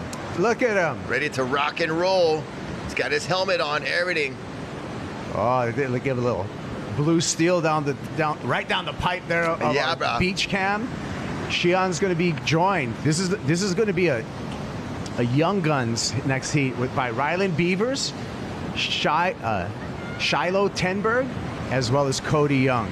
Yeah, we'll see if Shiloh can keep the magic going because he's been on somewhat of a tear climbing up into the quarterfinals. So if I could whisper to Shion right now, I would say, Shion, go and do airs. It's bumpy, it's chunky. And lumpy. And you already got a 7.5 for underscored alley-oop. Yeah. And you can go out there. If you can keep on doing that, you're going to get your scores. Take matters into your own hands. Yeah, just do 2 more. I would say to Cody Young, who's getting ready to go out, I would say to Cody, control priority. It takes 2. You only need 2 waves. You need to be on the best 2 waves in the 25 minutes. Because I just don't, and he could prove me wrong, I just don't see Cody as much of an air guy as Shion. Jackson Bunch, here's our heat leader. Yeah, zapping it off the top right there. Just cat-like reflexes, so precise. Jackson Bunch finishing up wave number 6. So definitely taking a lot of swings. Trying to improve that 417. Baron Mamiya. Oh, small kind blockage. And was there contact on that paddle right there? It looks like he just like did a paddle to the back of the head of Brody Sale. Interesting. Interesting. And Barron's got third priority. Brody's got first priority. So Barron is kind of pleading the case that like the priority guy got in his way. He and just sat there. And the priority should have been taken from Brody Sale. I think that's what he's thinking right now. And or maybe he was in Barron's way, because if he's not going to catch the wave, he should move. Well, here we go. So here we go. Brody has priority. Yeah. And he just stops. And there was contact. It was a paddle right. Let's see this again. It was just his arm He's moving, just like, right? What are you doing? There. Oh, he kind of slid his arm like right in between. It didn't look like he hit his back, but it was just right in, mid-stroke, Whoa, and our priority judge is just steadfast in holding priority for Brody Sale. And, I mean, Brody was paddling for the wave, then he stopped. Yeah, right. But he got to move out of the way so Barron can have a path to catch the wave that you don't want. Just because you have priority doesn't mean you can roadblock. Yeah. Meanwhile, we got to just talk Santa. There's the real Santa Claus. Well, not the real one, but that's Santa because we're... No, that's him, right? He came in disguise. Well, he got his Florence Pipe Pro gear. Yeah. That is awesome. When you got a beard like that, you got to put on a hat like that, I guess. You know what, though? We got to get a hat for Barton Lynch. Oh, gosh, he is totally... Can we send a hat down there? The Aussie Santa. My. Wow. So... Mommy, why does Santa Claus have an accent? Here goes Barron. Disgruntled. He's a disgruntled, bro. Disgruntled uncle. Back to Santa. Let's talk happy thoughts right now. Yeah. Oh, my goodness. Oh, no, back to Jackson. He's just kicking out. Oh, boy. Back to Santa. Brody just still hangs on with priority. Oh, for a hot moment, Koa Rothman took over the chat for a hot moment at the airport. Should he get a beer? Not have a beer, Koa. And now we're back to the chat, and everyone's putting their 2 cents. I wonder how fast Koa types. It must be pretty fast. But hey, that was a full-on basketball pick move by Brody. It was a full pick, huh? Yeah, he just set the pick. He just stopped moving and just stood his ground. And Barron was looking for the foul and didn't get it. He was looking to the refs. Brody trying to get in the second, needs a 4.4. Some nice turns. I don't know, this wave kind of smaller on the inside. Going to be tough to squeeze a 4.4 out of that. We'll see. He was definitely trying to make some lemonade there with a batch of limes. It's going to be tough. He's foraging for a score. Jackson Bunch on the left. Oh, boosting, but coming off the board. So looks like it's not going to be enough for Brody Sale. And now Barron's going to get payback on priority where he's going to go, okay, I am tracking you down, Brody. I am not going to let you have any kind of quality wave or anything that's coming in this next 25 seconds. Here goes Barron. Let's see if he flexes. Ooh, non-flex. Yeah, that was way inside. Anyway. But he is letting them know, I'm here. I ain't going nowhere. Meanwhile, with priority, Benji Brand can turn the whole thing with a 7.36. Would have to have a couple of sections there. And does not get that. So it's going to be Bunch and Mamiya moving on into the semifinals. Don't know if this is... I think this might have been after. 000's on the clock right now. Yeah. Jackson just getting the wave in. Oh, no. It is before. He stood up before. Okay. So count it, but it won't be one of his top 2. No. It'll just take time. Our recap, our BlendFi recap, it starts right here with Benji Brand. Yeah, Benji, the 287 was looking a bit promising from the start, but ended up being the odd man out in 4th place with not much to show for it. Baron Mamiya really created something out of nothing here and made his way across, hunting and gathering for any kind of points he could find, and found just enough. Jackson Bunch, pretty dominant in this heat. He's been seeking backhand barrels throughout the comp. He's got a great technique there. as well as going to the rail when he needs to and slamming it off the top with a backhand hanger maybe a couple times for the Paia boy. And he putty 3 times on that way, maybe 4, like little small crack at the end. The Paia Mecca. But it's going to be Jackson Bunch and Baron Mamiya moving on into the semifinals. Mahalo to BlendFi, where you can get all of your finances all in one spot. Your cash, your crypto, and your startup investments are all together in one app. Thank you, BlendFi. Quarterfinal number 2 coming up after this.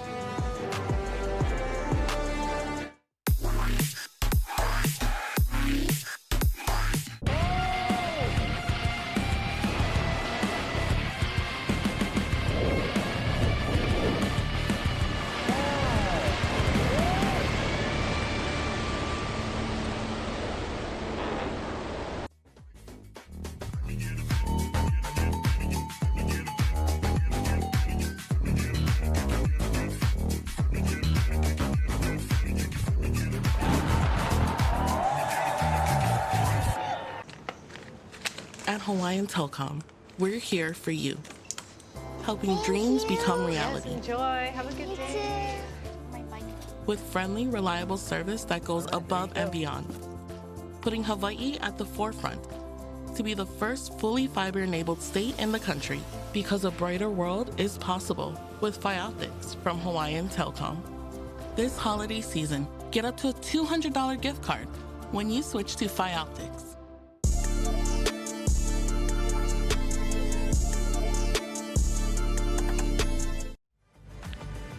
Welcome back. Florence Pipe Pro, quarterfinal number 2. Aloha Avakea, good midday to all of you. Ryland Beavers in the red, Shiloh Tenberg in blue. Shion Crawford will be in the white, Cody Young in the green. And set up to be another quality quarterfinal with talent oozing, seeping through all of these surfers and beyond. Up and riding in red, Ryland Beavers has had a really great showing in this event. Coming from round 1, here is Cody Young gliding off that first section and then setting up for a nice big vertical hack there. And finds one more on the inside, incomplete, however. So 3.67 for Cody, 2.0 for Ryland. And the haze and overcast conditions settle in from a sunny morning that we had. We had a little brief moment, slivers of sunshine, and now back to the dismal kind of the coldest Hawaii North Shore we'll see. This is winter in Hawaii, and this is as wintry as it gets. We've had a week long of rain and a little bit of colder temperature. Actually, not that cold because it's been Kona winds, which are a little warmer, but still a little chilly. Shion catching a rail. See how honest that commentating was right there? So honest. I didn't say like coming unstuck or anything like that. I just said straight, incomplete, telling you guys the truth. Right, you saw in the eyes. He caught a rail right there. Yep. He actually, he met Uncle Doug, who sometimes hangs under the water. Doug Grab rail. Your rail. Grab him from underneath. That's okay. Get plenty more time. 20 minutes, Sean. But it's pretty ripped out conditions, you know. I know it's kind of ripping through. Not ideal. Also, you might want to turn off your sprinklers, everyone in Hawaii. Save water. Bro, Save water. No need. Even if I want timer. Shut the timer. Turn off the timer. Turn them exactly. Turn them off. It's just a reminder for everyone. Malamai kevai. Kavai. Yeah. The vai is the freshwater. Freshwater. And that's what brings life. Whoa, a couple shakas. Whoa, wound up shakas. The uppercut shakas, wow. Boom. Oh, I felt that one in my Oh. No. Oh, my guts. Okay. Shion. One more swing. Chance. Come on, boy. Ooh. There we go. That's more like it. Oh, solid. He's solid. Land him. Okay. He's solid. He is a solid surfer. That a little bit partial to the Haliva boys.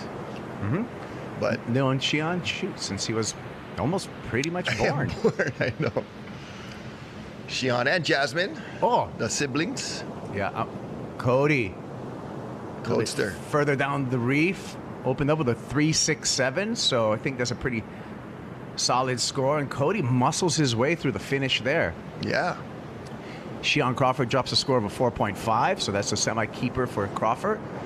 Momentary, he's going to go into first place. Cody Young will take that first off of him once his second score drops. Yeah, just needing a 1.34 to get to first. That one did it. Ryland Beavers got blocked by the wave. Got all dammed up. And Shiloh Tenberg, oh, there we go. Ooh. So it looks... That is rain. I tell you that drone shot, though, you're right. There's some kind of... Enhanced filter that's just making it, the colors pop. Make it look brighter, yeah. Camp Highway, Kenui Road. So you can see also, Beach. Yeah, in this shot, Rocky, sorry, like that, and you can explain it. You can see that how north the swell still is. Oh yeah, it is just angling so much from the north. You know, our directions are pretty straightforward when we're talking swell direction. So you're coming from up north towards the top of the North Shore, Velzeland, that area. The waves kind of swooping down at that angle as Shion Crawford swoops through a couple of nice turns, and then Cody Young. This is a 3.67 for Cody, so that will 3.4, excuse me. That will get him to the lead.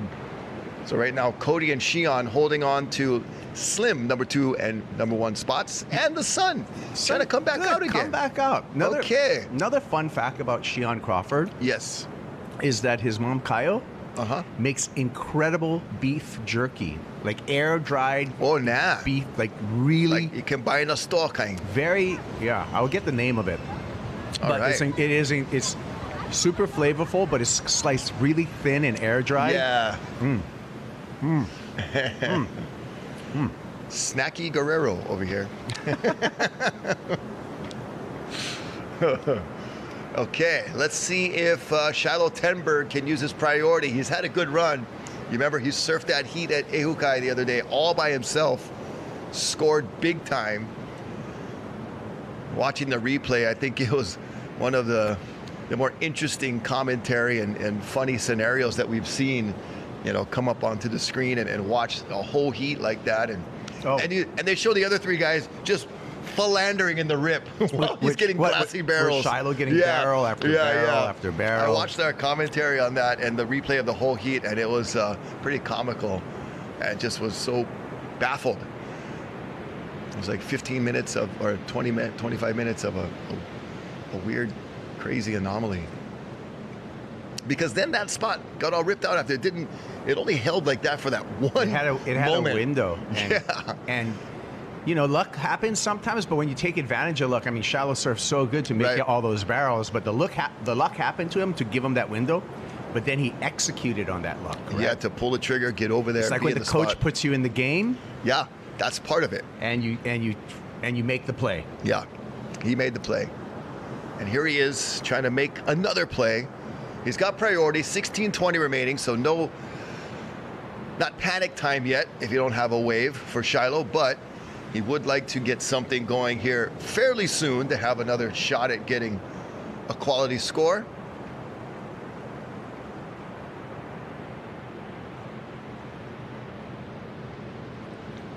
Okay. More news from HQ. Oh, let's see. What's qualification the news? as long as no one catches a wave.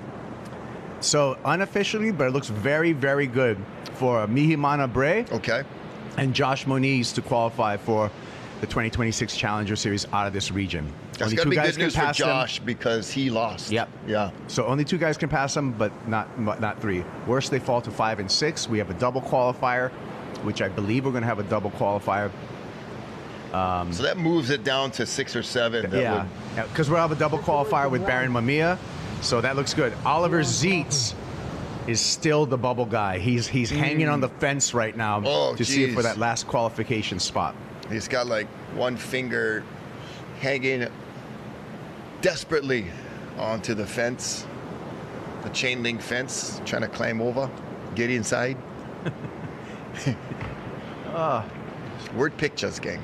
Word pictures.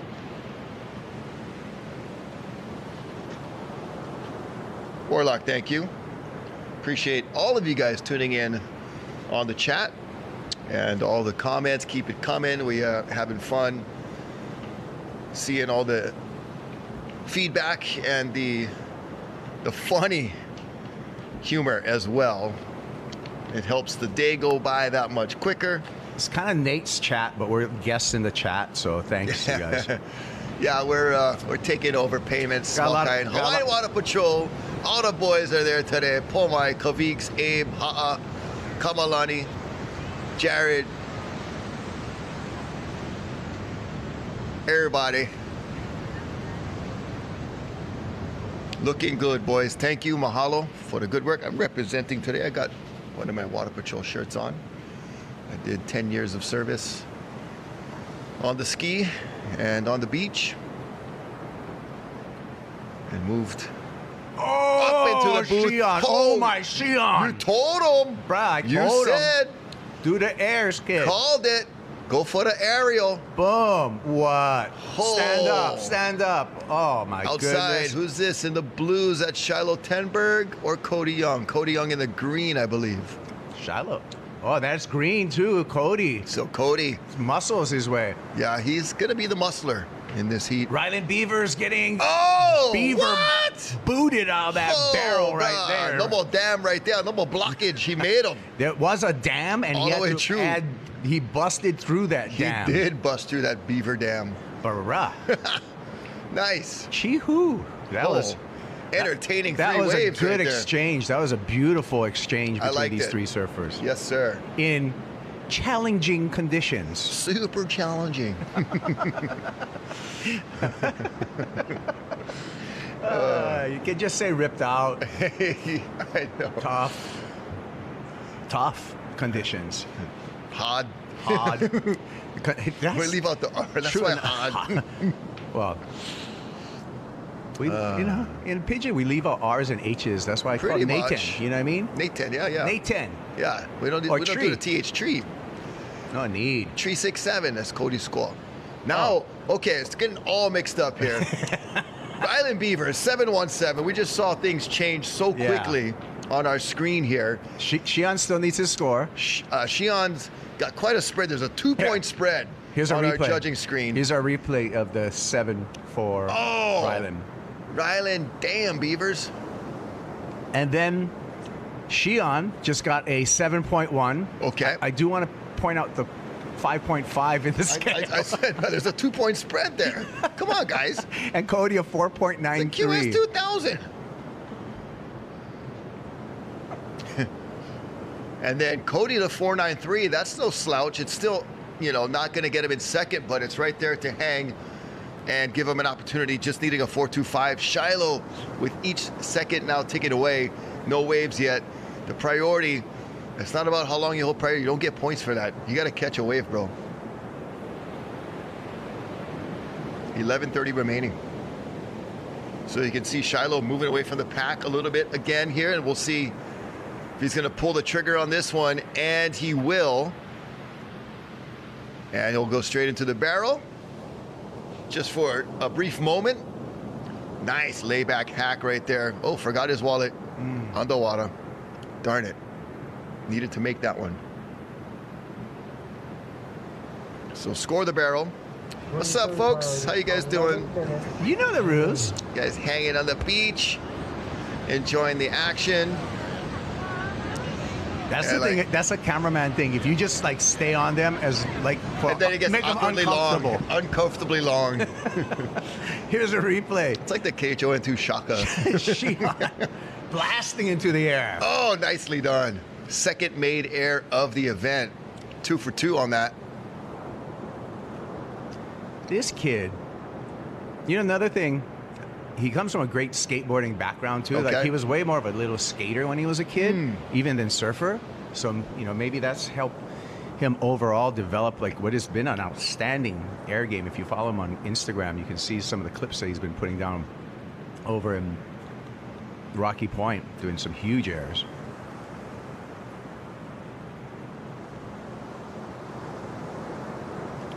Oh, got some other hopeful words. Assembled, fabricated, constructed and fabricated will be used in the future, you guys. Thank you very much, because my whole goal is to stay away from surf cliches. And just to keep the new thesaurus words open. Bruh. The Thesaurus Rex. Yeah. Just keep it different, keep it spicy. throw some variety in there. Mason Fro Ho. It does have like, it's got 4 people's set of hair on his head.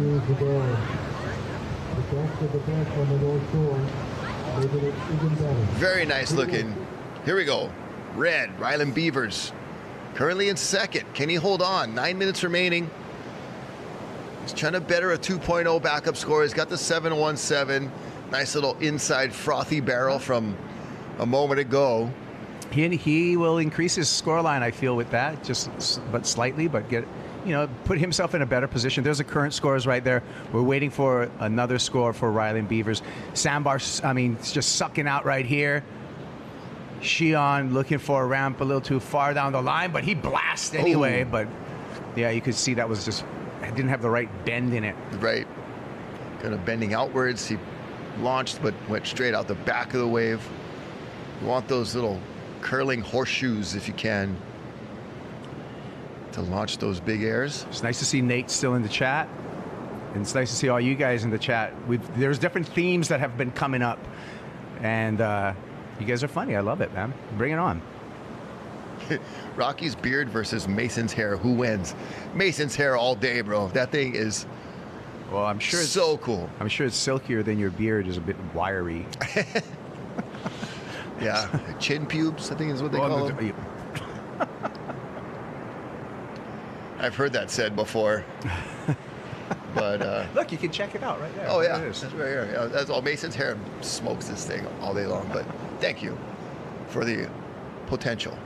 Rocky Cannon, Kaipo Guerrero, the 1s and 2s here with a dash of Nathan Florence and John Pizel when the Florences come up for their heats. We're watching Cody Young, Shion Crawford, Shiloh Tenberg, and Ryland Beavers right now.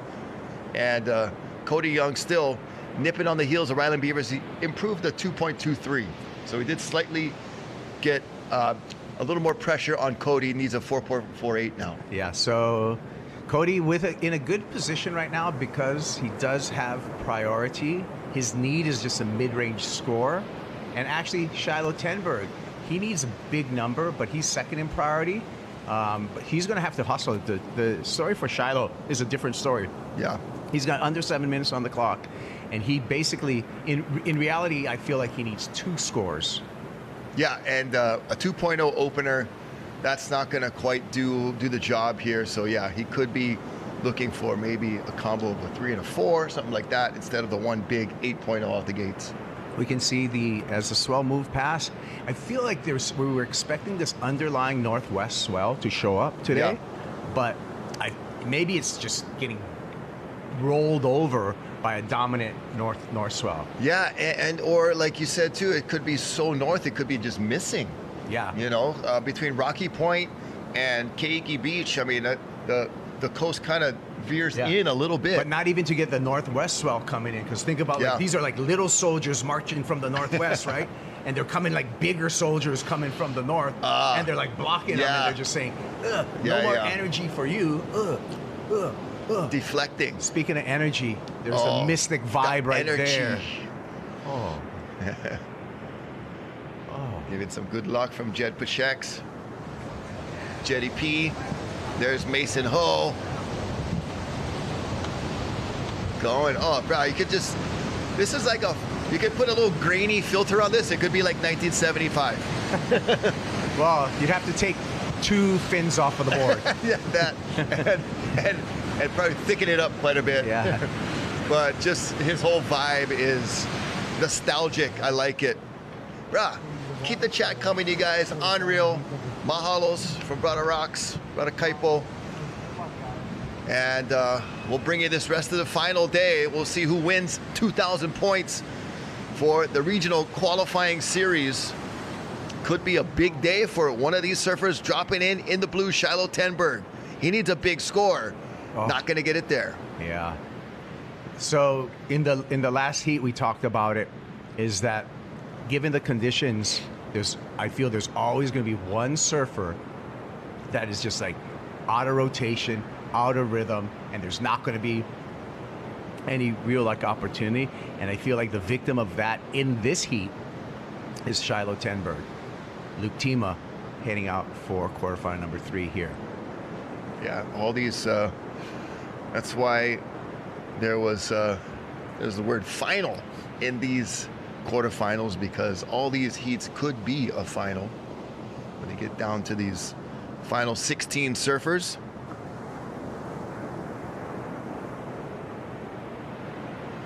Yeah, we saw Shion Crawford sporting his AI shorts.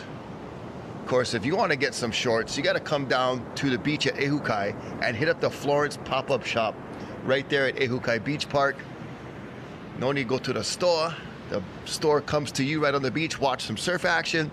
Bring your phone so you can tag along and keep an eye on the broadcast and check out the action live on the beach. And if you did do your Christmas shopping, just get a couple of items there, a couple T-shirts, and just, you get it all done. Yeah. Yeah. I was thinking of you when I was at the beach. Here you go. But the truth was, it was just easy to do. Yeah, but they would be so happy. Like, oh my gosh, you're thinking of me. That's so amazing. Like, yeah, of course I was. And I would do the classy thing. And it only happens one time, the 2025 Florence Pipe Pro. Yeah. There's never going to be another one. Not so that we know of anytime soon. Well, that actually just makes everything a collector's item. Correct. I'm going to put my stuff on eBay. Here we go. I'm just kidding. Here goes Shion. Ramp hunting. Loading up. Popping it up. Oh, tried to kick flip, heel flip out of that alley-oop. Make sure you land on the outer side. The right side, but that would be the wind kind of just caught down. That would be sick. Think about like if you could actually do that, like a alley oop, but then like a little heel flip. There's the Florence station there for your Christmas shopping needs. That was from the other day when we had never have contest. Was more busy now, I promise. What? Oh, I took my chicken to the beach. Is that Chicken Joe? We've been looking for Chicken Joe. There's in the Chicken chat. Joe. There he is. Oh, look at that ripping chicken. He's shredding, boy. Oh. Again, the cameraman doing a great job of just keeping on the shot. Yep. Stay right there. It gets uncomfortable soon. Dad doesn't want to look. It's like, oh, you guys are embarrassing me. Usually it's the other way around. My daughters are getting to the point where like, Dad, can you just stand over there? Like, walk like 4 feet behind us, 10 feet. Ryland Beavers. Pretty nice carve there. Timed it with some backwash. Shampoo on the way. And talk about backwash. You got a second shot on the inside. Look like backdoor makaha right there.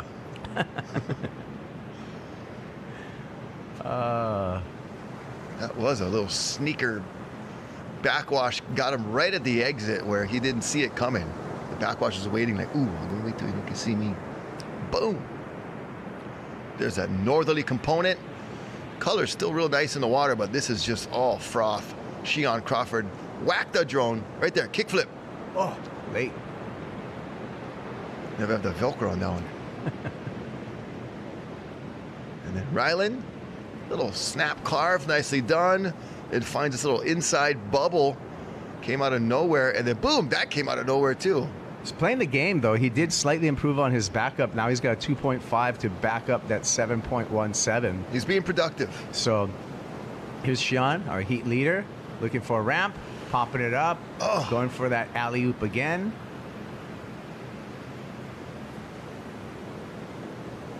$40 seconds.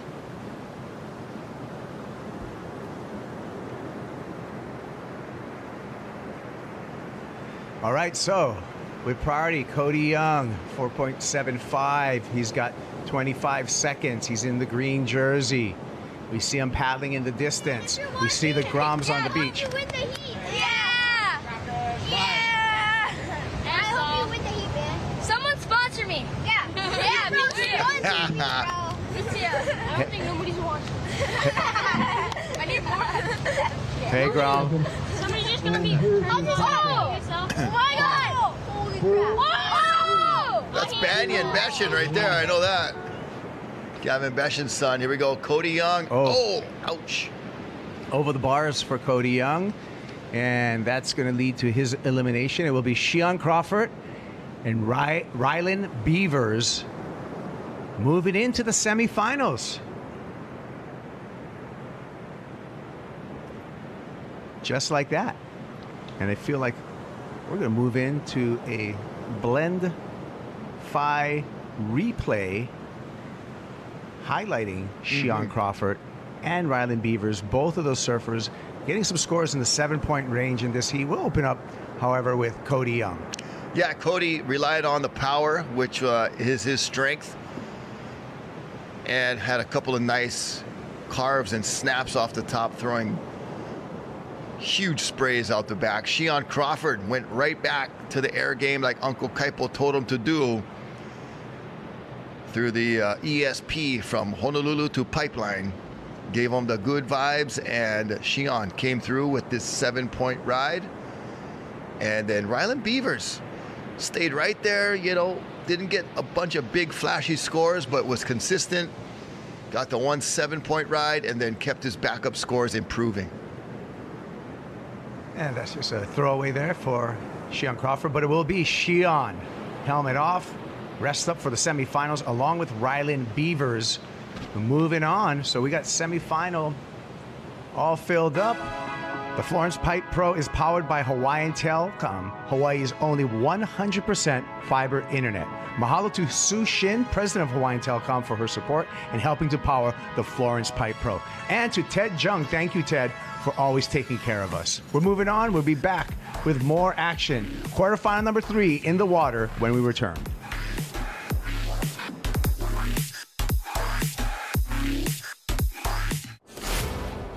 We're here for the moment when the ocean calls. At the edge where land fades and the sea takes over, we find our place. We take you to the world's edge, where legendary shores meet untamed waters, where raw power and unbound forces push every boundary. This isn't a broadcast. It's the next frontier. Welcome to Rogue TV. When the ocean calls, we answer.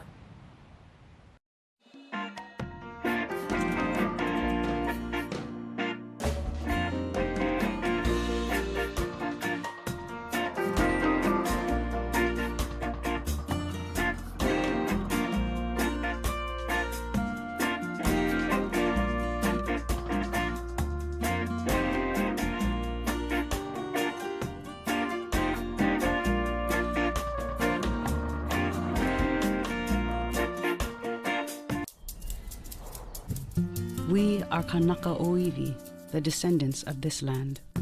Since 1981, OHA has worked to strengthen our lahui by supporting affordable housing, quality health care, educational access, and economic opportunity. Our story is one of resistance and resilience. We are the Office of Hawaiian Affairs, empowering Hawaiians, strengthening Hawaii. There are places on this planet where the sunset truly outdoes itself. Where music is as constant as the urge to be barefoot. Where you're welcome with love, respect, and a soundtrack.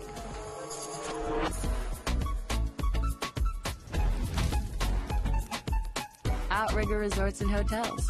Come be here.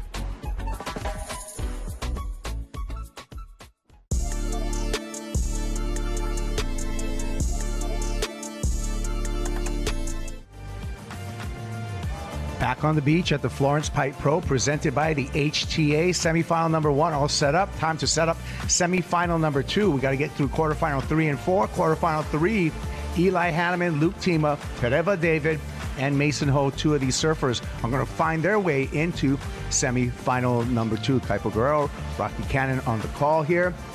25 minutes on the clock. We've melted it down to 20 minutes. Replay of a couple of opening waves. This is Mason Ho. And Mason Ho with a 5.50 on his opening wave. So early lead to Mason Ho. Excuse me. All right. So water went down the wrong pipe there. We'll listen to Shion Crawford. Shiloh, you Alright, make it through. Good job, boys. remember me? Thank you. See you in a little bit, okay? Yeah. Semi one. They're running women's first, yeah? I think so. Yeah, they're going to swap to the women's. Oh my God, gums, it's firing. It's mental eyes out there. Holy shit.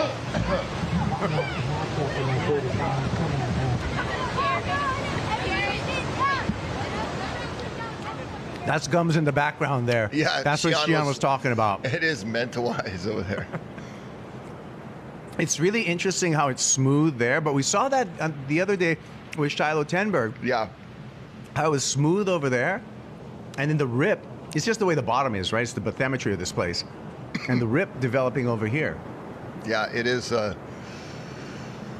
just you can be 10 yards, make a big difference on these kinds of days of distance between the peaks.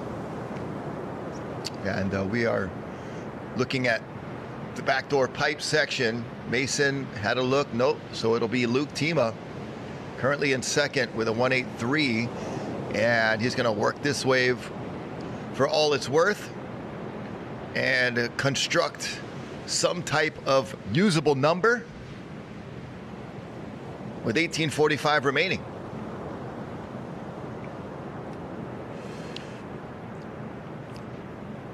He was given cucumbers there, and he made pickles.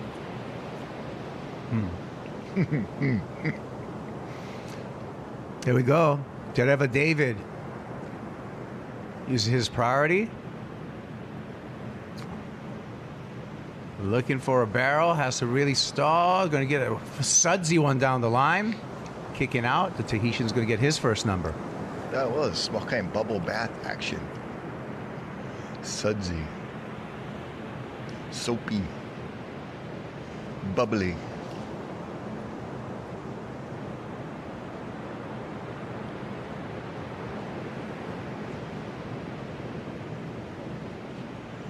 No, Doug Silva. There's Captain Can we Doug. listen into this? No, they turned the mic off. Oh, I wanted to hear this. I'm going to read lips right now. Okay, he's checking. Those are too fast for me. Well, I tell you what he said. But you know. Yeah, he said, okay, the women's semifinals are after this. Oh, now we got the microphone on. Oh, okay. What? Now you're going to take off the hat. Oh. Don't make. Whoa, get you. You don't like take off the shades, man. Not like show the pearly greens. Oh, I'm in the back. Time check 17 minutes, shot in. That's a funny scene right there. It's determined to keep the shades on at all costs. Luke Tima right here. This is a 317 as we go straight back into replays. Sheldon Paishan, that was a funny moment right there. Yeah. This is a 3.4 to have a David replay. How can we show your eyes, huh? Yeah. Tereva on the very inside gets the bubble bath. It's a rubber ducky, everything. So, hopefully, if nobody catches a wave, Mason took Sheldon Paishan to Scotland. Okay. And Sheldon's not used to wetsuits, booties, all that cold water stuff. Yeah. And Sheldon was gearing up for one of his surfs, and he put on his booties first. And Mason's like, it works better if you put on the suit first and then the booties after. Here's Mason Ho, not able to make that. And it was just a funny exchange between those two. They were surfing some crazy shallow slab waves in Scotland, but of course over there you need booties, cold water, 4-3, maybe even gloves. Yeah, just like you're surfing like in a ice chest cooler. Not appealing to me. Warm water. Sunny Warm water is skies. nice, yeah. That's my preference. Rogue TV, right there. Get the app, bro. It's all free. Scan the QR code. Scan the code. Download the app. Bugga is free. Get all the sessions. The archives are starting to build up in that app that we've worked on the last couple of years. And some cool Nazare stuff. Jaws and Waimea. Split screen. We did one of those broadcasts. Peahi and Waimea. We had a crew at Peahi shooting that as well. A crew at Waimea shooting that and had split screen watching both spots same time. Was pretty cool. Just trying different things. Of course, probably blew the budget sending 2 teams to 2 different islands. But did some awesome Tahiti swells. And a couple of backdoor pipe days as well. And now check it out. It is Luke Tima staying busy. Already in second place. Now he's going to park it right into a barrel, maybe. Yep. And had to get the speed, and he's going to come out. Yeah. A little straight up claim, standing straight, standing tall, and then finishing nicely. He likes it. He's psyching on it. Yeah. I mean, he's about to, on the brink of going into the semifinals of a big event at Pipe. He's going to be stoked as a Grom. Already going to be, Luke Tima already going to be representing Hawaii for the World Junior Championships in January. In the Philippines. Yep. And here's a replay from a different angle. The drone angle, catching Luke in the barrel, looking in, nice, deeply covered, comes out, stands tall, hacks off the top, and a little just fun layback into the whitewater with the little flex claim. He likes it. We like it. Everybody likes it. Judges like it. 6.67. Tereva David. Tereva. In and out of the barrel. It's going to be the strength of his game, is finding those barrels. He's got a good power game of power surfing, but not really too much in the air game for Tereva. So he's going to have to match and keep up with these young Groms with his barrel and power surfing.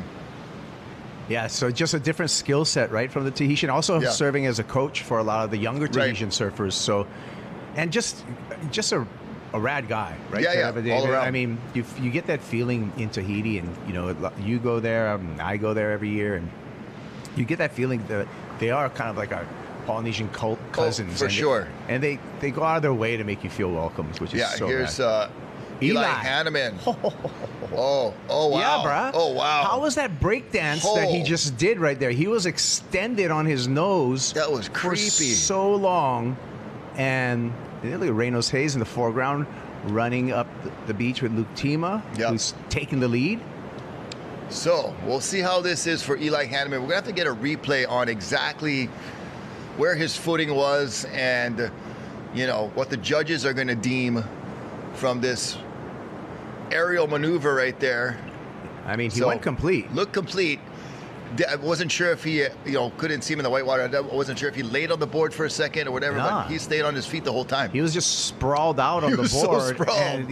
And he was like riding the tip of his nose for a long time, way longer than normal, right? Yeah. And so finding the strength and flexibility to, gather himself and get back up to standing upright was amazing. Well, even with air reverses with this generation, and I think just Eli's generation and beyond and before that, is the fact that the surfers are able to ride with basically you're riding with no fins. You're just riding the board backwards, right? Yeah. And you're just using actually the nose shape and the nose rocker to surf for a brief moment until you're able to engage those fins and spin it around. So, yeah, incredible. Here's Mason Ho. Well, it was a 3.9 just to call it official. And Mason finds a little bubble tube. So I like Mason's read. He spends a lot of time here. I don't know if he surfs on days like this at this particular break, but I like his read on the waves too. Yeah, he seems to be fitting everything right where it should be and squeezing every little bit he can. So he should get a 2.5 for that.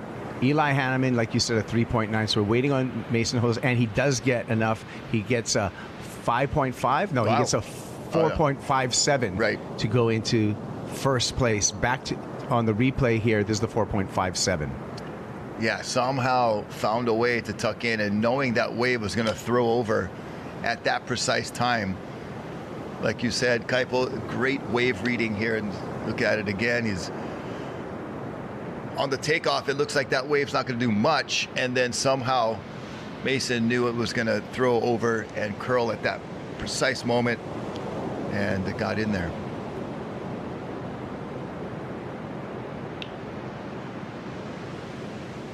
Oh, update from the site.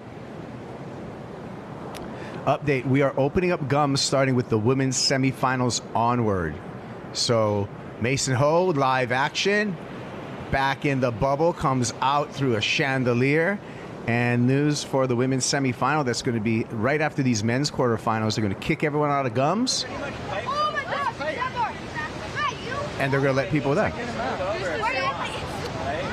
Oh, phone in the sand.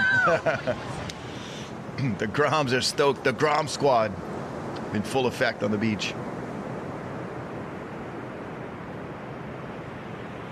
So that's kind of cool news. I like the tours and competitions people being nimble in their call. Here we go, setting up. Hanneman still searching, looking down the line, finding a ramp, and just could not find what he needed there. Eli Hanneman remains out of the top 2 position. John Florence getting ready for his heat. He's going to be in the white jersey. John will be in the heat with Sheldon Paijan, Jake Marshall, and Ezekiel Lau. Looks like John's heading up to gums anyway. Not yet, but not yet. Oh, he's joking. You still get his Christmas colors. Now you got the white and the red. Actually, yeah, explanation. He's walking that way because the current's going, it's a north swell. So it's going the other way. How far will he walk up? Where would you jump in the water, Rocky? You know, I haven't seen the whole lay of the land, but I'll probably follow John. Good advice. Zeke Lau there in the red jersey.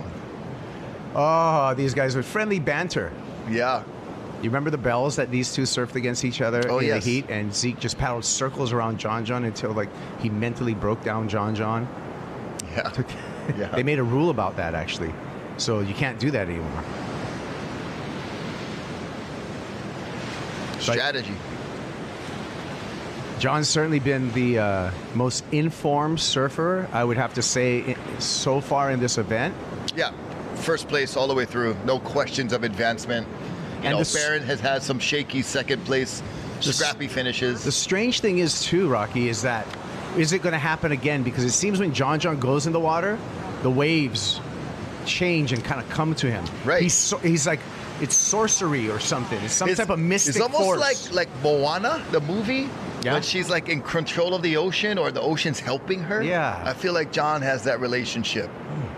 We'll see. Yeah, I just brought in Moana to describe that. Disney's Moana. You didn't have to back tag that. Oh, God. All right, Mason. I can see it already going to flare up on the chats here. Oh, there's still beavers. Loving these beavers. Chat rooms. And you know what? This has kind of been refreshing, and thanks for Nathan Florence to stream this on YouTube as well and open up the chat. Yeah, keeping it fun. And it's been kind of fun to see what you guys are saying. There's some ridiculous stuff, to tell you the truth, but there's some really funny stuff. There's some stuff we can't say on the air, but whatever, man. We just enjoy it, and I just love that. Like when we need, the dubs up, the dubs come. We're not calling for the dubs right now, but maybe in the future. We need that good vibe. We like good vibes. We also like the Hawaii Tourism Authority. Yeah. They got the banner up in the top right corner right now of your screen. You know what? Even if it's rainy here, it's better than Minnesota. Still warm, bah. It's better than Chicago. Can still wear slippers and bod shots. And look at Jake Marshall knows that. He's like, why do you think he's in Hawaii right now? We bought one house over here, bro. He's knows it's probably the best place to be in December. Hey, you know what? Winter solstice tomorrow, Rocky. Hey, and you know shortest day of the year. And happy birthday, Mike Prickett. Happy birthday to Mike Prickett from Salt and Air. Lahanau. Thank you so much. And he's the guy behind the scenes that making all this happen. Making all this happen at Salt and Air. He's got all the equipment that brings you all of this. He does it just out of support of surfing, I'm telling you right now, because we do this with a skeleton crew. Passion. And it's a passion project. So happy birthday, Haole Lahanau, Mike Prickett. And thank you, Salt and Air Studios and Rogue TV. Yeah. Felt good about that PSA right there. That was awesome. All right. Okay, 5:15 remaining. Coming down to the wire for Eli and Tereva. I feel bad for Eli right now just because he's been so good. I know. And we said it in the heat before, it always seems like there's going to be one surfer, given the conditions, that's just going to be out of that rhythm, out of that rotation. And weirdly, every time I look up, it's the guy in white. Bro, you better hope that John breaks that. I'm confident that won't apply to him. Okay. But Benji Brandt was in white. Eli, there's a few others that were... Could be. You never know. You know, getting a little bad juju. I don't know. Or maybe John in the next heat just gives everyone a chance, you know? Lays down. Yeah, it's Christmas. It's Christmas, bro. Come on. You sponsored the event. Just chill. You quarterfinals. You can give Sheldon and Zeke some points. A present. Whoa, Eli! Oh, Spider-Man. Speaking of the devil. Spider-Man stuff, right? Look at he Spider-Man'd it. He Spider-Man'd it too. I said Spider-Man. No way. He Spider-Man'd Did it. he totally do the Spideys? Bruh. We got to get a replay. That kind of psychic connection we got to replay happens every once in a while. We got to confirm that. That was 100% a Spider-Man claim on a Spider-Man call from from 40 miles away. Yeah. Dude. Spidey senses, bro. When we get the replay, I'm going to confirm this stuff right here. But we got all of this on tape right now. Oh. That was good stuff. Okay. Let's see. This just came out of nowhere. Acha! Whew. And then he goes, "What do you think? I'm the web slinger." Oh no, it's give me the score. That's kind of the hands, but we'll call it Spidey. I've never seen anybody do a Spider-Man claim. No, I guess Spider-Man claim. Oh, the one finger looked like it was like you got to do that counts. So we'll count it. Let the legend continue. It will live on. Let the legend live on. There's a parade here. I won't bring the rain. Thank you very much. Tereva trying to get in the barrel. Drops in kind of in the barrel. Big power snap off the top. That's what he's going to have to do. Oh, got a little bit too loose. Small kind buckle loose. So Eli. 6.8. Yep, there you go. Straight to the top. Right when we were having the conversation, Rocky, we were like, I feel bad for Eli because he's been surfing so good. He's like, I'm not done yet. No. It's like, what white jersey curse, uncle? I'm going to take it right to the top. Well, he wasn't in the heat at all until that wave. No, I know. He was way down there. That's why he was going big. Tereva goes a little too big right there. Comes off the board and unable to make that second maneuver. Here's Eli looking back door. Oh, going to get a little air reverse in there. One more. Why not? 2 for 1. Just going to work this one, trying to better a 3.9. I think he possibly will. 90 speed down the line. Just to finish on that last section. Luke Tima. Now Luke is in third, so he's got to work hard, needing a 3.4. Trying to make something happen. He's hoping and praying that was the number. Mason Ho right now in second, 130 remaining.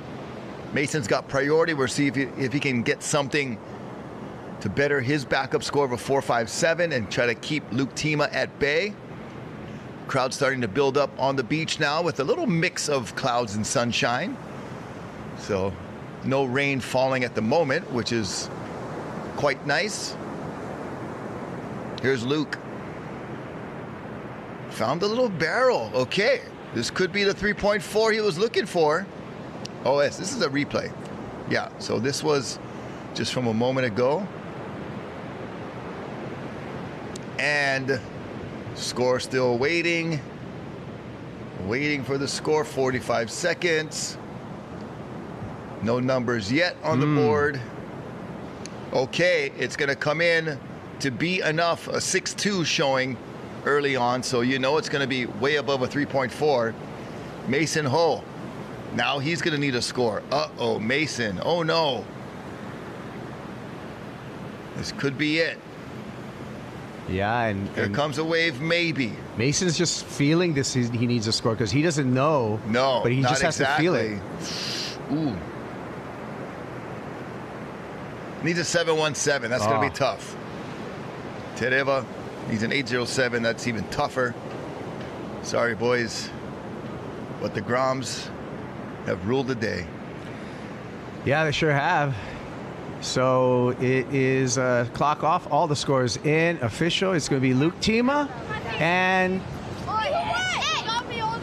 Eli Hanneman on to semifinal number 2. Here is our Blend 5 recap. Tereva got us started with a mid-range score. Thought he was going to be finding more waves like this, but he didn't find much the rest of the heat. He ends up in 4th. Luke Tima got just enough on his final wave to squeak past Mason Ho. This was early on. Gets a nice little, oh, that was actually the wave that sealed it for him. Oh, that was one from early. He did that stand-up claim a lot of times, so I'm getting a little mixed up on my Luke Tima barrels. Mason Ho found something that didn't look like much at first, turned into a 5.5. So good work there for Mason, but ends up in 3rd. Eli Hanneman, most of the heat in 4th, and then did this Spider-Man trick and throwing webs out there. And so it's Eli and Luke, number 1, number 2. Hawaii Tourism Authority, we got to thank them, Rocky, for helping support all these QSs on the North Shore, especially the Florence Pipe Pro. We're going to be back with John Florence, speaking of Florence, in the water heat, quarterfinal number 4 when we get back.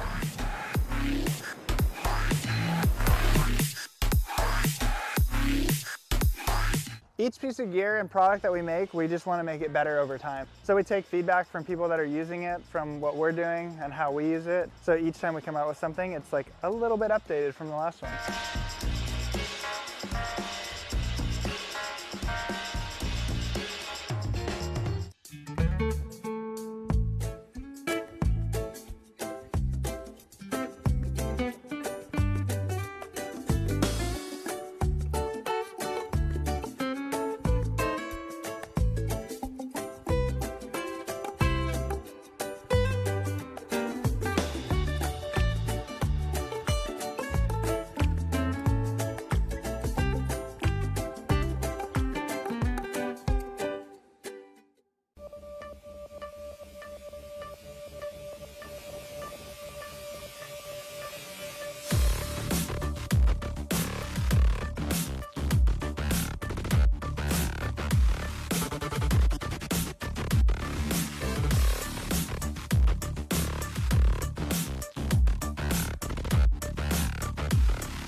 There's a strong sense of community on the Waianae Coast.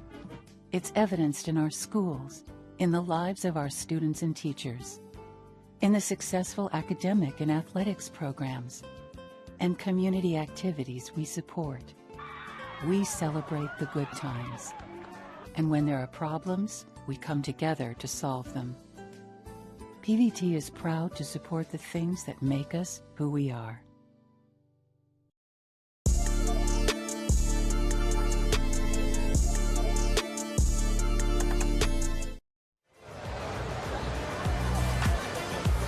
And we're back on the beach. We got Pazel, we got Ivan. We're here tuning in. We're about to tune in. We're back, huh? We got a packed beach. And a bunch of grounds all fired up. In this heat, we got John, Zeke, Jake Marshall, and Sheldon Paishon from the west side. So I'm gonna ask a quick question right now. Jake Marshall's from California. He got in this because he's on the CT, is that right? He got a CT seed. Yeah, Mason! We love you, Mason! I love you guys. Mason now walking to the beach. Out the back we got somebody looks like it is Zeke. No, that's Sheldon. Sheldon, and that wasn't. Oh, he goes for a turn. So Sheldon's in blue. Look at this wave. Zeke's in red. Wow. That is out the back, John, up and riding. Big wave. Live action. How many inside sections got so much chop through it? There's a lot of rail digging going on. Oh my gosh. Like they're getting set up and coming through this section, and then by the time they do the turn, that's the third guy we've seen lose a rail, like not make a turn. Yeah. A lot of burgers out But here it's like right you have now all the with speed, rail. and then it's choppy and weird. I think when you It doesn't. It seems like don't be good, it'll be better for him. So that last Should've heat, seen him go and just go. Eli I should've and just known, that wave sucks. Eli Hanneman and Luke moving on. It was Trevor, like, no, no. Mason out. And then he came out and was like, okay, John, Zeke, Sheldon, Jake, past the men's quarters. We'll be on the semis after that. And we got work to open up the field a little bit. The servers will be able to choose from the sandbar wide bowl again. So that should open up some better waves for everyone to surf. The sandbar just been pumping. We're watching like Joe average surfers just getting blown out of barrels on that sandbar just to the right. Average Joe. Average Joe. Joe average. Chicken Joe. Guys are getting blown out of barrels and we're like, let's widen the comp zone a little bit. I just want to tell a quick story. When I see Barton Lynch's son right here, I had a dream about Barton Lynch shaving his beard and getting a haircut, and he looked amazing. Do you just last dream night, I often swear, about men shaving? It was so weird, but I just saw his kid, and it fully just reminded me of my dream last night. Oh, Faisal, maybe you should keep those things to yourself. You know? Oh my god. Well, I had this other dream about Damian Hardman. I'm not going to tell you about it. Yeah, please don't share that on the live. Alright. So we got huge sets rolling in. Like we said before, you can see the sets coming from the north right now, where usually at Good Pipe, you see them coming from the west direction. There's a rip current straight through the lineup, and a big set rolling in. The swell has picked up. We said it was going to get bigger. It's gotten bigger. Sure. But as it did that, it caused more rip current. So it was smaller, more organized, easier for scores in the morning, and now this rip is just flushing straight out the lineup, kind of cooking every set that comes. These kids. We got a group of Groms on the beach. They're caddying for us here for John, but like now they're just getting a bunch of sand in his wax and like thrashing a lot. Just holding what's going on. Look at that kid. So funny. Oh man. Very entertaining. The Groms are psyching, needless to say. Wow. Someone just did a huge turn down the beach. Ivan, your heat, how did it go? What happened? Yeah, it was just tricky conditions, and ended up sitting and waiting half the heat to get a wave, and then finally got a wave, and didn't pull it together in the last few minutes to get the score I needed. But John, up and riding. Speaking of scoring, whoa, super powerful layback. His timing on those is crazy. I remember one year he trained them, like 9 months training that tight pocket layback timing. Yeah, those were pretty. I like those. There wasn't much you could do on that wave either. Like there was no room to go out on the shoulder and like do a big carve, so you had to just do a little.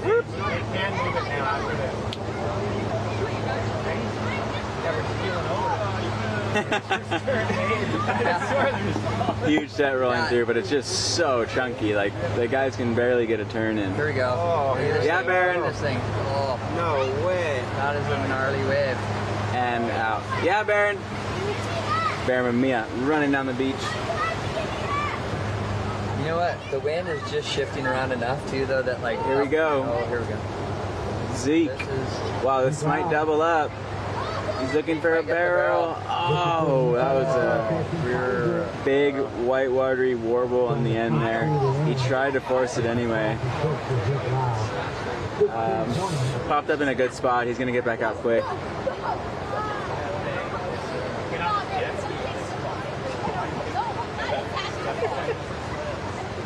Taking photos with the board. Yeah, love it. Ivan, you recently launched a YouTube. Will we be seeing some more videos this winter on your channel? Yeah, definitely. Just getting the ball rolling and feeling it out. And if you guys enjoyed my first video or haven't seen it yet, I got a YouTube and you should go check it out. Subscribe if you if you like it, and if you dare to. If you like it. If you want more videos, then drop a comment and a like, and that's it. We're gonna get back. They're dropping W's in the chat for you. They're stoked on your YouTube. Whoa. I'll tell you this, Kaipo really loves to hear about the W's in the chat. Yeah, Shion. Yeah, Shion. Kaipo gets so psyched on a W, like he's just like a little girl. They closed the chat on the main feed, so they've had a lack of positive feedback. With the chat reopened, you can see how psyched everyone is to watch a surf event. Everybody's psyched on Kaipo, come on. They're psyched on it, but they were unable to express it. Oh, yeah, that's sad. I mean, oh my god. I feel like it's really important for the commentators to get some positive feedback. You guys know what I mean out there? In them. Let me just say I got a little negative feedback about eating beef jerky during our last little session. My wife is not impressed. Here we go, set rolling in. Oh, look alive. Looks like John taking off with a heavy drop. Heavy drop. Big carb. Nice. That was a little space. Super powerful. He's gonna follow it up, finish it off. Finish it off. What's gonna happen down here? Finish him. Oh, again. Wow. Oh, a little barrel maybe? It's hard to tell. And he's out. Out the back. Sheldon.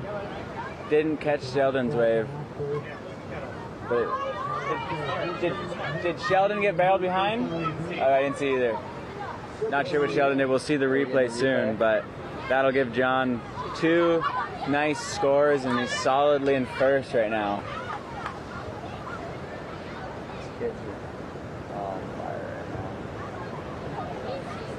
John's got a bit of a ways back out to paddle. He's gonna conserve his energy and maybe looks like green. Jake hunting something. He's gonna, oh my gosh, do a dangerous off the lip. Wow. There is really good waves happening just wide of the event. Luckily, both semis. Oh, John with a 6.9? Wow. Nice. Like that. So, this is a good looking wave. Right the semi's on. We're probably going to see some more barrels as the sandbar bowl gets open. Ron's already gone with that board. What are you doing? Alright, just go right there so I can see where that thing is, okay? Up and riding Sheldon, looking for a backup. Excellent work. He's up and out. True. Board warriors. They're gonna be like fighting. If John breaks the board, they're gonna like not get to him in time because they're fighting of who gets to get it. Yeah, just leave that board and go and running for the broken board. Like, never heard of anyone like cheering on a broken board yet. Yeah. These kids can't wait. Great. Every way. The sun is out. The wind is dead. It's glassy. It's just a rip current and sand on the reef that we're dealing with in a super northerly swell.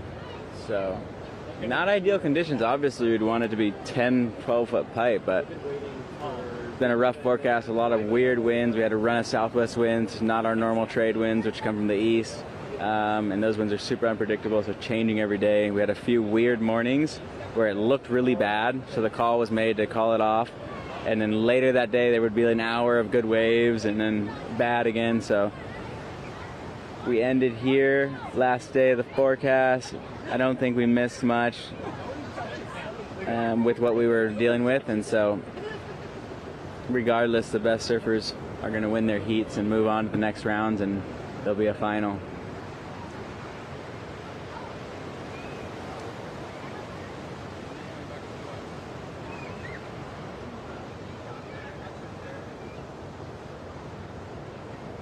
they haven't scored.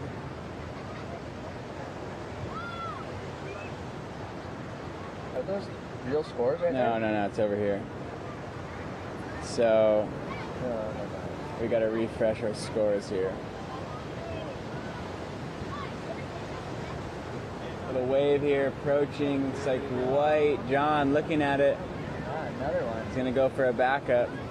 Oh, barrel. Oh my gosh. Wow, he's coming out. Oh! Wow. So we were speaking of that earlier. Yeah. And out the back, we got Zeke.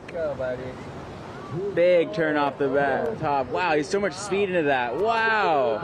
Pretty surfing. 2 huge turns. He rides out of the whitewater. That was really good surfing.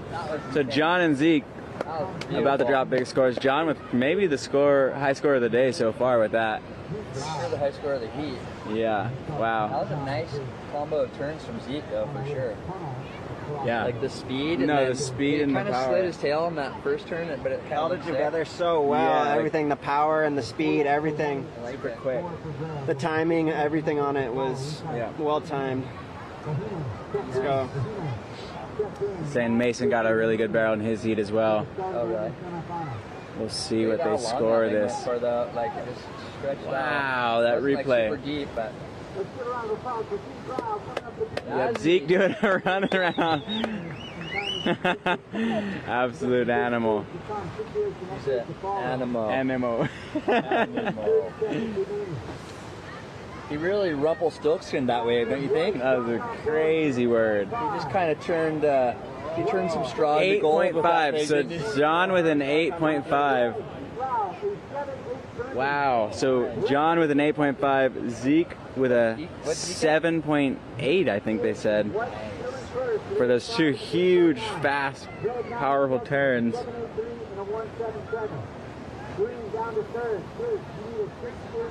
Meanwhile, teenage girls are getting blown out of barrels to the right of us. The girls in the next heat, first semi of the women, will be surfing there, yeah. John following up, stalling. Well, he did a kick stall takeoff. That was cool, but it didn't work out. To get a little bit deeper. That was impressive. Jake. Boom. Turn off the top. Kind of caught up. Similar turn. Gonna finish it. Oh, that was nice. Good, powerful layback. I just didn't have that like speed and like that like Zeke's wave did. Usually conditions like this Sheldon would just be super specialized in them. He surfs all kinds of waves. Waving for something out there. Sheldon wants to know what he needs and his position, so they'll update him. But these heats, you got to be hunting. Is that what the waving means during the heat, Nathan? The waving means you want to know what you need, what position you're in. With a little information. I need a little info. Jake gets a 5, now needs a 4.61. Zeke with a 7.8, needs a 4.5. John with an 8.5 and a 3.9.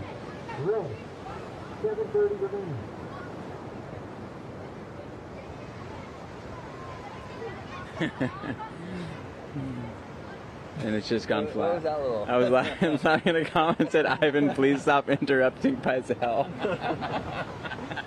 Please stop. Ivan, give me a chance to talk, all right, bro? Like, you won't stop talking. Be respectful. You guys are fun. Yeah. You guys are a lot of fun. These girls, these ladies are about to go score right now. Excited to see. Yep, in the next heat, we got Island Vass, Gabriela Bryan, Bahina Fierro, and Ruby Berry in the women's semi heat 1. There's another question for you. Ruby Berry's from Australia. Like, how did she get in this event? She is not on the CT. Challenger Series people have slots in this event, and the WSL also has wild cards. So it's okay. It's okay. I'm just trying to figure it out. Pizel's on a locals only rant here. Take it easy, take it easy. Keep it light, be polite, Ivan says. Keep it light and be polite. Pizel moderating the event entries. I'm just wondering, that's all. I'm just asking questions. Nathan's been reading up on his WSL rule book, just in case he ever gets into another contest. Jamie lent me one. Nathan's renowned for his competitive savvy. Oh boy.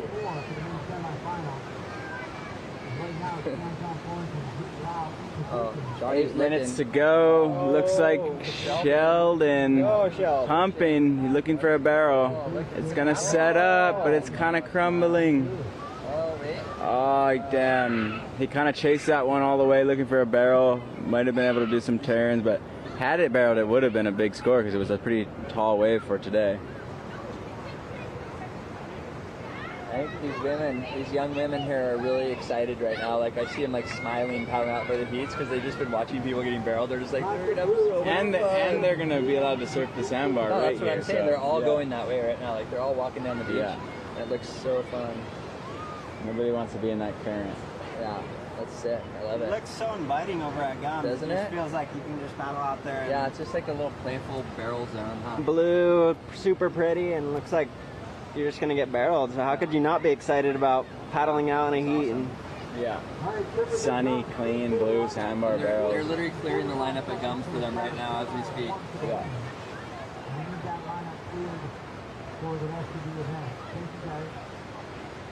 So there was a call made, so the first rounds of the morning were at backdoor only, and then because of the conditions and how they're changing with the currents and the rip and everything, the comp zone was opened to Gums, but you can't open that mid-round, so mid-quarter, so it would start on a new round, which would be the semis.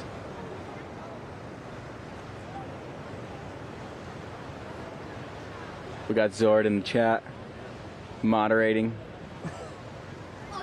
Keep it clean, Zord. Just gone very flat with 4 minutes to go. John in the lead. Zeke in second place.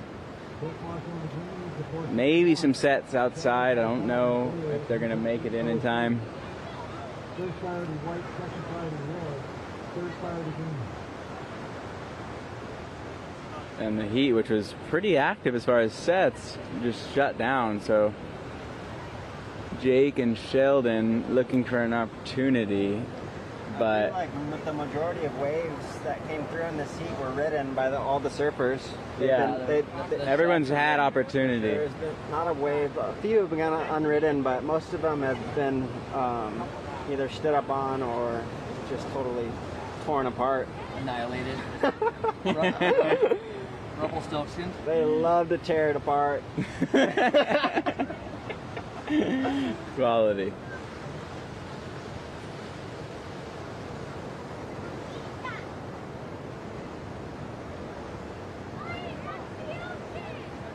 About 3 minutes to go. John up and riding. He's got a lot of speed. Probably looking for a ramp. This is crazy. Huge air. Wow, so clean. Are you kidding me? I love that. I love that. That was so clean. Nice He little pumped straighty. the entire length of back door looking for the ramp, and right at the end, boasted it with a clean landing. They're my boys. Look at, because of this, look. The reluctant men's group.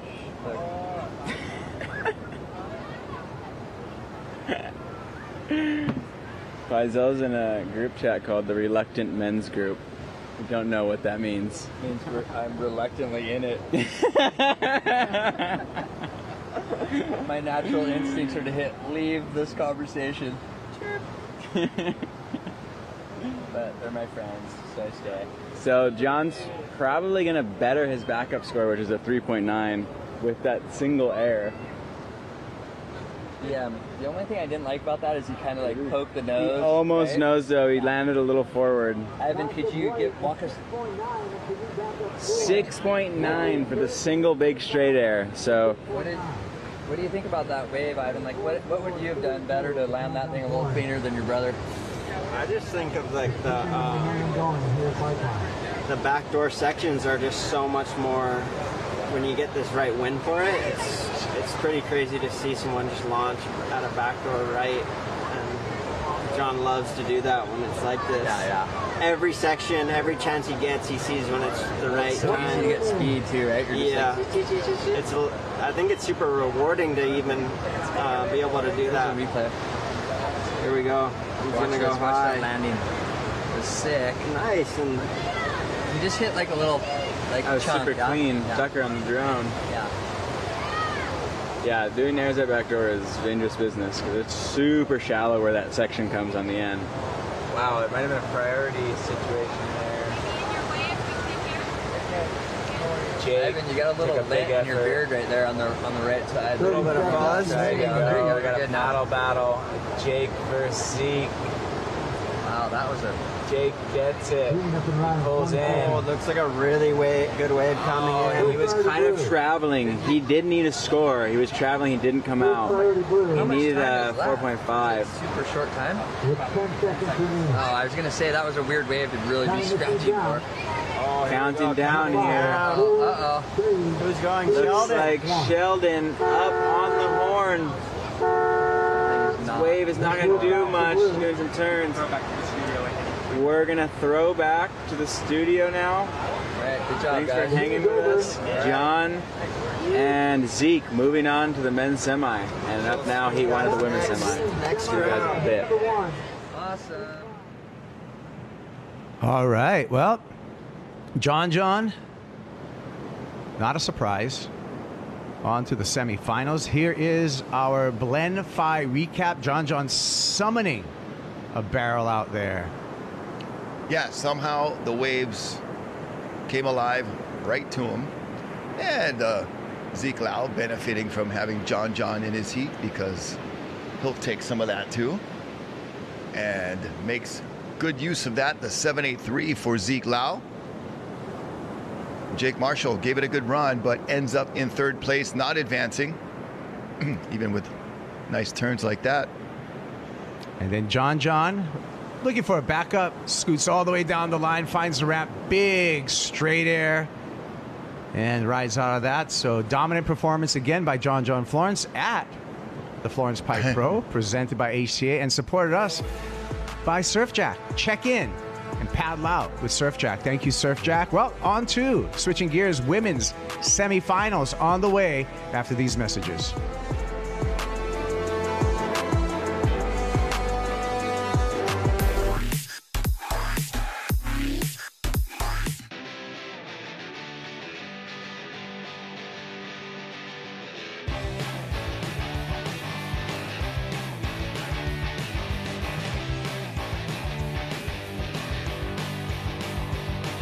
The point is to get everyone outside, no matter what you do. I think the coolest thing about our test pilot program is we get people from all walks of life. Guys test these products in all different scenarios, in things that we never would have thought of. It's not just surfers, it's people from everywhere. Creating a community around what we're doing is the fun part.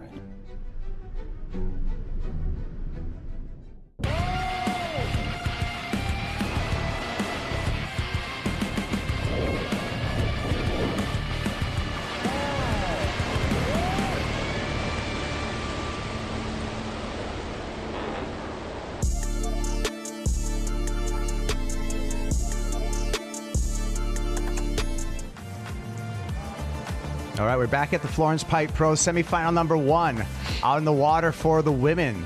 Top 2 going to move into the final. Ruby Berry, Gabriela Bryant, Vahine Fierro, and Aileen Vos. Kai Puguero and Rocky Cannon on the call here, and we've opened up gums into the competition zone. Yep, Ruby Berry, Gabriela Bryant, Vahine Fierro, Aileen Vos, making up this very international looking semifinal. You see all the different flags represented there next to our surfers' names. A big drop, late one for Aileen Vos, and not able to make it also was Ruby Berry. So 2 in a row that were kind of victims of the steep drops here. We'll see how much of the new area to surf up over towards Gums that there is a place to surf. Why is it called Gums? I think it's because Pipeline has the teeth and the reef and the sandier bottom of Gums. I think, yeah, like maybe. Like no more teeth over there. I don't know if it has to do with gumballs or something, or there's another thing where it was some guy's nickname that would always surf over there. Okay. If you know, well, you guys in the chat probably don't know, but just give us your theories. If you're older, you can DM me at KaipoGirl on Instagram. You know how give us the your name theories. Drums came in. Yeah.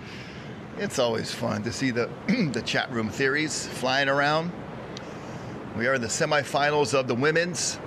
We got 2 semifinals, then our 2 men's semis, and then the 2 big shows, the finals, will be upon us. 5 days, 10-day waiting period, all coming down to these final moments.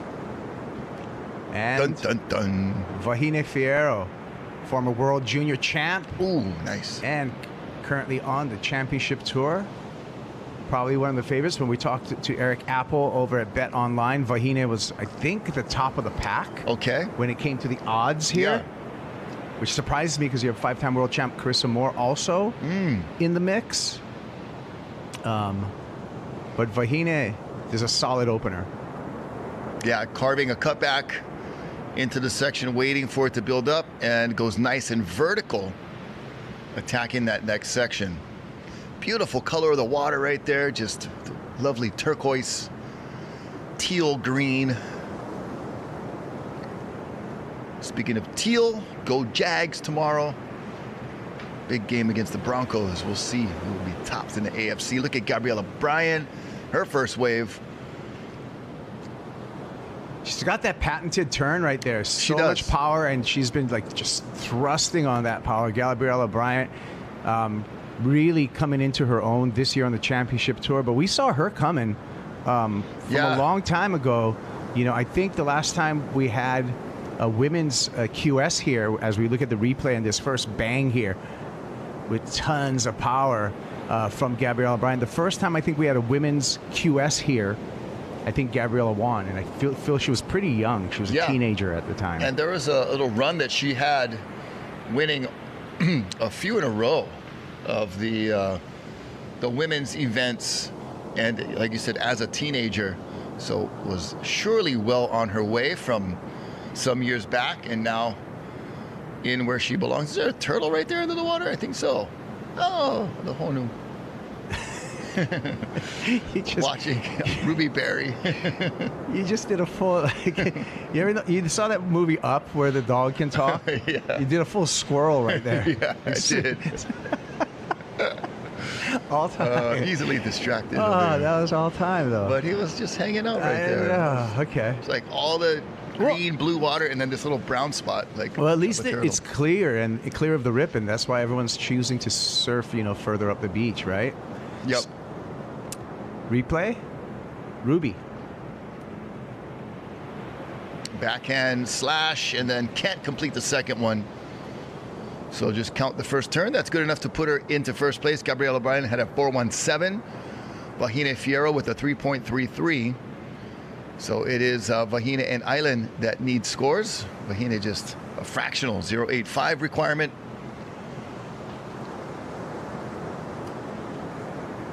Yep, and 17 minutes remaining. Let's take a look and see what word we're getting.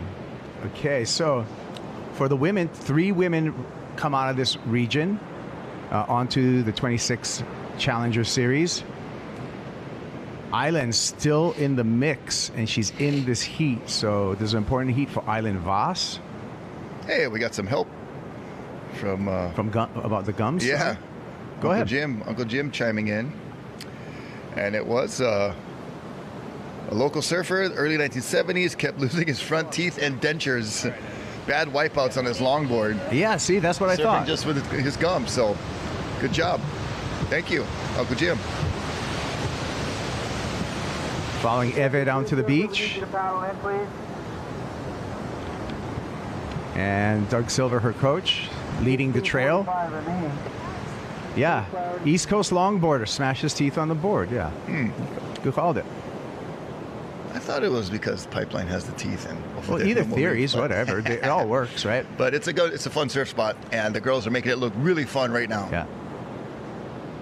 And there's Vahine Fierro, so that's going to be another wave to back up her 3.33 off the wall. On the other side of Pipeline, called off the wall because people used to sit on that wall there, and then the owner of the house would say, hey, Get off the wall. And or they see the sick waves, they jump off the wall to go surfing. And then Pupukea to the other side of Gums, to the east side of Gums, just means white shell. Yes. So it just got its native Hawaiian name just still intact right there. And Yep. it's also the name of the Ahapua'a, the land district that encompasses this whole pipeline area. Yep. The from Ahapua'a of Waimea Bay to over here Pupukea. at this side. Oh, island. Looking for a barrel. Wait for the barrel on the takeoff. Couldn't find it, but got a turn in. So we'll see what the judges think about that. Yeah, super close heat. Anybody's game at the moment. All surfers within just a couple of points of each other from first to fourth.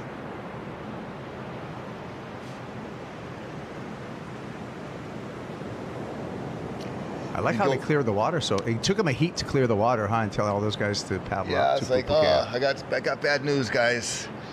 We're just the messengers, but we're gonna expand the contest area. Like, what? Ah, come on, bro. What this? My day off, boo. Yeah. I was surfing over here a long time already. That guy's been surfing for a long time. Oh, yeah. Doug Silva. Right there on the edge of that red. Remember when I swam out? Yeah. Same deal. So don't get too far over there. We love the edge of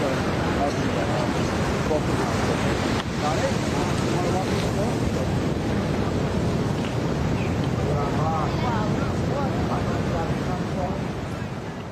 There you go. Doing Okay. So Doug Silva doing some scouting ahead of the game to really help Eve with the positioning. Yeah, sounds like he swam out there to go feel the rip Smart. and check things out. Thanks, Coach. Yeah. That's support right there. That's dedication. Oh, no go. Fahina had third priority, but she thought for some reason maybe Ruby was going to go, so she put the brakes on, or maybe just saw that it kind of closed out.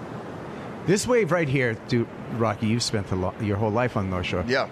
It's kind of fickle. That again, like we're at a spot. There's Gums right there that has windows. And so there's windows where there's peaks, but then it can turn into closeouts real quickly. You know, when you sit in the tower like I did over there for a number of years, you watch it for 8 hours. Yeah. On a day like today, you'll just see like, okay, the spot's there now. Yeah. And then it shifts, and then, oh, it's over there now. From hour to hour. Shifts, huh? The little shifty waves and peaks will be turning on at different times of the day. Yeah. Yeah, and I feel that's almost what's happening right now. It looked good a half hour ago. For all we know, it could be good at backdoor now. Right? And everybody's over at Gums. It just kind of it happens. Chasing the tail. It happens. Heavy. Yeah. Nice beach crowd forming for the final day. Aloha, everybody. Sitting on the sand on the One. One is my newest pup's name. He's a sandy color like that. Oh, cool. 6 months old. Surf dog in training. Is he a pretty good swimmer? He can swim. Nice. Yeah. Found at Puena Point. Wandering out of the bushes. Also, he's a rescue. Yeah. So you don't really know the breed. I don't know. Because certain breeds swim better than other breeds. Yeah, and I mean, he's got a typical homeless dog breed look. Like a poi dog. The poi dog, pit bull, mixed kind. We call it poi dog over here when you have just It's a must. the OG dogs that just are all mixed up. But yeah, he's a poi dog rescue from the beach at Puena. Somebody found him, and look at this. Gabby Bryan just attacking. Oh, no. That was two vicious turns. Found the lip a couple times. And there's the Gums mystery. You see how that one peeled off, and everybody was just a little too deep on that second wave of the set. Well, and they're pushing for priority and all that kind of stuff and trying to get deeper than the next. Remember when there was no priorities? Watch guys like at bowls, like just paddle to rock piles for the deep position. Crazy. Yeah. I mean, I was pro for a while, and I never surfed in a heat with priority. Yeah. Ever. I know. Me neither. Me neither. Never had that luxury. Yeah. I stopped in 2009, so it was like right before priority became very prominent everywhere. Huh? So heavy. I know. It's like, man, it'll be so nice to have a priority heat. Yeah. Big drop island. Come on. Yes. Oh, too deep. That one just ran away. Good idea, though. Yeah. You just think back, you're like, would I have been more successful if there was priority? I mean, I gotta think that you just would have. It would help your chances. You would have had better chances and opportunities, because so much of it, like, dude, I got so many triangles from just trying to hustle and be too like competitive for waves. Bruh, I'm not a very fast paddler. If you didn't have to, yeah, and you could just chill. No, okay, you got that one. I'll get the next one.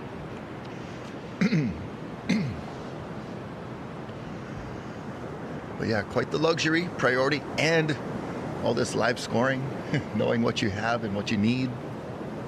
Very helpful.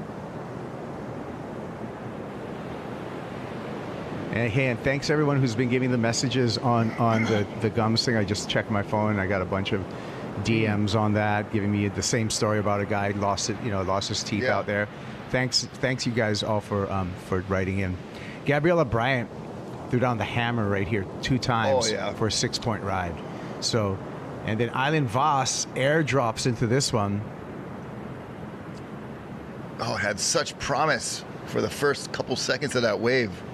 And Kaoli, he's like, oh, so close. Older brother, Kaoli Voss. Yep, cheering on sister.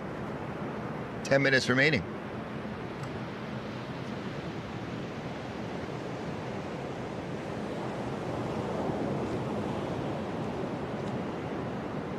So at the 10-minute mark, we're talking about the women's qualifications. Moana Jones-Wong already qualified. Kiara Gould and Island Voss still in the running. Eve and Zoe Zeitz also in the running. So this whole quarterfinal, this whole semifinals, really important. And as we're going to be dialing them in, and we'll giving you that information as soon as we get that information on the qualifiers out of the Hawaii Tahiti Nui region. Looks like there's some rain up further to the north, a little misty clouds action, but still dry here at Pipeline and the Ehukai. Dry in the studio where we are here. In fact, there's a little anu inside here. Cold. Yeah. But luckily. Feels good though. We have our nice Florence gear. Kind of to keep us protected. Yeah. Rocky Cannon, Kaipo Guerrero, bringing you the live coverage. Appreciate you all for tuning in. Thank you so much. Whether it be, on Nathan's YouTube channel, on Rogue TV, K-High, on the WSL YouTube channel. There's multiple platforms that we're broadcasting this from, and it's been a fun, tricky, grinding 5 days. I've had to wake up and drive here to town from North Shore. Some of the mornings was called off, and I still got to kind of start getting going because I won't be able to make it here if it's on at 8, leaving the house at 7. Yeah. So doing the early Bohaj routine. Stop halfway. Our colleague Bohaj, yeah. Stop halfway. Hang out in IAEA, and then see wait if for the gets call. Called on. Yeah. When I first started doing these contests on the North Shore as an announcer, I used to drive out. And even at the pipe event, and I would sleep in my car in Flipper's yard over there across from Off the Wall. Like pull up in the yard and like have all my stuff in my car to sleep in the car. And you got. We've come so far. We have an air-conditioned studio now. Yeah, you still also camp out in Eddie Crawford's studio sometimes. Yeah. Yes. In Haleiwa. Yeah. That studio might be up for rent. Who knows? But yeah, that was luxury. When I got to stay, I got to stay in his guest house, that was like pure luxury. Right. All right, on the paddle here, the Tahitian island. Let's see. Oh, big top turn there, and it's gonna have to pull into the closeout. Wow. Just muscled that one. She needs a 386. I think she should get it for that effort. So that turn was pretty quality. I mean, we saw it from above. We saw it from the Eva Bird perspective. Right. So kind of hard. Little bit of like optical illusion from up here. Kind of everything looks a little better from up here. Better and bigger from the drone. Yeah. And but maybe we're going to be utilizing, and I just thought of this, we might be utilizing the drone more over here because we got to reposition our cameras. Right. Because we just like made the whole field that much bigger. Correct. By adding gums to the hole. Yep. So our land cams are probably trying to secure new locations. Yeah. I want to say thanks to the Salt and Air team. They did put me up in a hotel last night on this side, so I didn't have to make the drive this morning. It was an easy 5-minute drive to the studio. Oh, Thank you. luxury. Mahalo. They're spoiling you. Ruby Berry with 2 cracks off the top, a carve, and then a snap. Wow, you really got, you're negotiating all kinds of contracts right now. Hi, I need accommodations. Minimum junior suite. Just kidding. Who's this? I'll take a box inside of a box. Oh, it happens to be 5-time world champ, new mom, Carissa Moore. Gold medalist, mind you. She had to drive all the way from Palolo this morning. She probably crashed at the Red Bull house. Nah. Yeah, but she didn't surf until now, so I'm sure it wasn't that hard. She could leave in the morning driving 15 miles an hour with newborn baby. Yeah. Making sure it's safe. True. And traffic would have been easier today being a weekday, too. Weekend, yeah. A weekend, sorry. Yeah, and Island. Oh, throwing tail right there. What was the number? Oh, she didn't get it. Not quite. That was a 3.5-ish. Oh, and Ruby. Rubes. 4.17. Carved to snap. Still needs a 2.56. So. It's Gabriela and Vahine. It's the 2C tiers. Look at Carly's getting a little frustrated now. Brother's going, oh, secret Tahitian whistle. Yep. Only Tahitians look when they do that one. It's in the pitch of a Tahitian minor bird. Yeah. It's like the Filipinos. They're always crossing the street because of sprinkler. Psst, psst, psst. Oh, man.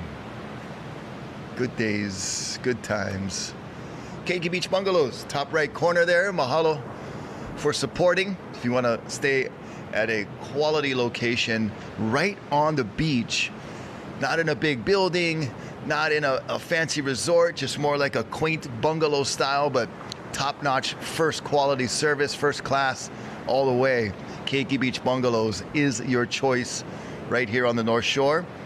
You know, and walking distance to Pipeline, and extend the waiting period to tomorrow for the finals.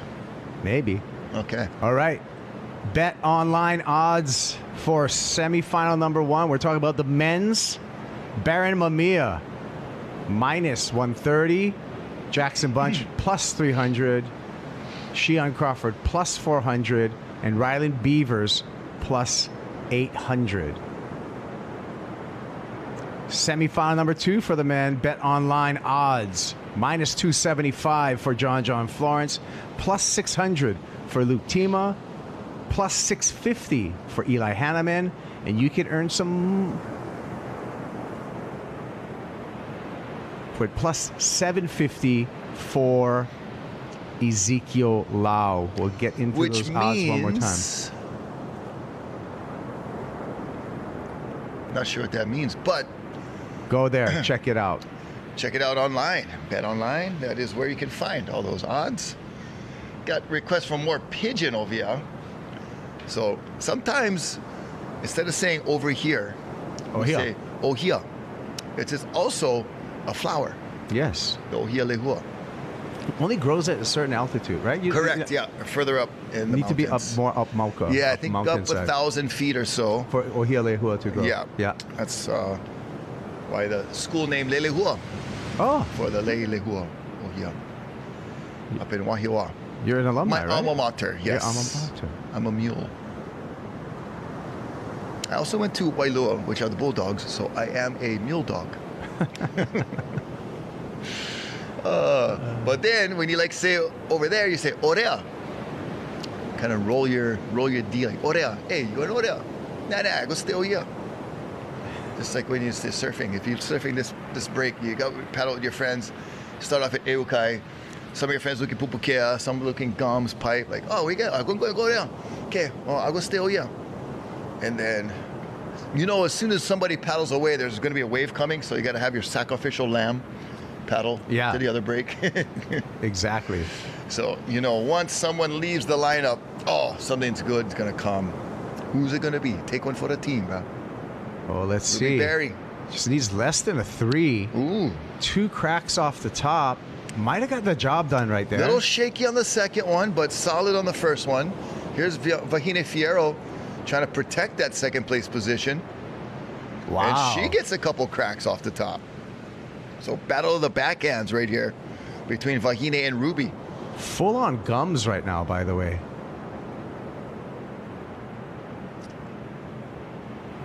Heavy. Okay, well, let's see what that exchange brings us and who's going to be in the top two. We're under a minute remaining. Gabriella Bryant in firm control of the heat with the highest single wave score. She's got a strong backup, and she's got priority. Well, let's take a look at Ruby's wave. She needed that 3.85, excuse me, a previous score. So she got the score. Yeah. 307 was her number. Now Vahine needs a 385. And this one, not going to make it, a 327. Oh. So Ruby turns the heat in the final moments. Oh, and there go the odds, too. Odds crusher. Vahine, out the gates, was number one. Now, possibly not advancing out of the semis. Oh, man. Ooh. Lose money.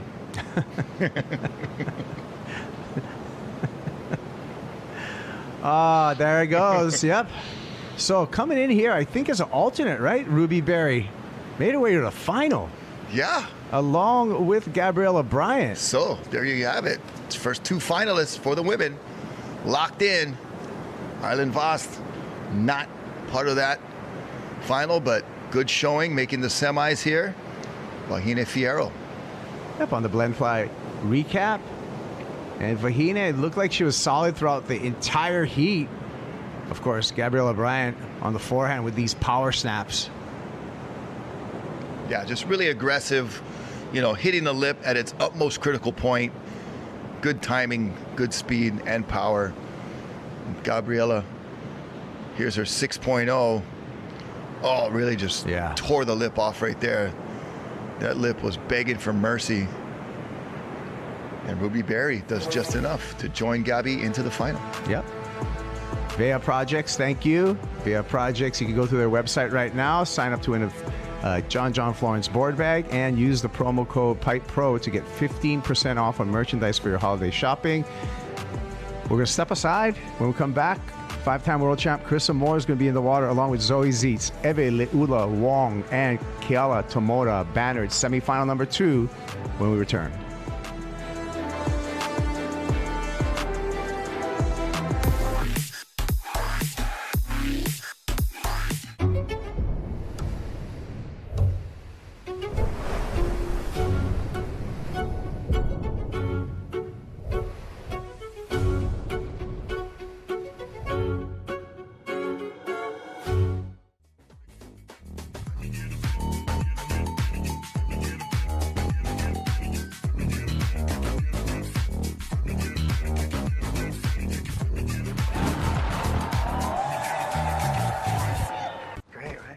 Love it. Get that Wi-Fi going.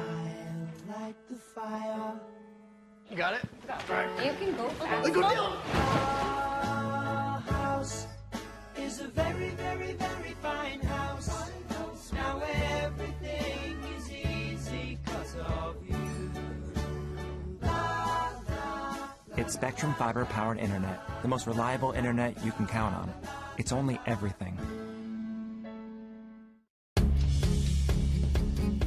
We chase more than speed and titles. We chase the horizon and the moments that move us. We chase connection. Kaiwa, powered by passion, driven by performance, built for adventure, and grounded in Ohana.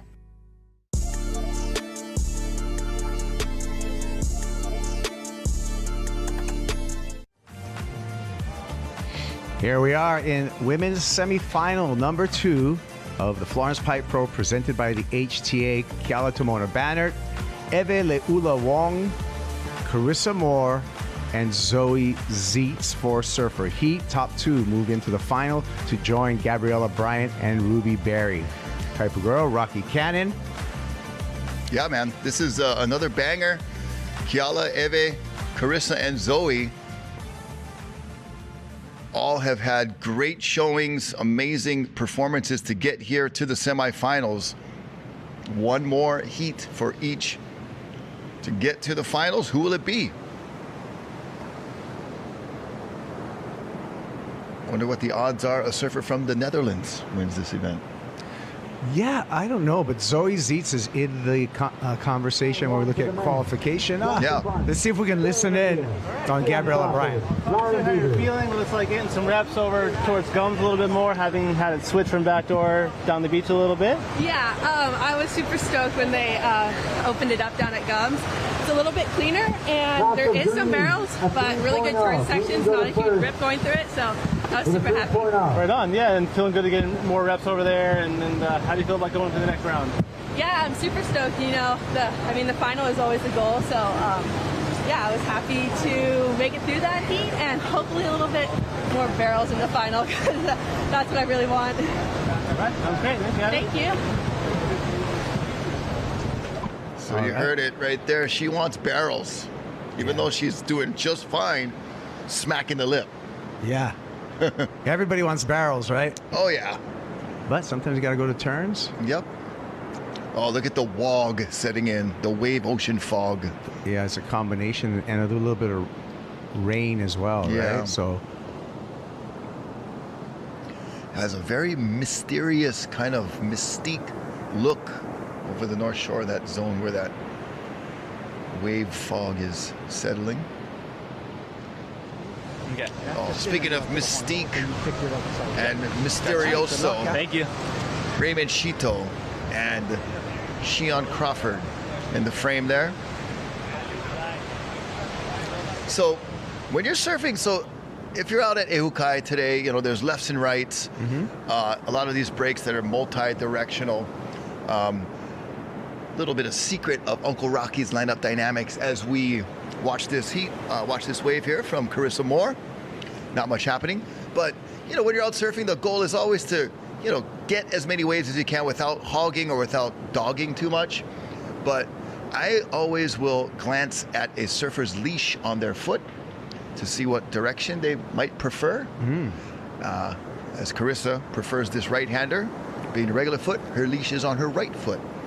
So if I'm just paddling out to land, I did this a lot like in overseas, you know, to different breaks where you're not a local and you don't know anybody, but you're just trying to navigate and find the some regular waves. who's the goofy. Yeah, and then, Fair enough. You know, sit on the other side and like, oh, I'll go left if you go, you know, if you want to go. If he's a goofy, oh, that was a nicely almost made barrel. Yeah, that would have been a 7. KTB, yeah. But sitting on the other side of them, or you know, just say, hey, I'll go right if they want to go left. If they're a goofy, I don't mind going backhand myself on any given day. But yeah, that would be a little tip and subtle thing to look for when you're out at a new break. And you have it, you're still kind of gathering your info on the lineup of that day. Leash, ankle placement. Yeah. Well, can't wait to start surfing again. Yeah. VeaSupplies.com. Enter to win one of John's Pro board bags. Just scan the QR code. Go to the site, do your shopping. Kiala Tomoda banner with a slash right there.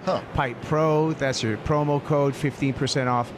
VeaSupplies.com. I wonder if she's sticking to the more conventional backdoor section, if she did not follow the crowd up to Gums or something.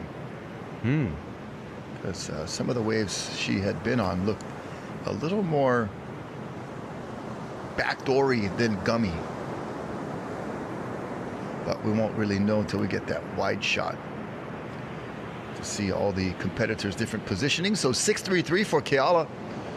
And there's the Florence shop on the beach in the park. 7 Brothers right there too. Get a burger, get a shirt, get everything right there in one spot. I'm sure all the crowd is down on the beach right now watching the action, but afterwards they'll be buzzing about the beach park. And then depending on who wins, where the after shenanigans will be. Okay, so Island Voss, right on the bubble There she is for the on screen. qualification for the Challenger Series right now. She's in the 3rd position. Above her, another Tahitian, Kiara Gould, has already qualified along with Moana Jones-Wong. So Island Voss is on the sideline right now after a semifinal loss, and she's watching closely because she can be overtaken by either Zoe Zietz or Eve Wong if they win the event. So she's going to have to sit nervously and see what happens. We know this lady right here, we're going to see her back on the championship tour in 2026. And as I look at it right now, for Island Voss' sake, Carissa Moore and Keala Totomoto Bannert are surfing above Zoe and Eve at the moment. So Island is hoping Carissa and Keala can just give her relaxing rest of the day by taking out Eve and Zoe right now. Yeah, that would seal the deal, right? 2 for 1, right down in the heat. So Island watching on anxiously, and Zoe and Eve still in this. 15 minutes, plenty time remaining. But Carissa and Keala, you know, what more can you say about Carissa being a 5-time world champ, gold medalist? You know, definitely the most, you know, sought after, feared competitor in this event by far. Keala Tomoto Bannert, though, really a great surfer in consequential surf, knows how to get barreled. The Kauai girl grew up surfing powerful waves, so no stranger to these kinds of conditions. Oh, man. What's happening with the wind right now? The wind continues to swirl, Rocky. It is swirling. It went glassy, and then now it's changing directions again, and now we got some ruffles coming up. Eve Wong, too. She has such an outstanding quarterfinal heat, but still kind of just searching for anything meaningful. She's got priority, but nothing coming her way. We need more cowbell. That's a good one. I don't catch the reference. Yeah, Saturday Night Live. Just a random left field comment, but we like those. Any kind, keep it coming. If they can be meaningful, that's cool too. Oh, that's what we're waiting for Eve. Nice tail sliding snap at the top. Slide tail, wave. we used to say with grubs. Slide tail. Slide tail. Oh, you see my slide tail? Like, I think it's backwards, it's tail slide, but yeah, I speak pidgin, so it works. Slide tail. Slide tail. Mix it up, bruh. Yeah. So what did Eve Make need? it kind. Well, she needed a 4.53 to turn. Oh, big drop. Zoe Zietz caught behind. Nothing happening. So Eve needed a 4.53. So she's probably not going to get that 4.53, but she will reduce her need when this score comes in. 13 minutes, 30 seconds. There's our champ, our regional champ. Finn Thunders McGill. Congratulations for winning the Hawaii Tahiti Nui region. And super coach, part of the momentum generation. His head's right behind that score bug, Ross Williams. Oh, they took it off there just so we could see Ross's new haircut. It's like 50 something. Look my hair, I still got him. Yeah, he still does have the hair. Still does have a mean front side layback snap that he utilizes a lot. That's his signature move. Yeah, and that slide tail. And the slide tail that he's able to do. Yeah, Ross, good brother.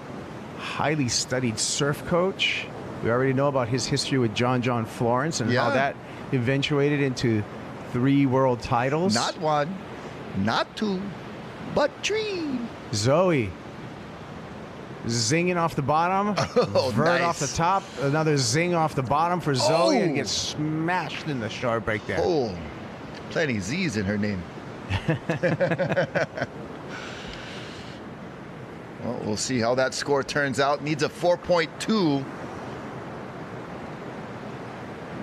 So, update.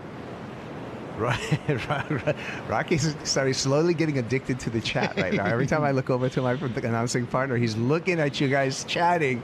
Just checking it out from time to time. That's all right. Okay, Zinger Zoe, zippity doodah down the line. Oh, just got a little inverted right there. You can look at the chat all you want as long as you don't chat up, because I need you to talk, bro. I know. I gotta keep talking. Keep talking. I don't want to download that app. and it's- the new and- app called and- Chat app. But that's a whole nother thing too, because I've suggested before for surf, for what we're doing right here, surf commentary, is why do we always have to be talking? Can we just, like, if there's nothing going on, just play some background music and let everybody relax? Yeah, let including it marinate. I mean, bit. I'm sure you just let it marinate, bro. Why Don't show them on the grill every time. Why does there always have to be words coming out of the mouth the whole time? Because seriously, bro, End up they talk in circles, bro. If you stop talking for 30 seconds on one of these gigs, your producer will come in your ear and say something. And you're like, but why? Like, people enjoy the silence sometimes. Oh, I'm getting some dubs. Thanks, bro. Oh, straight to my heart, bro. Bro, you guys are like pushers because now you guys just got him. You guys just got him more addicted now. Look, see, bro. He's gonna be fully addicted. Oh, you guys. He's just all about that chat. Love the dubs. I like my dubs over easy. Yeah, we all like the dubs. Bring in you know what? We became a fan of the dubs on this whole thing. You know, like, thank you for the dubs. Learning new chat. stuff, bro. Yeah. Thank you for the really good microphones, Salt and Air, by These the way. are top-notch, boo. You notice they're very podcasty. You sound so smart when you have a podcast mic. Talk about things like Baron Mamiya. Baron Mamiya squeaking out of every heat so far. He's still here, bro. Game face on, ready to rock and roll. Banging Baron, my man Mamiya. The Grom's growing a shadow now, bro. No joke, yeah. Okay. I remember this kid, Menehune days, 10 years old, Haleiwa, just shredding to the finals, like, and the way he was surfing, you knew, like, this kid is gonna be stinking special, man. Yeah. And he has provided and fulfilled all those prophecies. True. Okay.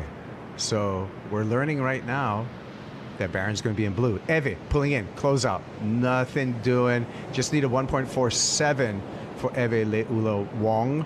And I don't know. That's not going to be it. Yeah, Zoe, that previous score, 2.23, she still needs a 2.58. So they're right there. Island Voss right now is just like clinging on to every bit of hope that Carissa and Keala can hold on to the number 1 and number 2 spots. Because those two names you mentioned are the ones that can catch her. Yeah, with a win, either of those. So if they bow out here, there's no way they're winning. Oh. Mahalo Kanaka Solutions. All the boys in full effect. Uncle Kimo and the gang. Mahalo, you guys. Thank you so much. So everyone's going up to Gums still. Yeah, I guess so. They're going to try a new spot, you know. Baron especially, you know, he was having a little tricky troubles, barely making it into every heat, you know, second place, squeaking by. So maybe he wants to just kind of start fresh at a new spot. How cool would it be if he just squeaks every heat and then peaks in the final? Right. I mean, that's kind of what I'm hinting at, is that he's kind of saving it or I just like that. I getting like enough. when I see guys save stuff and then all of a sudden they surprise you in the final. Yeah, because you got to serve 4 times for the men's today to win this event, which, you know, you're going full tilt, 25 minutes. Surfing a 25-minute heat feels like a 2-hour surf session sometimes. Emotionally, physically, mentally, you're just, you know, putting everything out there. And so four sessions in competition mode is a lot. Yeah. I mean, because you're paddling full speed. You got the stress level. Yep. You know, look at Jackson Bunch right now. He doesn't look stressed at all on the outside. On the outside. Inside, the butterflies on are the swirling. inside, no matter who you are, you put on one of those rashies. Yeah. Something happens. Yeah. It's all these things coming into your brain of what this means if I make it, what it means if I don't, and all the implications on the plus or minus side. And can't help but have that rack in your brain, but gotta show the stone cold Steve Austin on the outside. Yeah. Yep. I don't know where that wrestling reference came from. I like that. Yeah, I've been watching a lot of like the 80s like on YouTube. Are you really? Dude, the Ultimate Warrior, like all those, you know, since Hulk Hogan passed away, I just started kind of watching some of the old matches and some of the things like that. And because, it was the kids, man, it was like We thought it was real. We were super into it. Oh. The showmanship, it was great. Good fun. Carissa Moore, showmanship here. Oh my goodness. My Lord. Come in. Tearing the roof off. Oh.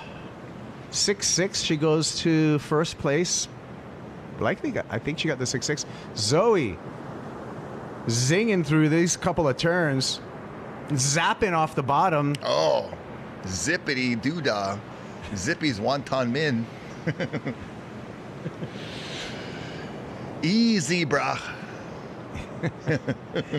All right. Well, what did Zoe need? 2.58 to go into second, but that's without Carissa's last score. So that's going to change everything. Carissa's going to go possibly Big to time. first. First place, yeah. Because she needs a 6.6 to got it. catch Keala. Oh. And those 2 turns were championship tour material. She got it. 6.83 for this. 6.83. Watch it as it happened. Look at all that spray coming off. Just boom, power turns. Beautifully done. Those are mom turns. So now Zoe needs a 4.51 to go into second, and I think she still might get it. I liked her technique, you know, quick, cat-like. Yeah, no. And, no, yeah, the score came in 4.83. 4.83. The 4.51 is her current need, Okay. right? So that was after Carissa's She thing. needed more. Yeah, she needed more. Yeah, and so now it's a 4.51, so she's got to do that again. Oh, well, will we ever know? Okay. Sick bottom turn, freeze frame. That was on purpose, bro. It's just to catch that. The delayed bottom turn with the big snap. Fades into it. Wow. Oh. Eve. Game on, bro. What? It is game time. Action heating up. 3 waves in a row. 3 wahine just going to town. What? That was nuts. That Well, was they're surfing country, but that was Eve with a capital E right there and a big V behind that. That was heavy. Heavy. Ah. Oh, look, 6 point something, going second place now. First place. Oh, all the way to first. Eve Le Ula. Is it Eve Le Ula Ikalani Wong? Is that the whole one? But whatever it is, I know this is fire right here. Yeah, Evele Ula is long enough for right now, but she is dropping heavy bombs. Eve, that was heavy. That was. Wow. Bruh, so 4th to 1st, and then Zoe goes down to 4th, Keala down to 3rd. Keala needs a 3.24, Zoe needs a 4.74, and Eve showing her older colleague and potential kind of role model she probably looked up to as a Grom, Carissa Moore, that she can hang. Yeah, she sure can. Hang and bang. 3.45. I think Doug Silva calls Eve the butterfly warrior. Oh, okay. Warrior. I heard Eric Apple say it, something of that nature too. I think that came from the coach. Cool. Well, the butterfly with some thick wings, man. Yeah. She's totally like the butterfly effect, creating chaos in this heat. Yes. The more vibrations, right? Yeah. The vibrations that get sent out across the whole place. And affect everything in the world. That's Evele Ula right now.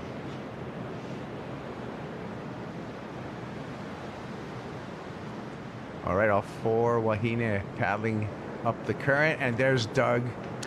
Look at. I want to say, I thought. Sorry. Go ahead. Eric said butterfly assassin or something like that. Was it butterfly assassin? Earlier, but you could be right, Warrior. I don't know which one it is. But whatever Doug says. I thought if Doug said assassin, then it's assassin. No, yeah. But I think Eric said assassin during that little Bet Online blurb, because I thought I was like, oh, that's a good one. Yeah, that's probably the correct quote, Rocky.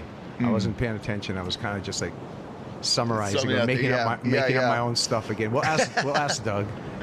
We'll get the real word. Drag him. Is he pointing it that way? Is that the arrow? Okay. Or he's telling her. He's telling her paddle him out of position. Yeah, paddle this way. Oh, drag him. Art of War with Doug Silva with the mind games, bro. Bruh. What? And I like using the board as an arrow. Yeah. the nose going this way, paddle that way. Oh, that's classic, bro. Imagine you slip up and hold the board up the wrong way and make yourself. Oh no! Where are you going? Wait, both sides pointy. Get the wrong pin. Here you go, Carissa, second place. Can she hold it? Can she take the lead? Lots of possibilities here, and finishes nicely. Oh, incomplete there. Every little point's going to cost you, and every little point will matter, I feel like, in these kinds of semifinal heats. Oh, man. Who would have thought we would end up at Gums for the semifinals, by the way? Like, if you had to, if you had odds at the beginning of this event. Of the event. Speaking of of odds on the forecast. 3 to 4 foot Gums off the sandbar. 6 to 8 foot backdoor. 10 to 12 foot pipeline. What are all the odds of those different? Be cool. That might be a some cool fun thing, right because there's all kinds of numbers and possibilities on that too. So Carissa Moore is going to improve. So Keala and Zoe, she's going to go to first place actually with that score. So Zoe now needs a 4.91. Keala needs a 3.41. Eve down to second. Carissa with the lead once again. So that's what world champs do. Yeah. That's what winners do, man. That's what they do. But that's what Big Z said, you know, in Surf's Up. Surf's Up, yeah. But again, first, second, take it, whatever. Yep. There's no seeding after this heat. No. The top two are going to go into the finals. Yep. And that's when you put the gas on Only and depends turn the turbo. on what color jersey you like. Yeah. I think, that would be the only thing, right? Right. It doesn't That's matter. about it. Unless you're super superstitious. It's super superstitious. Right. No, not the white jersey. Oh, God. Anything but no. I like Christmas red this time of year. It goes with my shorts. I love that John dressed up in like all this Christmas cheer for his quarterfinal heat. That was really cool. White and green, white and red, green and white, red and green. Oh, man. Ooh, Zoe on the hunt. Well, that's it. Triple zeros. Oh. Triple zeros. So Island Voss still has to squeeze a little bit and hope as we watch the Blend 5 recap. That's right. Carissa Moore. She was brilliant in some testing conditions. Yes. Zoe Zietz put in a great effort, but not enough. Yeah, it was looking good on this wave. Really connected the dots nicely, but did not get another opportunity after that because Eve drops the heavy hammer with a big score here, just laying into it, right back up at the lip. I like that combo with no stalling, no hitch in the continuation. The flow was amazing. And right here, mom power in full effect. Carissa Moore. And even with that fall at the end, was able to take out a win. So it will be Eve Willow Wong. Carissa Moore is our first two finalists for the women. Mahalo to BlendFi. BlendFi, where you can get your bank accounts, crypto, and startup investments live all in one place in the very user-friendly app. Thank you for your support. Let's get into the men's semifinals, Rocky. We're going to get into that right after these messages.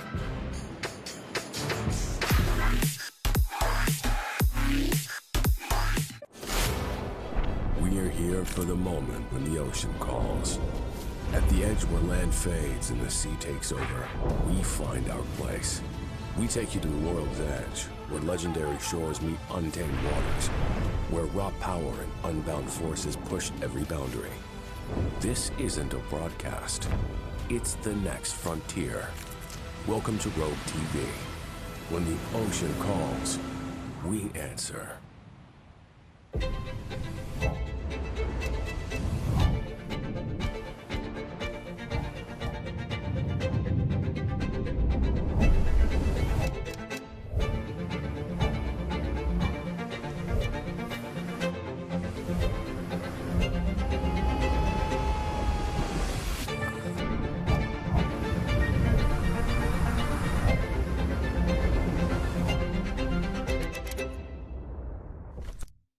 It's time to enjoy life. It's time for Enjoy Snacks. Enjoy the taste, enjoy the quality. It's a part of life that makes you smile. All the goodness of life in every bite. All the flavor and taste you want in life. It's time to enjoy life. It's time for Enjoy Snacks.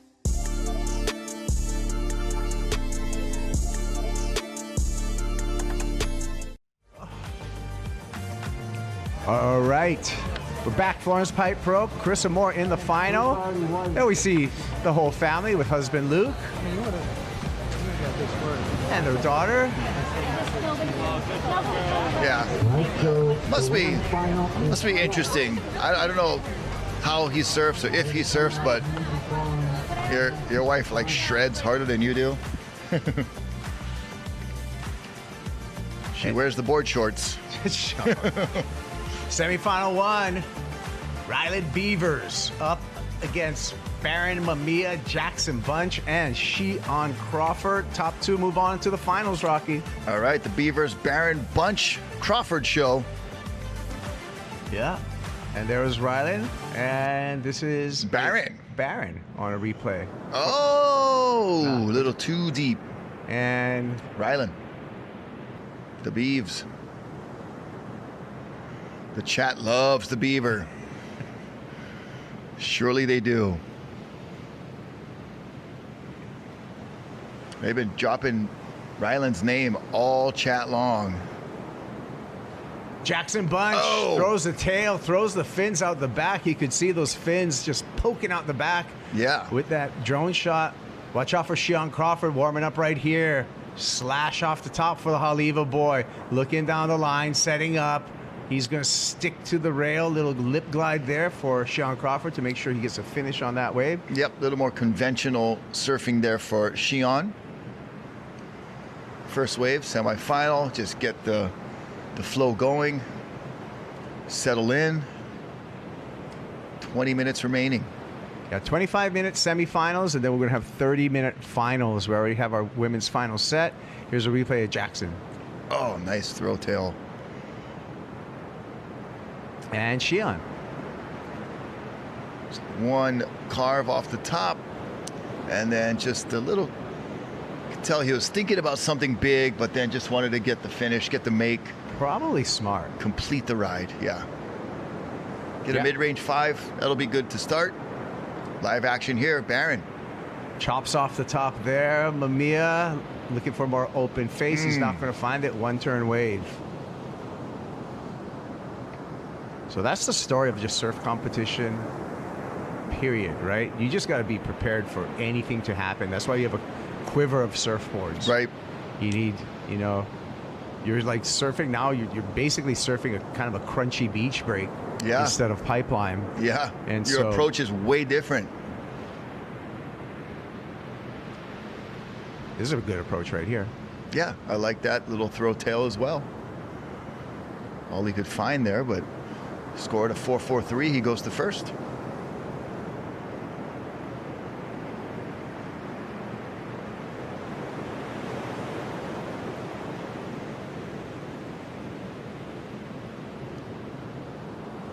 All right.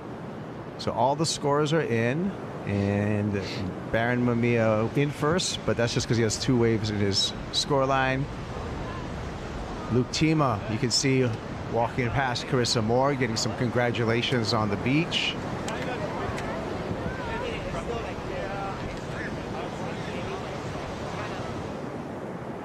Oh, Ryland. Found a barrel. Extended time back there. It does such a good job to stall. And it wasn't a thick barrel, but he like pocketed himself very nicely and stayed in there as long as he could. And this being a pipe contest, the barrels are still going to be weighted heavily in the scoring. Yeah. So even though they have been tricky to find lately, somehow Ryland Beavers secures one and stays in there just long enough to get the coverage. And score coming in. He needs a 2.94 to go to second. Yeah, he should get that easy. Here we go. Sheon off the bottom, carves off the top.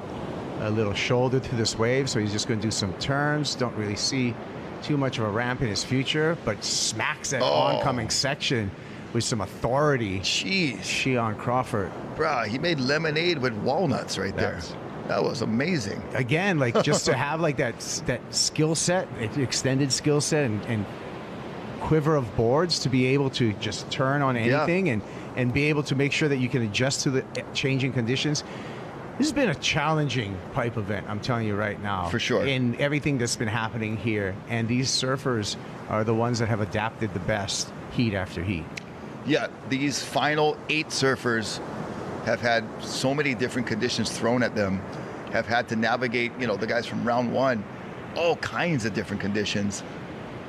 Gums, pipe, backdoor, all up and down, you know, this 100-yard playing field, and very, you know, the strong survive.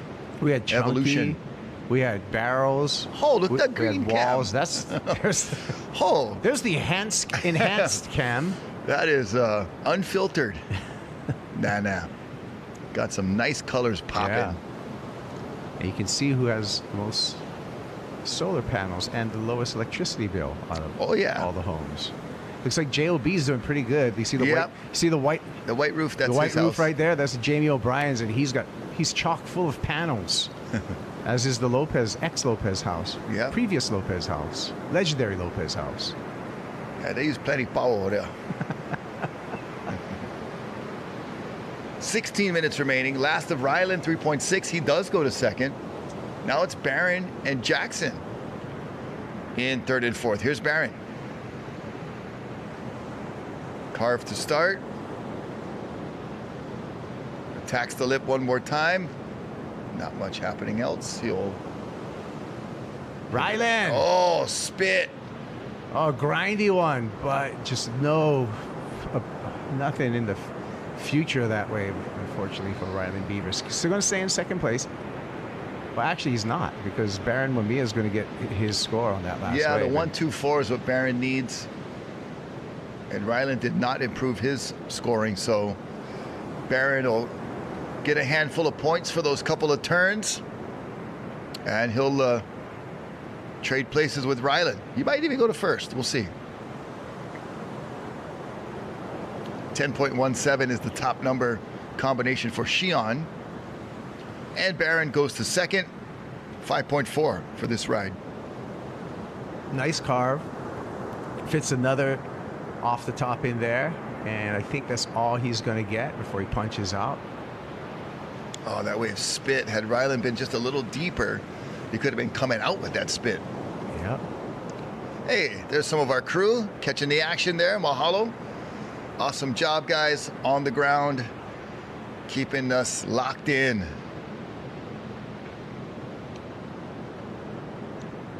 Some of our brothers and sisters doing the hard work on site there at Pipeline. Here we go, up and riding in the white jersey. Shion looking for that ramp again. Still searching, late on that one. And watch the ankles, young man. Hit him with a helmet this time, either. Jackson, always sharp on the backhand. Oh, slice and dice. 6 slices off the top for Jackson Bunch.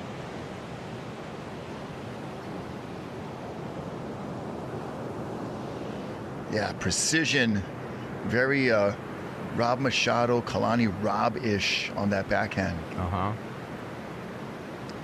Lots of people have been walking on the beach because there's all those footprints right there, back and forth and all over the place. There's the right away to Pipeline. Yep, straight down the gut between the Vulcan pads. Here we go, up and riding in the green. Ryland Beavers now finds himself in 4th place. Oh. Just the one carve, not going to be it. The 6.23 is the score he's looking for.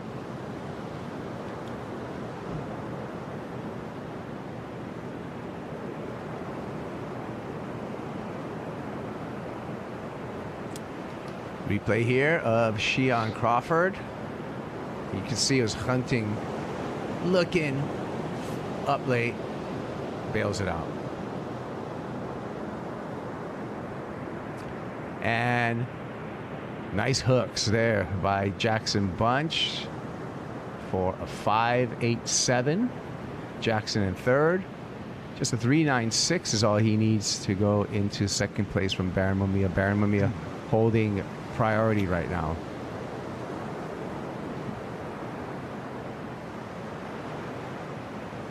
$12 minutes, 20 seconds. So just past the halfway mark here. Still anyone's game. Though Barron does have the priority, so he'll get first choice of these sets of waves. Looks like he's going to opt for this one. Possibly, yes. Here goes Barron. He zooms off the bottom, carves off the top for Mamiya. One more huge carve on the CI. Back up into the lip late, but handles all that reverb and explosion. Jackson Bunch behind him. Yeah, Jackson off the top. Little speed turn there to get going down the line. And then one more off the top. It just runs away. So Barron's going to go to first. Shion's going to drop down to second. I'm all speculating because this number's not in for Barron Mamiya, but I'm just presuming that he's got that 4.77. Yeah, two big, nice forehand hooks. Just on point, on the rail. And then had to bring it around and go up a little bit late, attacking that last section, but kind of got over it nicely. Here's the big hook number one. And then hook number two. And then right here goes up and over. And then all of that explosion, you're right. It's so hard to keep your composure and your balance when that water hits the trough, that crashing lip comes up under your board. Many times bucks you right off, but not Barron. Muscle him right through, bro. Yeah. Got right through. And thank you coming to you right here from K-High Studios, Salt and Air Studios. Semifinal number one for the men. We're going to set the finals for the men. We already set the finals for the women. Yeah, so we got Ruby, Gabby, Carissa, and Eve. So that'll be a good one. And Island Voss, she's still not off the hot seat yet. Watching Eve surf that last heat. Whew. I think Island just needs Eve not to win. Yeah. So, you know, she's probably cheering for Carissa or something like that. Yeah. But Eve is right there. She can do it. Especially with the waves that she had in the semifinal. She was really putting it together nicely. Ryland Beavers up and riding. And the Ryland, not much happening. Gonna boost and incomplete. So I did get confirmation that that is the case in the women's final. So Eve needs to win the women's final to bump out Island Voss from that CS qualification spot. But remember, there's also for the women one wild card that will be determined by the region. So Eve, with her great performances, would still be a name, you know, in contention okay. for that wild card. So any criteria how that's decided? No, I think it's decided within the region and the regional manager and stuff. So all right. We'll see. I'm not making. I know I'm not. I don't have anything to do with any of those decisions. Who's the manager? You got to send macadamia nuts. You got to send all this stuff to the manager. Here's the deal, bro. Here's a gift card. Here's some bribery. Deal, bro. Like, you can't blame me for anything that happens in professional surfing. No. So I'm just the reporter. I just messenger. I just message the news. I like whether to say. if it's an interference or if it's score. Because some people come up to me sometimes and they're like. They voice their grievances to me, bro. like you had a control over it. Yeah, I'm just a guy. Every once in a while, I got to climb a ladder or something like that. I know there's some guys that don't like me on the ladder, but other than that, man, it's all good. We don't make the situation; we just state the situation. Yes. Yeah. That's what I've been going with for quite some time. At different events, you know, it's like. They come up to you. I announce what happened, and they're like, "Hey, why? I'm like, bro, I didn't make that decision. I'm saying, I'm just stating the situation. So yeah, we don't make it. We just state it. I can't. It's almost it's an international rule for me. Like I could be anywhere, and sometimes someone a super fan, and hey, passionate fans, into it, super stoked, grateful for everything that you do. Thank you for watching. But I'll get pulled aside and lectured sometimes. Where like, no, I didn't do that. I just talked about it. I'm just going to talk about Ryland Beavers right now. Yeah. He needs to get the score all on his own. He needs a 6.57, and I think he did that all on his own just there. That's going to be close. Look at Jackson Bunch going left at Gums. Or is that Pipe? Not sure. But they all look the same after a while. So, Ryland, that was pretty good. 6.57 is kind of a big number in the context of this heat. But I thought that was some great surfing. What do you think, Ron? I think it's going to be like just under. Because you need to be closer to a 7 to get a 6.57. Not sure if this one had enough on it. I like the surfing, like a good carve right there, but it was just the 2 turns. You know, a lot of wiggle and jiggle down the line. Very good completion maneuver for sure. 593. You called it, yeah. So, yeah, I was having a feeling some judges were maybe only going to go 6 on it, which means, you know, 6, 5, 7, you got to have some judges throwing 6, 8s, and 7s. Right, yeah. So again, you know, 5 judges. Right. Throw away the high and the low, so that's why Rocky's alluding to. You need a pretty high to throw away. Yeah. Jackson had a nice idea, almost getting through that left right there. Pretty much going against the grain. Yeah. With everything that's happening. The wind, the current, the swell. But sometimes that's sort of conveyor holds it belt up a little bit, yeah. Yeah, but just a little too fast down the line that wave was. I like the left on the other side of Gums over here, further up the beach. There's sometimes a conveyor belt, like when there's a little sandbar right there. It's so. Whatever. Oh yeah. You know, other side of the beach park. Yeah. You know the rules. You know the rules. Keep going up. Oh, I thought that was an Eva bird. That's a drone. This is Shion Crawford going to town. Can he put that down? Lay back, kind of stand up. We go a little flex on the way out there. Flex those pipe cleaners, bro. Is he going to improve upon his 5 with that one? I think so, man. That was a little more oomph, like put into every turn. He put his na'au into those couple turns. Watch right here. Oh, a little bit more accent on this one. There it is. His ki ai. Like in karate. I could see that. Could hear him too, man. So you keep going up. You got Gums, Ehukai, you know, beach park right for the lifeguard tower, Sardines, Pupukea, gas chambers, Turkey Bay. Turkey Bay, yeah. With actual little spot there. Then Rocky rights, Rocky lefts. A lot of times people Stone overlook Zone? Stone Zone, Monster Mush, Cammyland. Yep. We'll name them all. Whoa, look. Tube City when it's real big on the inside right there, Cammy's. Wow. Oh, the Flow Bros.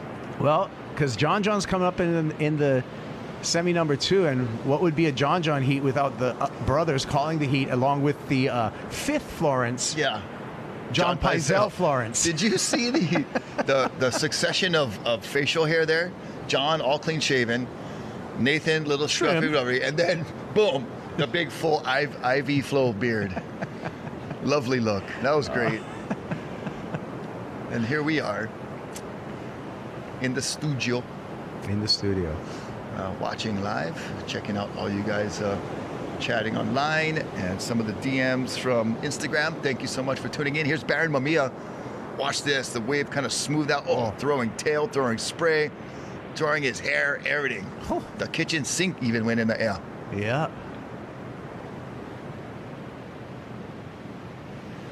Well, 4 minutes remaining and a 5.4. The low for Baron Mamiya to improve upon. That last score for Shion Crawford was a 6.83, so it's in a solid second place. That means Jackson Bunch in the red jersey needs a 6.14, Ryland Beaver 6.08. This right here, we're waiting for this score for Baron Mamiya. 3 minutes 30 on the clock, on the countdown.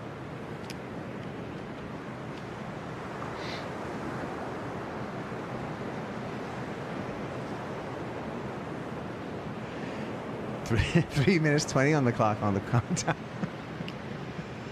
Hi, getting a message here. Oh, it is so funny. All right, 723 for. There's a big number there for Baron Mamiya. Yeah, so 14 points in the heat. That is a solid performance. And Rocky, you said before, like Baron kind of squeaking through some of the earlier heats. Maybe, as we kind of speculated, that he's looking to peak in the final. He's coming alive. The real Baron is about to stand up. Uh-oh. Shion. Uh-oh. Oh, he just went down. So much power. He stalled the camera. 2:40 remaining. So Baron Mamiya, Shion Crawford, Jackson needs a 6.14. Ryland needs a 6.08. And which with each tick of the clock, it is it's more difficult, right? More tricky, more difficult for Ryland and Jackson. Those are pretty solid numbers required as well. They can surely get them, but we've only seen, you know, a handful of these high scores in this heat. The ocean might have said, oh, that's all the 6s and 7s I have. Like, I'm sorry, guys. Yeah. Could be. We'll see. They're surely at gums. That's for sure. Looking at the beach where everything's positioned. Yep. And the Baron says, I'm going to take a little free ride back to shore. Stomping on the tail. Slashing off the top. He's going to ride in. So easy for him. Come on. Come on. Show me the confidence. Come on, boy. There's a nice, beautiful drone shot. Lovely sunset hills behind. Pupukea, Paumalu, the Ahupua'a that join each other right around the corner there from Rocky Point. And then followed by Kaunala, Waile'e, going up around towards Kavela.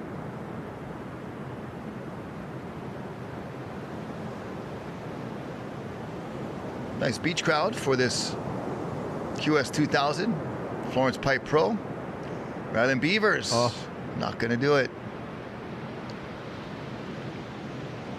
Chat's going to be pissed about that. 40 seconds remaining. It's okay. It's all right. Ryland will live on in the around, chat. Stick around. They will. There, they go.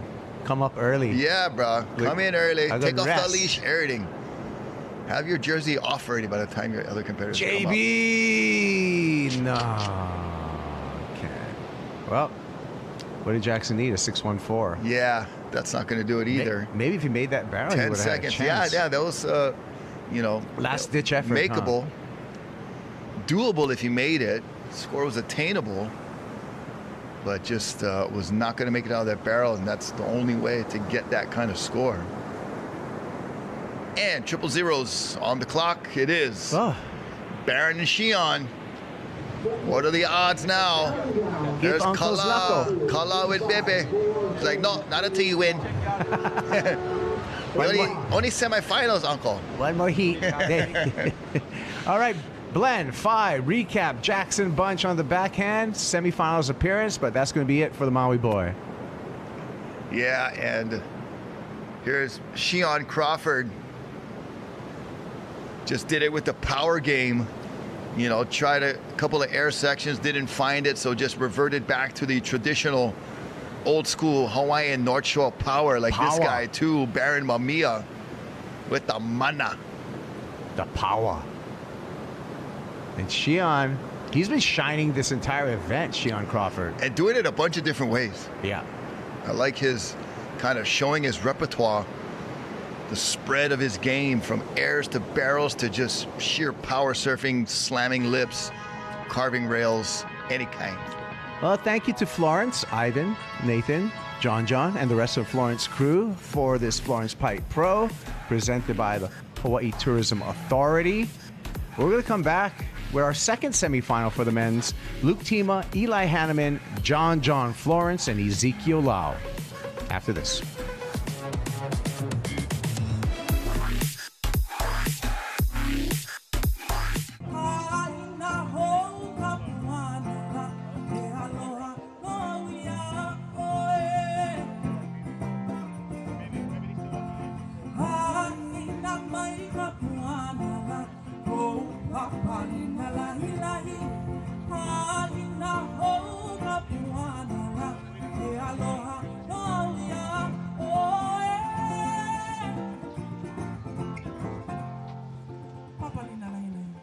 Each piece of gear and product that we make, we just want to make it better over time. So we take feedback from people that are using it, from what we're doing and how we use it. So each time we come out with something, it's like a little bit updated from the last one.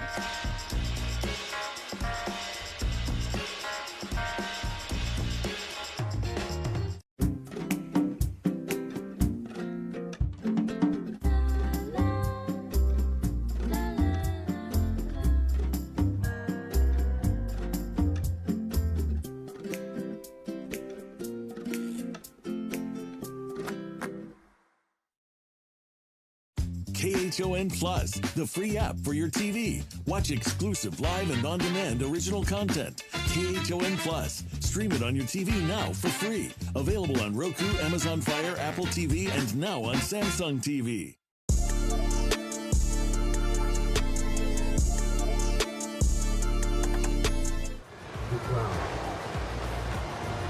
And we're back. Wow, up and riding Zeke Lau with a huge turn. Crazy power turn, followed with a snap. He's gonna finish it. Another snap. Pumping down the line. He's moving with the current. Look at the little Huntington hop going. Wow, so before we got back, we got Eli, got a 7.8 with an air on the left. Probably see the replay of that. Luke Tima rode a wave 1.5, John rode a wave, which was a 1, and then Zeke Lau just rode that wave. His score hasn't dropped yet. They've moved over to the sandbar right, just like the last heat, and we had passing into the final from that last heat was Barron and Shion, 2 local North Shore born and raised Groms. I like that. Nice. Nice work. Anything to add? Yeah, we're rooting for our North Shore boys, and of course everyone's ripping, but the North Shore boys are holding it down. Yes, sir. So in this heat, we got John, Zeke, Luke Tima, Eli Hanneman, and in the very first minute or 2 of the heat, Eli managed to drop a 7.8 and a 5.6 for Zeke Lau. So, wow. John went for a massive turn and didn't make it, as you saw in the replay. A lot more opportunity now that they've moved off to the right on the sand. Looks like a wave coming in here. Looks like Eli up and riding, pumping. Oh, he's looking for possibly a ramp. Oh, the wave goes a bit flat. That wasn't what he's looking for. Woo.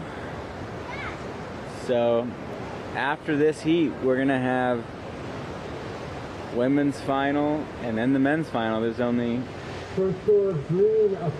3 heats left, including this one, and this comp will be wrapped up. I want to thank you guys for tuning in over the waiting period for the days we did run, and being here on our finals day. It's not best pipe ever, just kind of boggy north conditions with a little bit of onshore wind, so not ideal, not like we all want to see it, but or the guys want to surf it, but we're still having a good time. Someone's still going to win the event for the men and the women.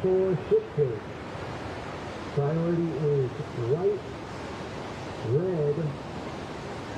Oh, Eli on the inside looking. 19 minutes, 20 seconds.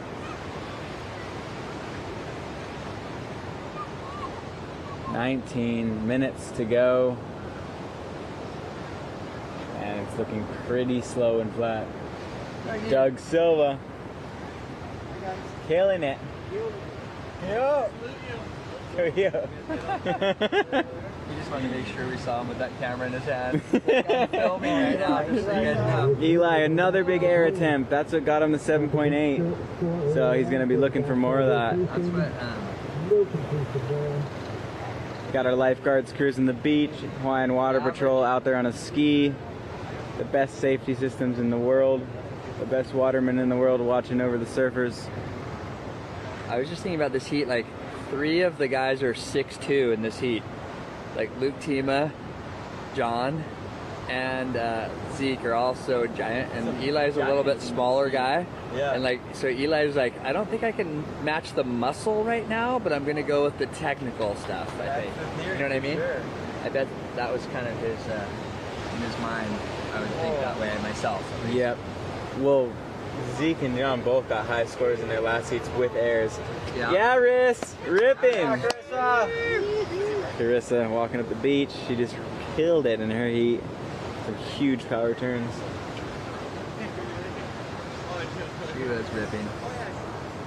Not surprising at all.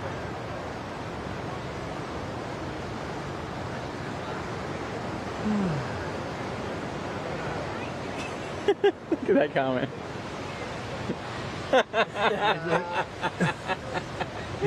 The chat's gone crazy on I've been Banzai. sending messages to the chat right now. Baisal's leaving a little trail of breadcrumbs. If you guys can pick up the breadcrumbs, then...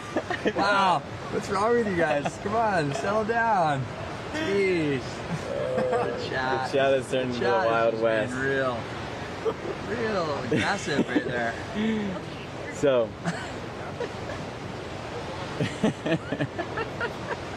Wow. Some crazy Settle down, calls. people. Yeah, girl. Good luck. So we got Eli leading the heat with a total of a 9.8. Mom did it. His 7.8 and his 2.0. Zeke in second, Luke in third, John currently in fourth with a 1.0, but with priority now. So we'll see how he plays today. Most of his heats he's been serving under priority. Wow, the sound up. And now he has priority. Maybe he'll wait for a good one, get a big score, and then get super busy on the inside. Is it all regular footers left in the contest for the men's side? All of that? Yeah. I think it is. It is. It's all regular footers. That's crazy. No goofy foots have been prevailing. So definitely. The last goofy foot standing was Jackson Bunch. Oh yeah. Just lost.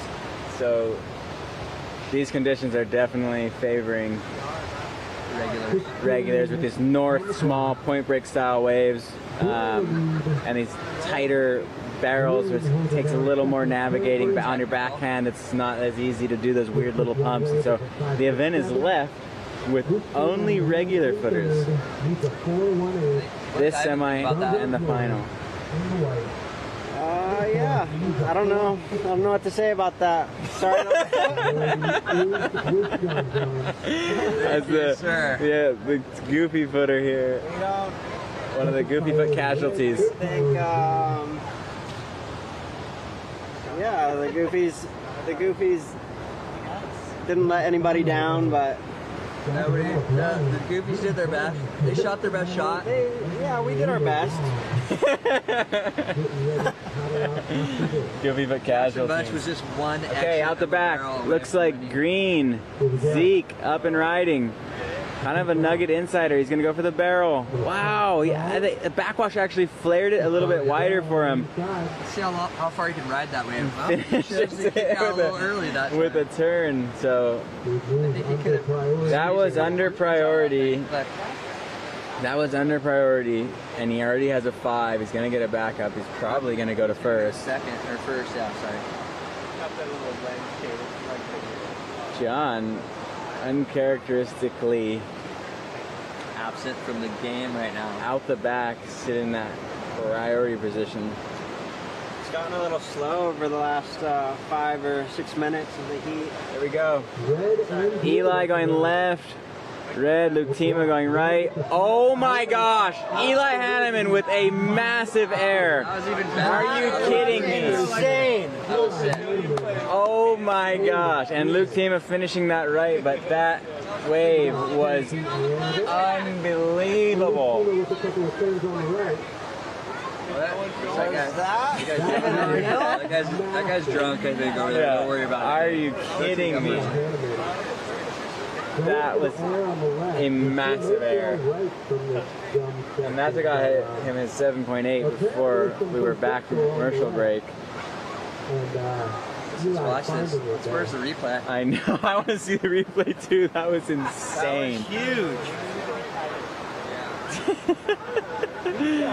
Oh my gosh. This guy's. Oh look. Right here, he just goes.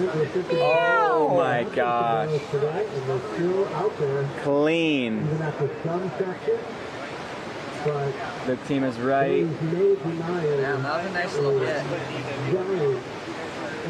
Yeah, so Timo will get a score there that'll matter in the heat at least, but Eli is going to be for first right now. Yeah, Kala. Yeah, you. Hey. Hello. She's focused somewhere else.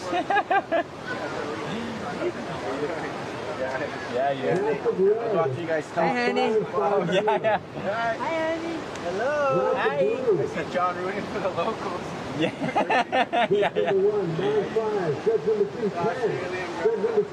Classic,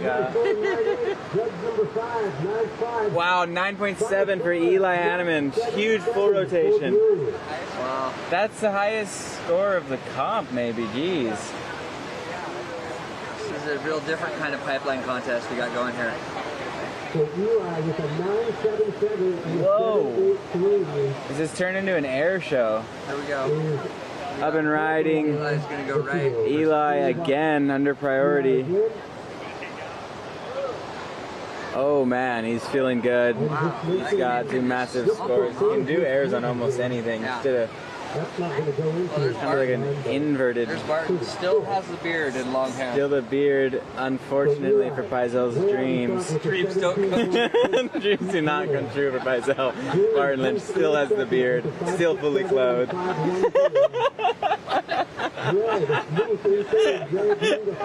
Oh boy.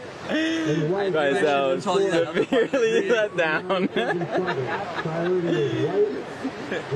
Come on, let's go, John. He's still holding priority out the back. What do we got? I think he's waiting for the unicorn right now. Dude, what? 11 minutes. 11 minutes to go. John pretty much yet to ride a real wave. He needs a unicorn and he's gonna get it. He's just holding down priority. He's pulling an Ivan in heat 1. I don't like that when like he just anchors up with priority. Yeah. It's like, okay. It's like almost better not have priority sometimes. Yeah, you're freer to surf how you want. You let that one little like question mark out of your brain, right? Yeah. Like, yeah, I'm definitely going on this wave. Yeah, why doesn't matter. Why wouldn't? It's so easy to get stuck. Like you end up like sitting and having priority, and then end up waiting. The longer you wait, the more you get stuck out waiting for a better wave. You're like, I've sat this long. I have to get a good score. Yeah, right? and then once the time starts ticking, that's when you start to just freak out. So Eli has aggressively comboed the entire heat. Yeah, that's gnarly. But to get to second, John only needs a 9.7. So the door stove and Zeke currently holding it down in second. I think John knows what he's doing. He's staying calm. He seems like he's in the right mindset to just unleash the power on everybody. He's like unlimited power. He's gone full on. We're ready to see a vulgar display of power. Okay, inside, Hanneman back up and riding, taking a look, looking for another ramp, and he kicks out right away. I predict John. Big set out the back. It looks like John. He's pulling in. Oh, and it's draining. Come out. Oh, he just gets taken out at the end with possibly one of the better barrels of the heat. Unfortunately, it just clamped a little too hard. He tried to turn his nose and angle out to go with the lip and get pushed out, but it just took the board. Damn, so he held priority for a long portion of this heat to try and get a score on that wave. Luke Tima going for a backup turns wave. Yeah, Shion. Let's go, Shion. So John is now under priority. And in that's unfortunate. The wind is slightly on shore. It looks like green. Zeke looking for an opportunity. He's gonna kick out. The big run of sets here, but they're pretty stretched out.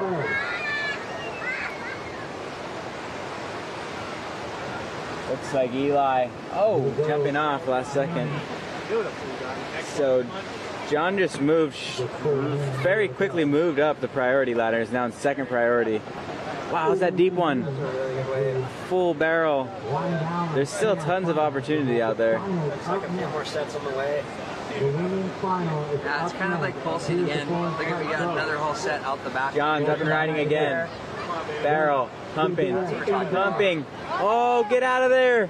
Makes it out and still going down the line. Huge air. Oh! you kidding me? Wow. The power. Full long barrel all the way across the bar and ends it with like inverted air. I'm just gonna say Ivan definitely called that. Ivan definitely called it that he's loading up to unleash power. Ivan is like a sees the future. The meter right there was all the way at 100. Redlining. That was insane. The chat's going crazy. Last score for White. Last score White dropping. Last score for White coming in. That air. Oh, a 9.0. John straight to second with a 9.0. They're doing that nice rewind here. Look at this action right here. Wow, I thought that was going to be a bit higher. Yeah, like Eli got like a 9.8. 9.8 for a single full rotation. His air was like, huge. John got fully barreled at the pipeline contest. Wow. And then came out of the barrel and did an air. I don't know. Interesting. Yeah. The air was pretty tech too. Yeah. But, well, now he's in a much better position and he's already back out the back. He's under priority and can actively be hunting. In priority is... Here we go. We like this. It's like Wild John. Zeke. Free range John. Yeah, free range. That was insane. Trying to make the final once again. We already have Sam Mamiya and Keon Crawford locked into the men's final. So we got 6 minutes to go. John's in second place with a 9 and a 2.5. A 2.5. I mean, Zeke is in third with a 5.6 and a 5, needing a 5.84. Luke Tima needs a 6.0 to get to that second spot, and Eli is in the lead with his 9.7 and his 7.8. Interesting, like, they're not giving away easy scores right now. Like those two, like Zeke and Luke's waves, were pretty good waves. They surf good, yeah. Like, there's fives, you know? It's like pretty much, like you got to do a little bit something special here for some points. Here goes John. He's going to back up his score here. Big carve. More than a 2.5, but yeah. What's going to happen here? Another big carve. He's going to finish it off. Out the back, Eli Hanneman pumping down the line, looking for a big ramp. Oh, misses his grab. Goes flying. So John just got like a 5 or something, or a 4. So he'll have backed up and probably bettered that 2.5 with under 5 minutes to go. That was kind of a strange wave choice for John, I guess. He was all the way under priority though, and he just needed to better at 2.5. So the requirement for Zeke and Luke is going to go up. Last of White. It's a 4.77. 4.77. That was higher than that. White's in second. Green now needs an 8.11. Red needs an 8.28. So that's going to make the requirement for Zeke and Luke a lot higher with John's backup score going to a 4.7. Red needs 8.28. Last wave was a 1.43. Oh, this has been a super competitive heat. Yeah, it's a lot of waves Everyone's surfed, too. surfing really well and a lot of waves ridden.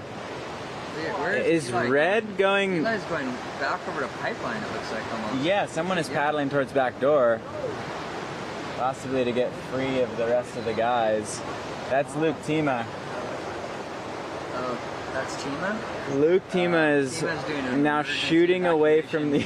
Yeah, he evacuated the area. His dad just like flew a little towel up and just went like, over there, Luke. Big Eric Tima. It just, like, there's a massive thunderhead behind us, above the mountain, so it's just getting darker and darker. Oh, is that Zeke? Oh, what? Pinched. Wow, so Zeke almost just had a really good barrel, pinched on the end. Couldn't see. It's not because all the guys in this heat are super dangerous and that they could, like, pretty easily It's gonna get real wet. get a score, but Zeke now needs a 8.1 to get to second, with Luke Tima needing an 8.28. John needs an 8.6 to get to first. Eli still holding it down with his 17.6 total. and about 2 minutes and 50 seconds to go. Why is there an ADHD ad popping up when I'm sitting here talking? It's not just you, it's me. Control your emotions, Faisal. Me and Nate are just all, Ivan's just cruising. Ivan's just like, oh, Luke Tima over here at back door. He almost just came out of a barrel. Emergency. Yeah, he's now surfing alone at back door with 2 minutes to go. John up and riding. Tons of speed down the line. Huge straight air. Oh, he almost topped it. It's an air show. And it is getting darker and gloomier as we head towards this final. There's a huge storm system above the comp area. Right now it is blue and white. Lightning and thunder on the way. Nathan, is this going to affect the after party at your house? Is there going to be a lot of rain at your house? Or Not affect, but enhance. It'll enhance it. Luke Tima, back door. Oh, looking, he doesn't go. That could have been a game changer. Wow, and another set rolling through at the sandbar. Women's final is in the water. Chicken Joe, has he entered the chat? Chicken. Where's what's your other guy? Tom Bombadillo?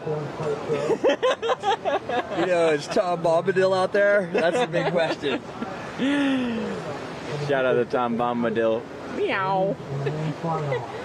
Ivan, what's up, buddy? Timu surfing solo at back door right now. There's a set heading there and going left, looking for another ramp. Zeke actually. 30 seconds. Turn off the top. Doesn't get it. Luke Tima at back door, pulling in. It's clamping. Oh! He kind of forced his way out. What was that? It was kind of just like his dad's losing it on the beach. What did he need?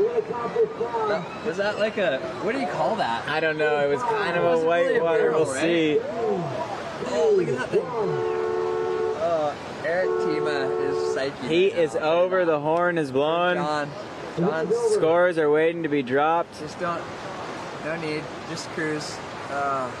John getting techie. So what do we got here? Okay, you guys can kick it to the studio. Okay, we're kicking back to the studio. We don't have any answers Oh wait, yet, though. last score is not enough. He did not get the enough. score. Okay. So close call on the left end of that heat.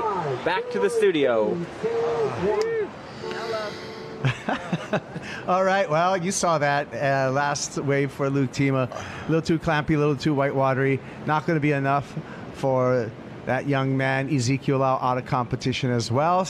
Our final set, Rocky, looked like Eli Hanneman went absolutely crazy. 977 for the Maui boy right there. All right. Well, they went big on that air, did the scoring judges, and then it was Zeke Lau parking it in a little backdoor gums barrel, but not enough. He ends up in fourth place. Here's the left-hander, the big air for Eli Hanneman. Big air reverse. Begging for a good score from the judges. Says, please. Well, he got it. Excuse me for doing that. And Luke Tima gave it a good run. The young buck goes all the way to the semifinals. Well, as John Florence finds this one, struggling through the first half of the heat, but John just pulled this one out. Did enough work to get into second place and advancing situation. So our men's final is all set. Thank you for Blend 5 for that recap, and thank you to Salt and Air Studios and Rogue TV for your studio and the coverage of the Florence Pipe Pro presented by HTA. When we come back, we're going to have the women's final. Gabriella Bryant, Ruby Berry, Carissa Moore, Eve Leula Wong. Who's going to win? Find out right after these commercials.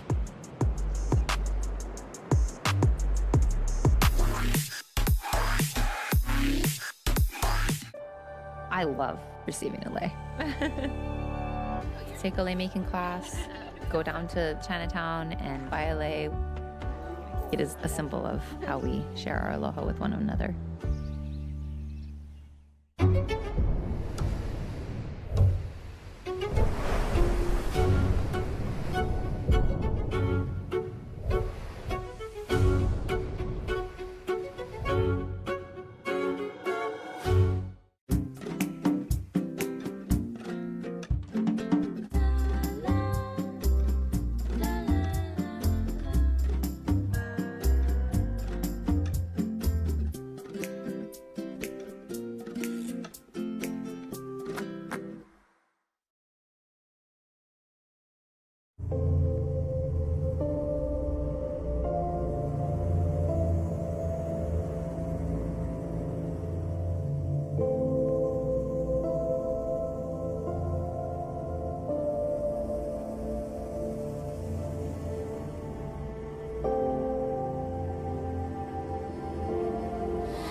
Be sure to read your prescription labels and warnings.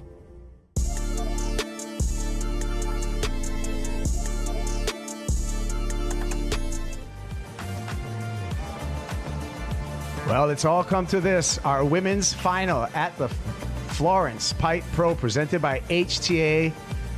4 out in the water, vying for a title here. Gabriella Bryant, Ruby Berry, Carissa Moore, Eve Le'ula Wong Kaipo, along with Rocky on the call. And the emphasis has shifted more towards Gums for this women's final. Still an open playing field between Pipe, Backdoor, and Gums. And 35 minutes on the clock for all the women. And it looks like Ruby Berry has already locked in a score, as well as Carissa Moore. So we'll get to those rides. Some meaningful scores. 517 for Ruby and 883 for Carissa. Oh, you're just going to let the cat out of the bag before we see it, Rocky. Okay. Well, here we get to see it. So this right here was a 517. Yep. Ruby gets going early on with a couple of nice backhand maneuvers. And Carissa, 5-time world champ, gets a barrel, comes out. Ooh, judges like that one. Excellent scoring. And Gabriella with a 733. So coming out swinging. Carissa and Gabby going very good and excellent right off the bat. Ruby in the mid-range right there. And then Evele Ula, just the 133 to start. Yeah, which is really cool, the story between Carissa Moore and Gabriella Bryant. Carissa Moore has always been kind of a mentor to Gabriella, even through her, her formative years, even through the qualifying series, and being one of Carissa's C stars when Carissa had the C stars, and then moving into even on her rookie year on the championship tour, Carissa Moore and Gabriella Bryant, really good friends, and it's been kind of like a mentorship by Carissa Moore. So I'm sure Gabby Bryant's going to be happy to see Carissa back on tour next year. Yeah, and here they are in a final at Pipeline together. So starting off number 1 and number 2 at the moment. And Island Vost watching this heat very closely because Evele Ula Wong is on the brink of qualification if she can secure a win here at the Florence Pipe Pro. And if not, that means Island Vost holds on to the spot, but Eve could be eligible possibly for the wild card. Yeah. So wild card up for grabs. Not all hope is lost if it doesn't win. No, and we're still deciding our men's qualifiers. We know Finn McGill has qualified for the Challenger Series next year. Mihimana Bray, Josh Moniz, but still some stuff going on with perhaps the Tima getting into the conversation. Eli Hanneman, might be a double qualifier. So if he's a double qualifier, then he's going to change the situation, and the bar will get dropped lower. Ezekiel Lau also in the hunt. Gosh, and Sheehan Crawford as well. Yeah, not only just the pressure of competition and all of these things but you have to be really aware and abreast of your mathematical situation to know what events to surf, what ones make sense, which ones you could probably pass up, and to be aware of just where you should be in the world to compete in what event and what's going to give you the best shot at qualification? Well, you're always going to surf your events in your region. Right. So most of the surfers will surf every event in their region. Like old school QS, you had to go. Old school, you could jump around. You had to jump around. But Yeah, like right now, it's pretty okay. straightforward. 'Cause Gotcha. You have 7 regions, so you're just only. I was thinking a little bit old school for the moment. I'm like, wait, yeah. I remember like going to Japan and like New Jersey No, you and don't all have, this. You know. you don't have to cross the world okay. anymore. So for the men, we had 4 events. You take your top 3. Okay. 3 results: the Toa Pro, Sunset Haliva, and here at Pipeline. Okay. And then for the women, we had 5, and you take the best 4. Still just a lot of math to be worked out, especially, you know, for guys like Eli who are qualifying or leading the Challenger Series, but still wanting to, you know, compete at Pipe and get some additional points just for good measure here. Probably didn't have to surf this event. Not at all. Right? No, not at all. So on the Challenger Series, the top 10 men qualify on the Challenger Series, but then 11 through 20 are already qualified for the next year on the Challenger Series. So someone like Eli Hanneman, who's number 1 in the rankings right now, guaranteed, no matter what, he's going to be in the top 20. So he'll carry on into the next Challenger Series year, but also being number 1, he's got opportunity and a high probability for championship getting back on tour. Yeah. Speaking of tour, we're going to welcome this lady back on tour and welcome her in a barrel. Can she fight out of that one? Ooh. Carissa Moore already completed the barrel for 883. It would have been brilliant if the 5-time world champ was able to get through that one. And that she would have kind of sewn up the final at that point. Instead, she's going to be taking some donuts right in there. Yeah, would have comboed the field off the bat, but she'll be just putting down a 2.33. Still good enough for first place, but still catchable for Gabriella Bryan, Ruby Berry, and Eve Wong. All the scores now are to first for requirement, be in the final. Right. And Gabriella Bryan, the closest to her right now. Here's a good look at the replay. Carissa getting in there quite nicely, traveling, positioning. Everything was done correctly. The wave just did not cooperate.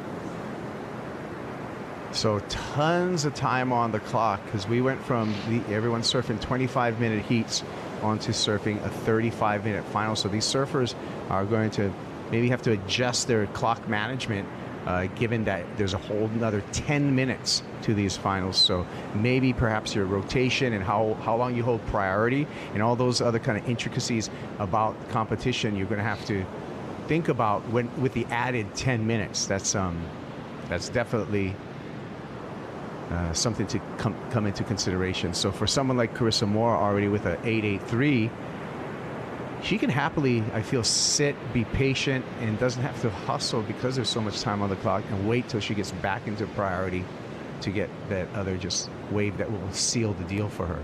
That's what I'm thinking.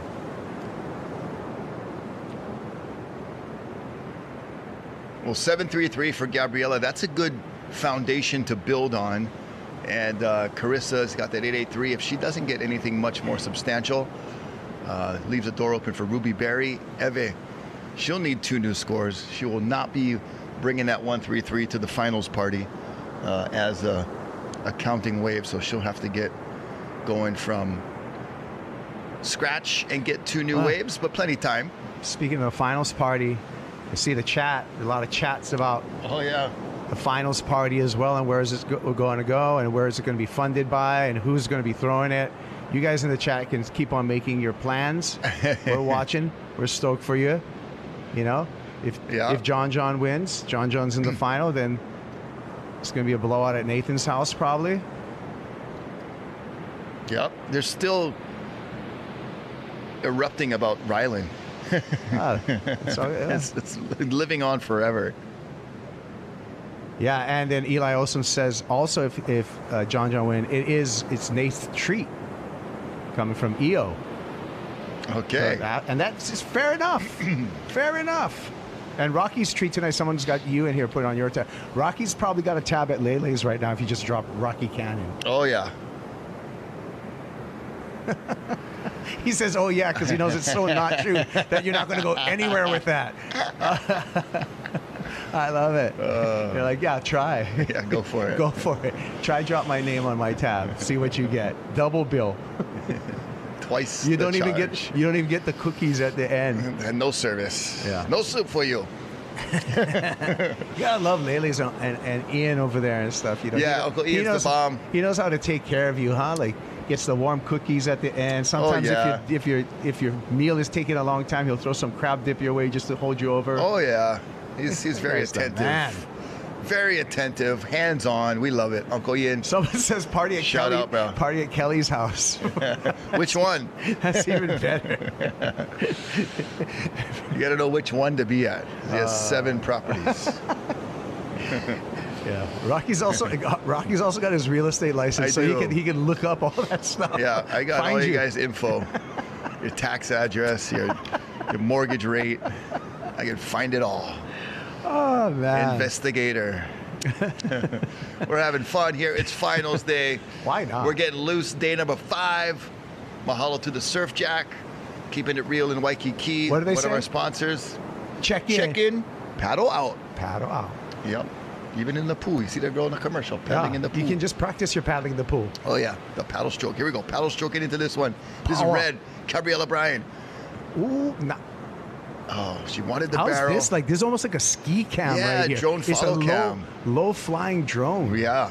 Sweet. The follow cam. That kind of, as we watch Ruby Berry. Oh, attacking. Whoa, Ruby. Come on, Whoa, Rubes. Ruby. Hanaho. Oh. Nice. Wow. 6-point ride, and she goes to first. Well, those 2 lippers out the back were quite nice. Not sure it's going to be enough. I'm thinking high 5s for this, but I think she's going to be right on the bubble. Watch, watch, watch. Boom! 617, Ruby to first. Ha!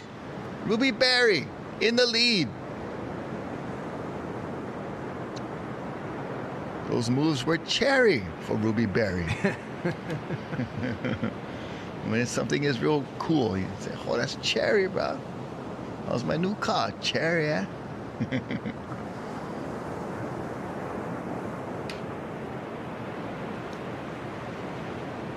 Oh, Lance Groover tuning in. Aloha, brah. That brother had some nice moves out backdoor pipeline, VLAN, all the spots. The groove tube.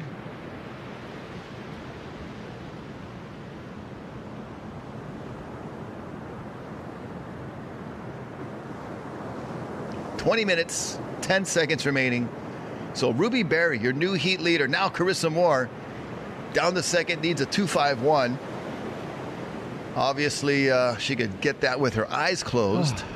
Gabriella Bryan down the third, needs a 401. Evele Ulawong, just a pair of ones, needs a 967. So tough going here for Eve. But we've seen her kind of cruising the first parts of heats and then exploding at the end of heats. So not at all going to count her out no matter what. Yep. So just I was looking down, Rock, and just getting some more information on the qualifications on the men's side previous to the final. Luke Tima just passed Shion Crawford and Kaoli, but not guaranteed. Kaoli's out as far as CS qualification. Shion's in, but Eli can pass him with a win.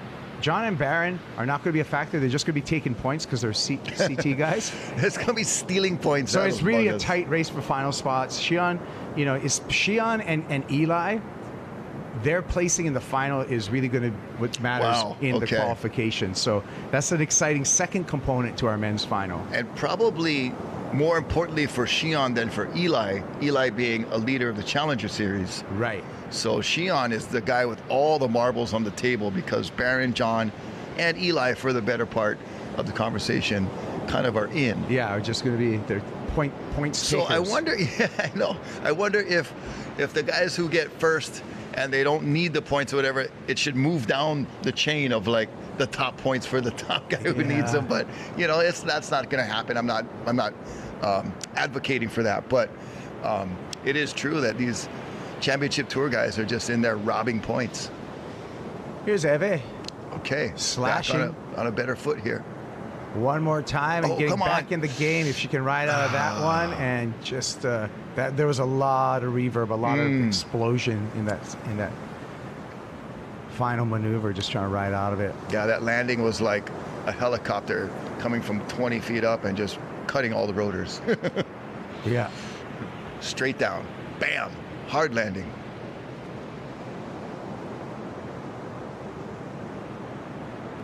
Take another look here. First turn was nice. Yeah, beautiful, full crisp slash there. Nice turn, yeah. But it was this coming down and just out into the flats. Got a little straight-legged. You know, the bottom kind of dropped out from under her. So anytime you're not able to keep your knees bent for that springy kind of shock-absorbing landing, it's going to be hard when your legs get extended too straight. Yeah, and she just got a 3 for that. So still chasing a big number, Eve, to take the lead, 8-3-4.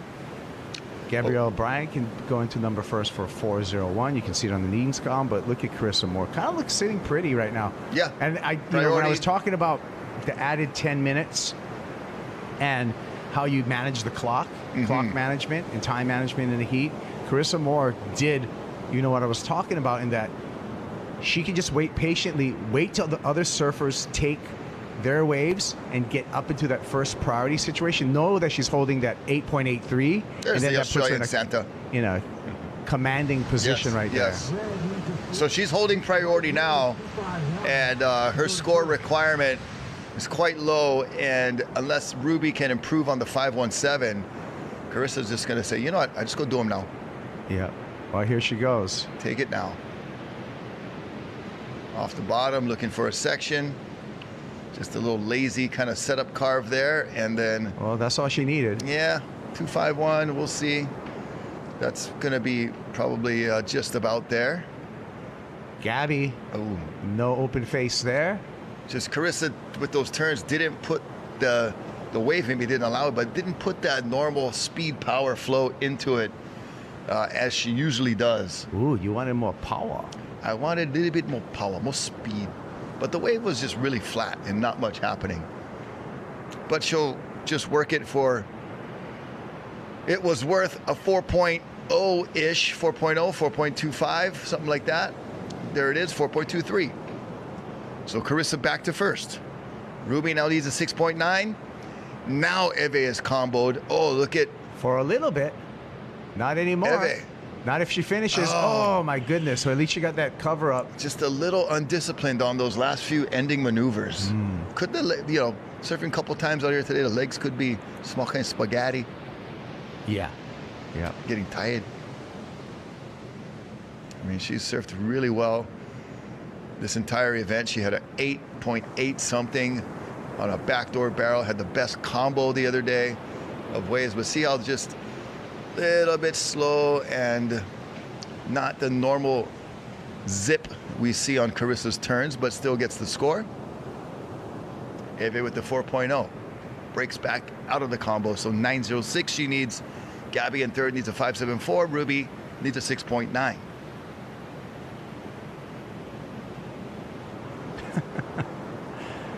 You guys in the chat. All right. Story for Gabrielle. Oh, no. Who's got priority? Ruby's got priority.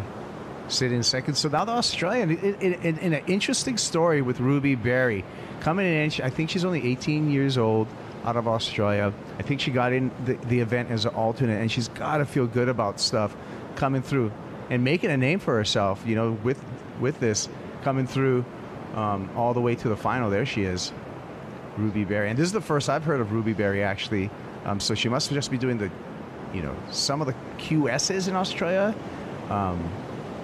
Yeah. So yeah. How come she stay in this region? Oh, yeah.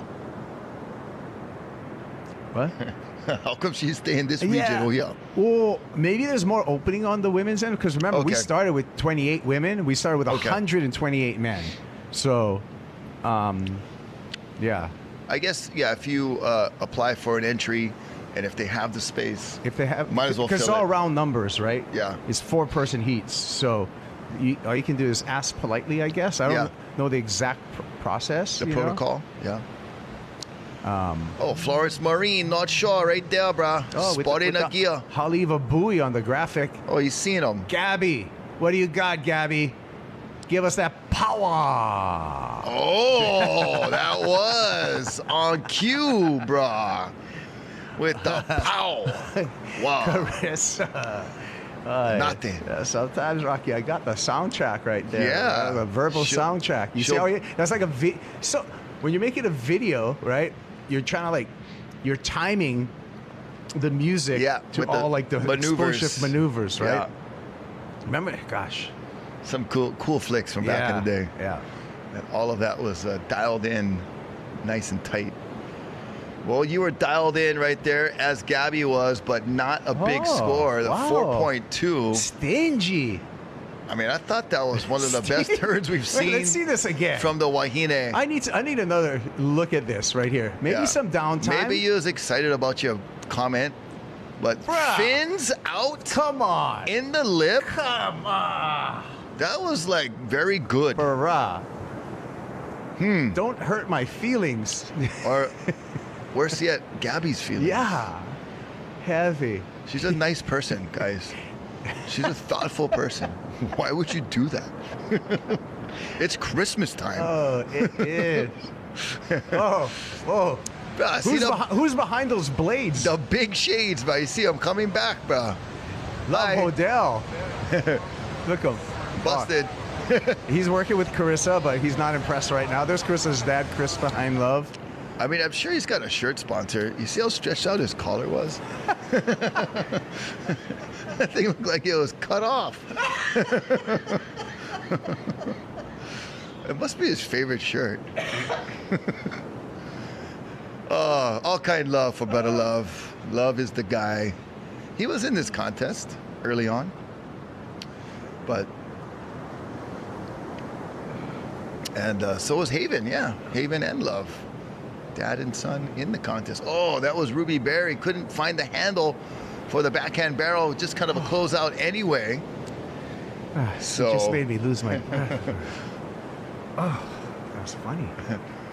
But the trip, those shades, but they came back. You know, the trends, they just revolve in circles. Yeah. Is that Darwin? Nephew with the uncles. Chewy, Chewbacca, yeah. Let him chew the mic. Oh, Dad's going to be in the final. So cute with the uncles there. Okay, Gabby. Power. One more time.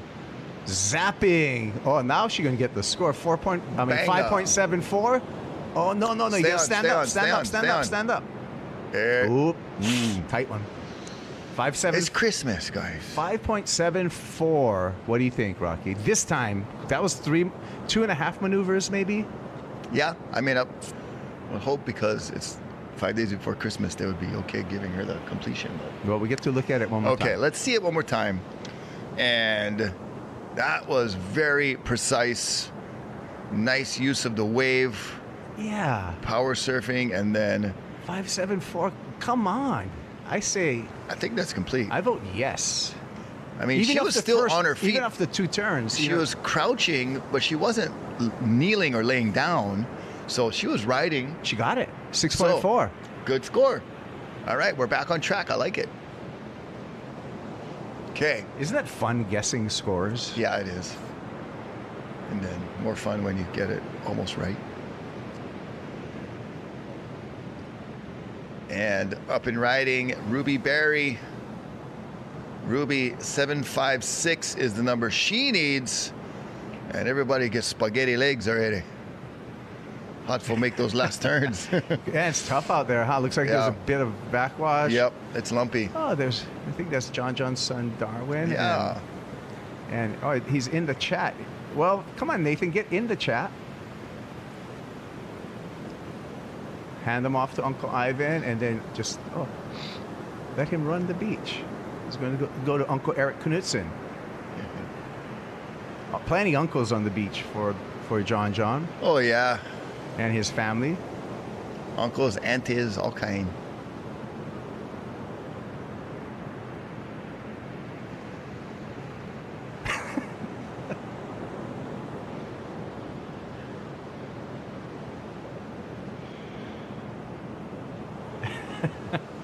right, check out these sets. 8 minutes remaining.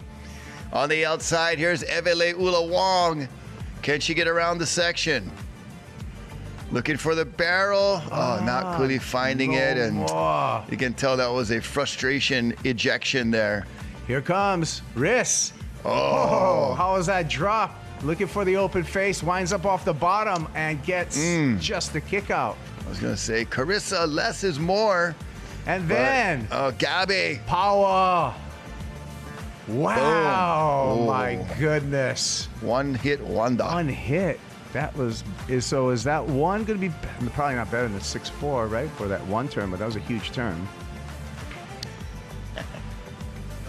Oh, no. People are suggesting. Get the petition going, guys. Oh, Rocky wants the petition for the lineup on the WSL to change. Oh, my goodness.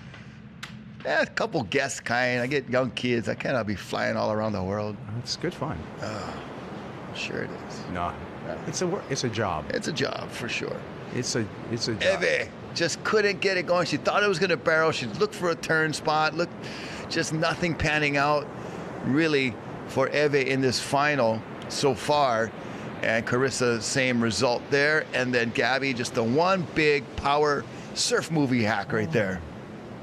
I call that a surf movie maneuver. I think still in the 6 range, but under her 6-4, but still. Yeah, you got to give that some credit. She went up and at it hard. Rubes off the bottom, snaps off the top. Upside Aussie, 2 oys so far. Let's see if we get an oi on this one. Banger. 3, an oi for, wow, Ruby Berry. Oh, buried the rail on that second turn. Nah, maybe none of them. I'm but impressed. I I'm impressed. I want to learn more about her because she is definitely going off. Carissa Moore. Wrist in the barrel. Zaps through that carve roundo. Oh, the and the head whip. flip. And the head flip. I haven't seen that much from Carissa Moore. That was outstanding. That was a mean hair whip. Barra. Okay, so that should put Carissa back in the lead. So what did Ruby get? A 6-7. Carissa needs a 4.9. Carissa's going to go back. 6-7 for this. Upside Deezy right there. That was a good turn. I just wanted to fit in 6-7 because that was the score for this. Yeah. 6-7. That was a good one. Yay. Woo.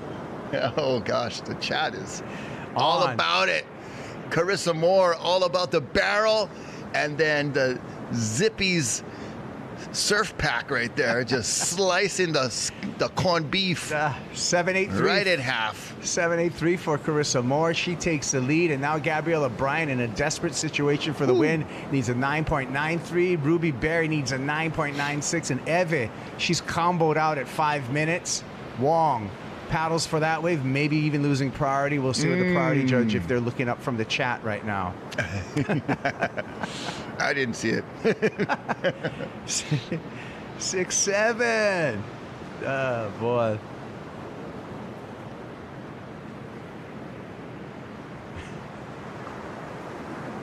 I'm way too old to be saying 6-7. I'm taking all those 6-7. I'm not. I'm young at heart. 6-7. W's. All that. Bring it back. Let's go. All right. The zip pack, surf pack. What is this?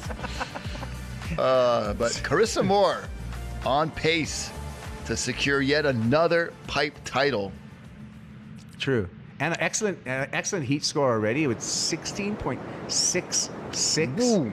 So that in the statistics column is an excellent heat. Anything over 16 points we consider excellent. So Carissa Moore showing her excellence, and this is a really, really favorable thing that I'm seeing from Carissa as she's tuning back up for competition and rejoining the championship tour.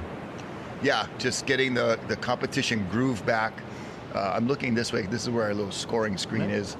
Checking out over here, but nice to have you guys joining us. And this finals for the women's almost wrapped up. Gabriella Bryan still in contention. Ruby Berry, they're within one wave striking distance. Going to need perfection or near perfection to catch Carissa at this point. Eve Wong is comboed out of first. Island Vost probably okay with that for the moment. And looks like Carissa on her way to take the Florence Pipe Pro. Yeah, I mean, Chick Heron, you know, it's not quite, the eggs are cooled, the jello's jiggling, Right. and the butter's hard. The refrigerator's not completely closed, but that term could be used in another minute or so. I think we can close the refrigerator on this one. But stranger things have happened. They have. In competition, 2.5 minutes. But priority is the thing. And Eve, who's comboed out, she can't win at this point. And she's holding that first priority, so that's stalling any progress. Another thing that's stalling progress is a set. Is the waves, you need a wave. the ocean. Yeah. Lack of activity in the ocean is But it was a an big active part of it. final. I mean, For sure. look at the numbers. Yep. 883, 783, Yeah, yeah. 733. You know, It's just going calm at the time when surfers might need the scores in the last couple of minutes, Yeah. but it was on fire the whole heat. A lot of scores, over 6 points. You know, the few excellents sprinkled in there, which tells you that the wave quality was there and the competition level has been elevated. well, Carissa Moore, out of all these surfers in the water, knows this feeling right now better than any of them. Just sitting, waiting for the clock to run down and take out a final.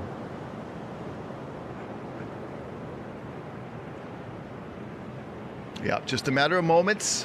120 remaining. And spectators on the beach waiting to cheer on Carissa. Oh, she had her Florence Pipe Pro t-shirt on, but she modified it, cutting the collar small off. kind, yeah. Make it more casual. Make Yeah. it like More Girl stylish. Scout. I know. I thought Love was wearing one of those like collarless like t-shirts. Like, oh, getting fancy, are you? All right. Comfy. Here we go, Rock. This is going to be it. Okay. We're going to count down from 50. Ready, guys? No. Wave coming through here, but if it's a good one, Eve is going to take it, and that will, you know, take away any chance for Ruby Berry and Gabriella Bryant. 1982, a zip pack was $3.95. Wow. Yeah. Missed those days. See, like as I said, she's going to take this. Now this one, just rip it for us, Eve. Okay, so she's going to come in. That took that even option away from Gabriella Bryant. Now Gabby has priority, but with a measly 10 seconds. What's and going to this happen? ocean right here, it's not enough time. So now the eggs are hard, the jello's jiggling, and the eggs are cool. The jello's jiggling, and the butter's hard. The refrigerator is closed, and that's right, Carissa Moore, your 2025 Florence Pipe Pro champion.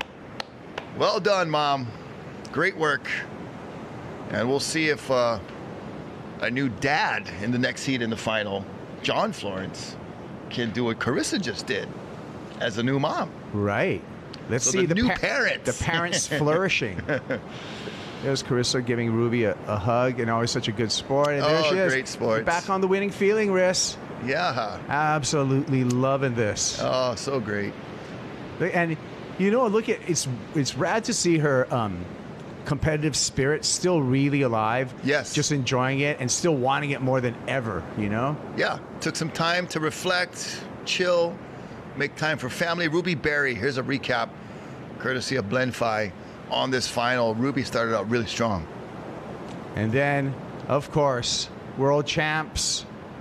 They get good waves. They know how to mix it up. They know how to get barreled. But new names like a Ruby Berry making a name for herself here in Hawaii. Yeah, she finished third overall, making the final. I think, you know, for us, Kaipo putting her name on the map. Yes. And making a statement here in Hawaii at Pipeline.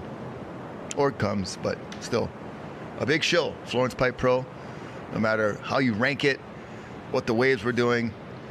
Getting a third at the Florence Pipe Pro is going to be something that will definitely build your resume, going nice and up at the lip there. And Ruby Berry getting the news. She rides Channel Islands boards, and She's from Western Australia. That's why she's used to the power. Oh, gotcha. But there's also another kind of power. It's called mom power. And Mama power. Oh, look at that shirt. You get that boy. Pounder.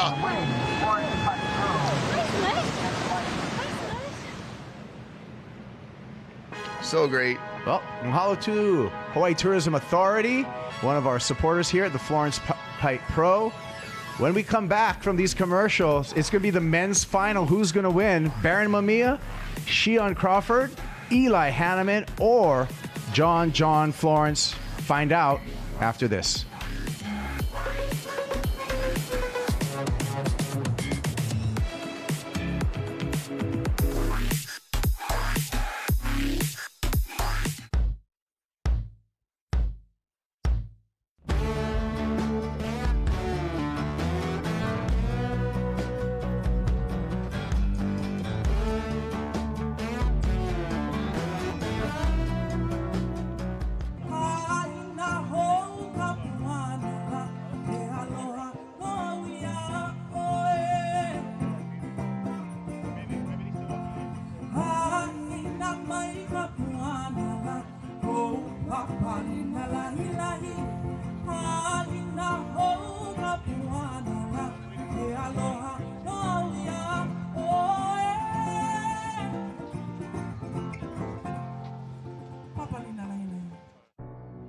There are places on this planet where the sunset truly outdoes itself. Where music is as constant as the urge to be barefoot. Where you're welcome with love, respect, and a soundtrack.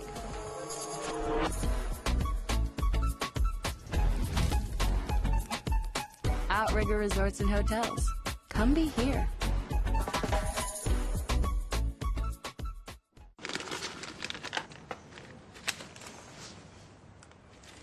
At Hawaiian Telcom, we're here for you, helping dreams become reality. Yes, enjoy. Have a good day. With friendly and reliable service that extends to each and every one of us, putting Hawaii at the forefront to be the first fully fiber-enabled state in the country, providing internet access for all.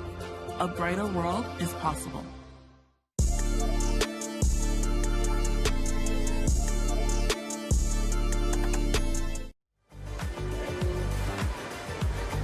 We're back. Congrats to Carissa, just won the women's final at the Florence Pipe Pro. Had her baby in her arms as they cheered her up the beach. And out the back, the men's final has begun. Shion already has a 5.3. John just had a crazy ride, longer barrel, finished with a huge layback turn. In this final, we got John, Baron, Eli, Shion. Pretty cool. All Hawaii guys. 3 of them born and raised here on the beach in North Shore. So pretty epic event here. We got all the families down. Tons of local kids, all psyched. First score, 783, John just dropped. Finals, we're on. This is a 35-minute final. And it's rained a little bit and now glassed off. Crazy, so strong. I didn't even yeah, Bob. Bob, I see you. Hi, Shelly. Hi, guys. Where's Darwin? We only came here. He's right Over here. Rocky's right there, too. Oh, really? Yeah, all the cool babies. Sorry. Okay, so Oh, there's Ruby an Berry. exciting start to the final. The women's were trading off, doing huge turns. Carissa got a really sick barrel. They had a super active final, tons of waves ridden. And in the end, Riss, our hometown Hawaii world champion, gold medalist, comes back to competition and wins her first event back. So we're super proud of Carissa here in Hawaii and around the world. She's having a good time with the family on the beach. Out the back, Eli, going for those big backside airs again. He got some big scores for those. In his last heat, Shion had a massive, yeah, Carissa! Good job! Killed it! Killed it! and Shion went for a massive air straight to the flats, didn't bail at all, just held it and landed, and it got exploded. But I was like, oh my gosh, good thing he's young because the ankles. So look at this set. He's in second with a 5. It's glass off after a little rain. Alright, I'm excited. This is looking good. The texture in the water is looking extra smooth right now. Just like you, extra smooth. Extra smooth. There we go, out the back. What do we got? Nobody. Oh, look at that Nobody's thing. looking. Wow, nobody's even on that thing.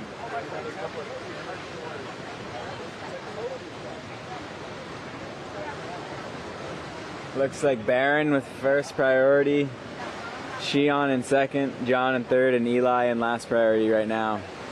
Sets on the second reef, piling up. And John Florence in the lead early with Eli taking a look, up and out. Mitchell. Mitchell's down here. Yeah, Mitchell. Yeah, you. What's up, brother?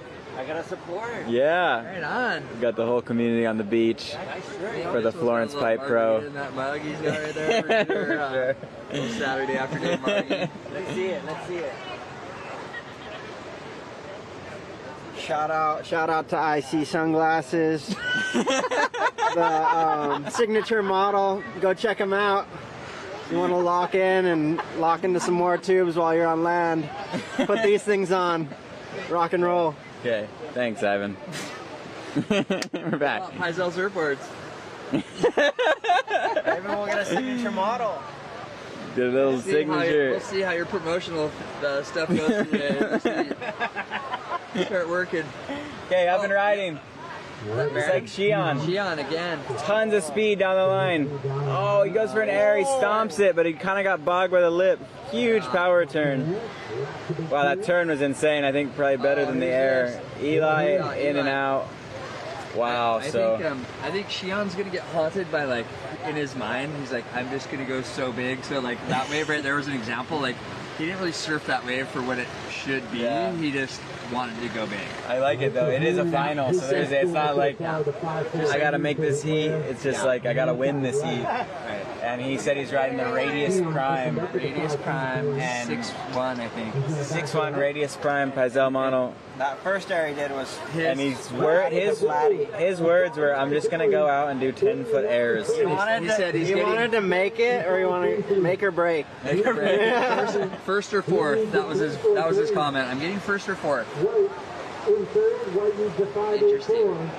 Wow, so everybody in this heat is a super capable comp guy and aerialist, and they can all ride barrel, so should be exciting heat. Whoa, so Shion takes the lead with that. He is now a 5'9" and a 5'3". That was a 5'3", I'm guessing. John gets bumped to second with a single wave and a 7.8. Eli in third with a 5'4". Baron yet to get on the board. Baron yet to stand up, holding it down, priority. Still a lot of time left in the heat. Yeah. 35-minute heats. This is we got about 25 minutes to go in this heat.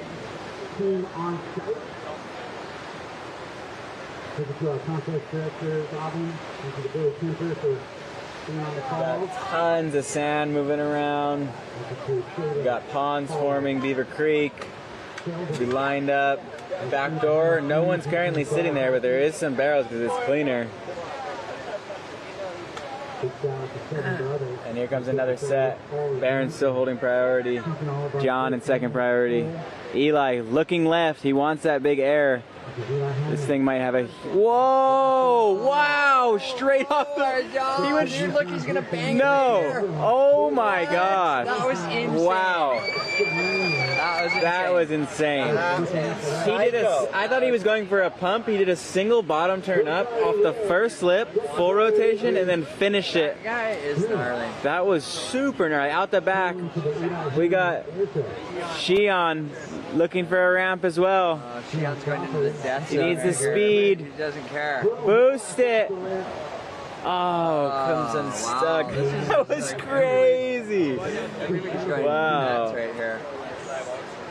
Dude, Eli's air was nutty. He didn't do a pump. His turn he did was sick, one too. bottom turn, boosted it, and then finished it. He did it in reverse of like what you would normally think, like big turn, finish air. He was like, nah, I'll do it right here. Looks like Shion broke his board on that ass air. Caddy for blue. Joel, look at Joel running. Let's go, Joel Centeno, Dad running down the beach. Go, Joel! Go, Joel, go! Come on, hustle! Let's go! Get down there! Hustle. Run! Someone help Joel run. Hold the ski, bring it right over. Joel, give it to that kid. Okay, let's go. Slow down. Some waves coming in, some waves coming in. Oh, look at this set out the back, too. We got a little second outer reefs are burger breaking with this north direction. It's trippy. It looks really big, but we'll see what that set does when it comes in here. John, up and riding. Johnny boy. High speed, he's up and out. Wave kind of closed out. He had a look, didn't like it. Back into second. Wow, Eli drops an 8.67. I gotta say that, like, I'm shocked that is that low of a score. If his error in the heat before was a 9.8, how is that a, yeah. It's the final, they reset They reset, so you can't, that's just really important to understand. Yeah. You can't, because people always get really upset, is like, they reset the level, the standard. Yes. So there's not, they're leaving more room basically for higher scores is what they're doing, because that was a better wave than the score he got on that other. Yeah, that was a better wave for sure. Situation fully just had a huge shakeup. Now Eli sits in first with an 8.67 and a 5.43. Shion in second with a 5.9 and a 5.33. John in third with a 7.8 and no backup score. Barron yet to ride a wave. So the young guns, Eli and Shion, are just going crazy on these sections. Yeah, they have really good ankles. They got the ankle tenacity. Dang. He's got a 5.43 back lap and he's in third. Pretty fun though, like the conditions aren't like that classic crazy pipe, but it's opened up more things to go on. Pretty exciting. There's still rights and lefts, there's still barrels, and then they're doing huge turns and airs on top of it. It's kind of the best of everything. Yeah. I think we're gonna see a lot more in this heat. Still 21 minutes, 22 seconds left, and look at the these heats are so long. Look at the gurgle bar. Yeah, I mean, this is like an average. The heat time for the last couple days have been around this time, so I think we're gonna get to see a lot more. Paisel. I agree, Ivan. I'm just gonna let you run free with that. You're getting wild there. You don't look crazy, guys. Yeah, Ivan, like, give someone else a chance to talk, all right, bud? Yeah, shout out to Paisel wearing Brick's shirt. North Shore Mobile Works, the best mobile works here on the North Shore. You need some car work done? Call this number. Shout out to Brick and his new family. Great mechanic. Close friend we grew up with. buddy. Shout out to the boys hanging at Jack Germain's house. I'm hoping to get a free oil change out of that. Right yeah, get some free body work done. My car's been making a weird noise. I'll talk to you later. Drop some W's in the chat for Brick. Set approaching that same one that hit the second reef about 3 or 4 minutes ago. It's just look at this. more towards Aukai. It looks like Shion. Back, new board. Whoa, new, tons of speed, huge ramp, huge straight air, and he stomps it. Wow. He's so fired up. Yeah, he's all yes. That's gonna, you know, like, that would have scored higher a little bit ago, but I don't think they're gonna go too high with that right now. I love the giant straight airs. They look so good. There's been a lot of them in this event. Everybody's just launching. Yeah, it's a nice change from the normal like little grindy air reverse. Better than the air reverse. Yeah. To me, it just looks rad. Like it's pretty sick. It's a little more classy. That was awesome. Keeping it classy, Shion. So he broke a board. He tried the one crazy straight air on the right, went left, tried a full rotation, broke his board, paddle back out, and first wave goes for another massive air and sticks it. His boards. Boards are taking a beating. Ivan, what do you think that's going to score?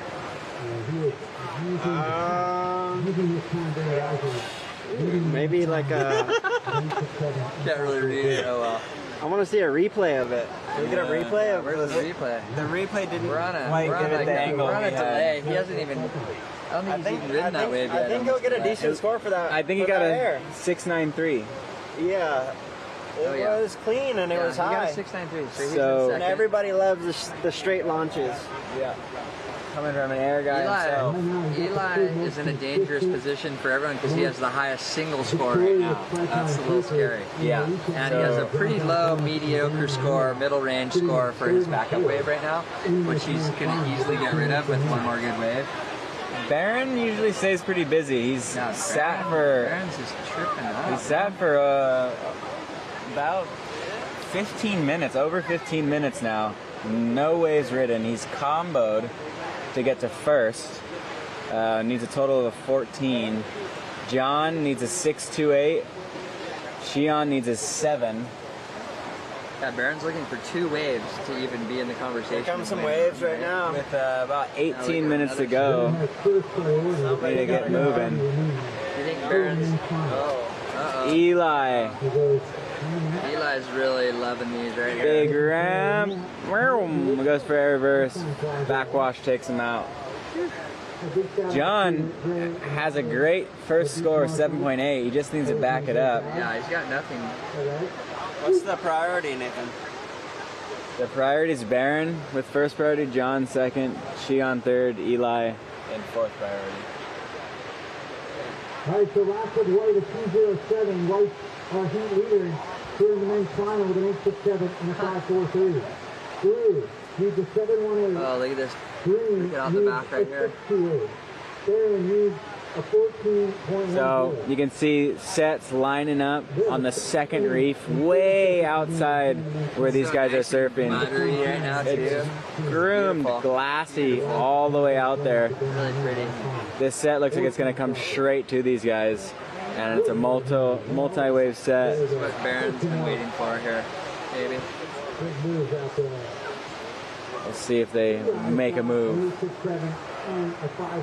This might change up the scoreboard a little bit. These sets hit right here at the spot. Seems like they're kind of a little bit more towards the airtime, but maybe they'll swing John's over. got second priority. So it's kind of swinging towards Aokai, like Ivan said. It's a lot of waves in the set, though, so it might be even better because it won't be so closed out. There'll be some corners for these guys. Got a 10-wave set. Oh, just at the other peak over. Yeah, it's coming over there, huh? Dude. Whole thing went to Aokai. Yeah, Tiger. Yeah, you, Tiger Dorner in the house. Yeah, you looking good, dog. Eli, up and riding, going for a huge air. Oh my gosh, he stomps a massive alley-oop out the back. John, up and riding. Oh! God. He kind of could have tried that barrel. It kind of peeled for him. I'm not sure what he was kicking out for. Is this Barron? Barron's going to make his move. First wave after nearly 18 minutes. He's looking for a ramp. Go, and slips out. That was uncharacteristic. Yeah, that was a long sit. He's probably had to loosen up. His legs are a little soft. Wow, so Eli just did possibly his biggest error of the event. I mean, I'm saying that a lot. He did a huge alley-oop. I can't wait to see this again. Let's get a replay. Jeez. He's just More on waves like that, on the horizon. He's on that landing everything kind of mindset, like just wants to land. Like it's like he's not even considering not landing. Yeah, I mean, it's just on for him. Of course, it's on for everybody else too, but Yeah, he's no. stomping some big airs. I think when you have those sessions where you stand up and get your feet in the wax and you're like, oh, I feel like super on connected right now. He's surfed his last 2 heats like that. 8.3. 8.3. He's now comboed the field. Except for John, who John is not comboed, needs a 927, but Baron and Shion now both comboed. What was that last score? It was an 8.43. So John isn't comboed yet, he needs a 9.2. But the rest of the field is comboed. The unicorn. This is turned into the unicorn. The unicorn again. He's gonna get it. Let's go. Let's go. Combination for another excellent ride. A lot of surf. Wow, I feel like Eli's ridden more waves than anyone in the heat too. Like in most of his waves he caught under priority. Oh yeah, no, for sure. How about this? As far as we can see, in either direction, there's not one person surfing right now. Yeah, nowhere. such a trip. As far as we look, anywhere, there's all not a watching single the person event. out. That's crazy. Usually, usually it's packed. They're all watching the final heat of the Florence Pipe Pro. So Shion with first priority, some waves coming here. Eli last priority. John in second priority once again. Shot of our trophies for the winners. We made those boards down at our factory. Paizel shaped the trophies here on Oahu.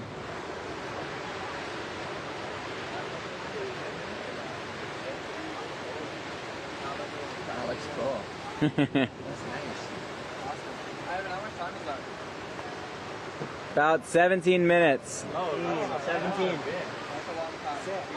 Oh, sorry, 12 minutes. 12 minutes to go. Yeah, I'm like, that time, well, that clock is not... This is an eternal heat. Oh my god. We're delayed, but we're adding time. Yeah.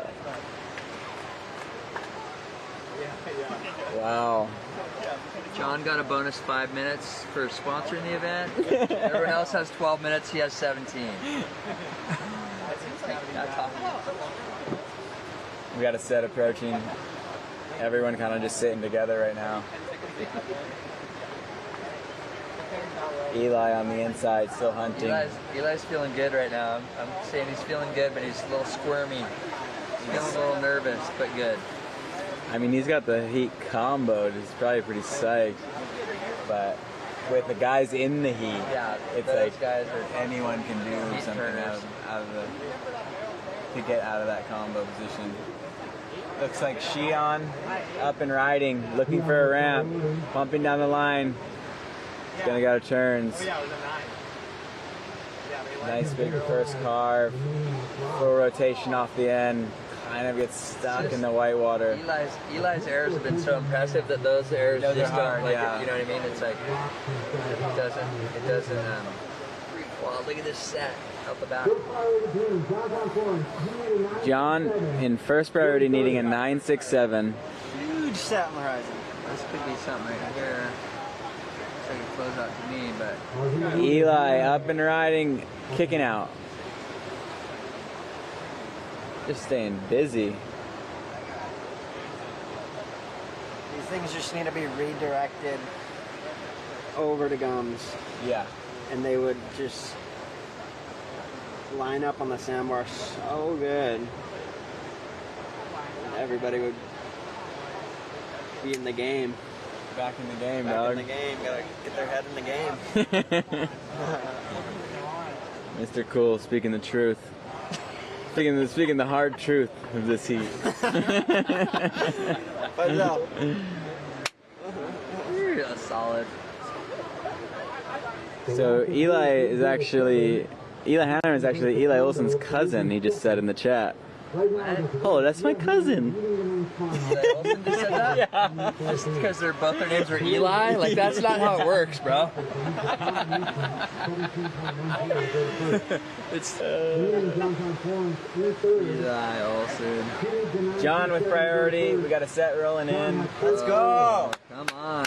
It's just a matter of like the right waves, you know. Like it's pretty simple. You gotta get a good wave right now. It's not like you're not gonna milk it on a shitty wave. Here we go. John, up and riding, drain, barrel. Oh my gosh, make it! Oh, he went all the way to the end. Damn, I feel like he could have probably doggy-doored and come out, but he went for out the back, Barron, with a crazy one. Short stick. And he kicks out right away. Wow. So, the first two big barrels of the event, John was inches away from coming out. Damn it. Yeah. Behind him, Barron on a super hollow one, getting blown out. You rarely see John like, he was frantically pumping to make that too, you know, like he was just like, I want to make this thing so bad. Damn. So much energy. Normally very casual, he was stepped on the gas. He could have probably doggy-doored it too, but he knew he needed a huge score, so he had to go for that second section. He almost Rumpelstiltskin'd that thing, but he couldn't quite get it. Damn, it just stayed a little more open. So Barron with a nice barrel. We'll see what that updates on the scores. That was tough. That was so tough. Barron with a 6.6. You got a 6.6 for that little barrel? I think so. I mean, it was pretty bigger barrel of the heat. Just super short, yeah. Barrel, yeah. This wasn't very long. He's still in fourth. John in third, still needing a 9.27. Wow. I mean, what would that have been? Yeah, I don't know. It wasn't like that big of a wave, but it was such a drainer. Yeah. So, unchanged situation pretty much.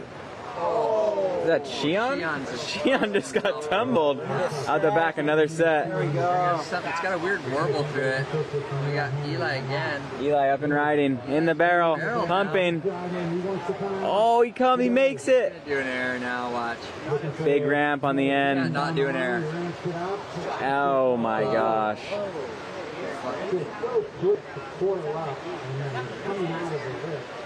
Wow. So, barrels, airs, turns. What do we got left here? All going down.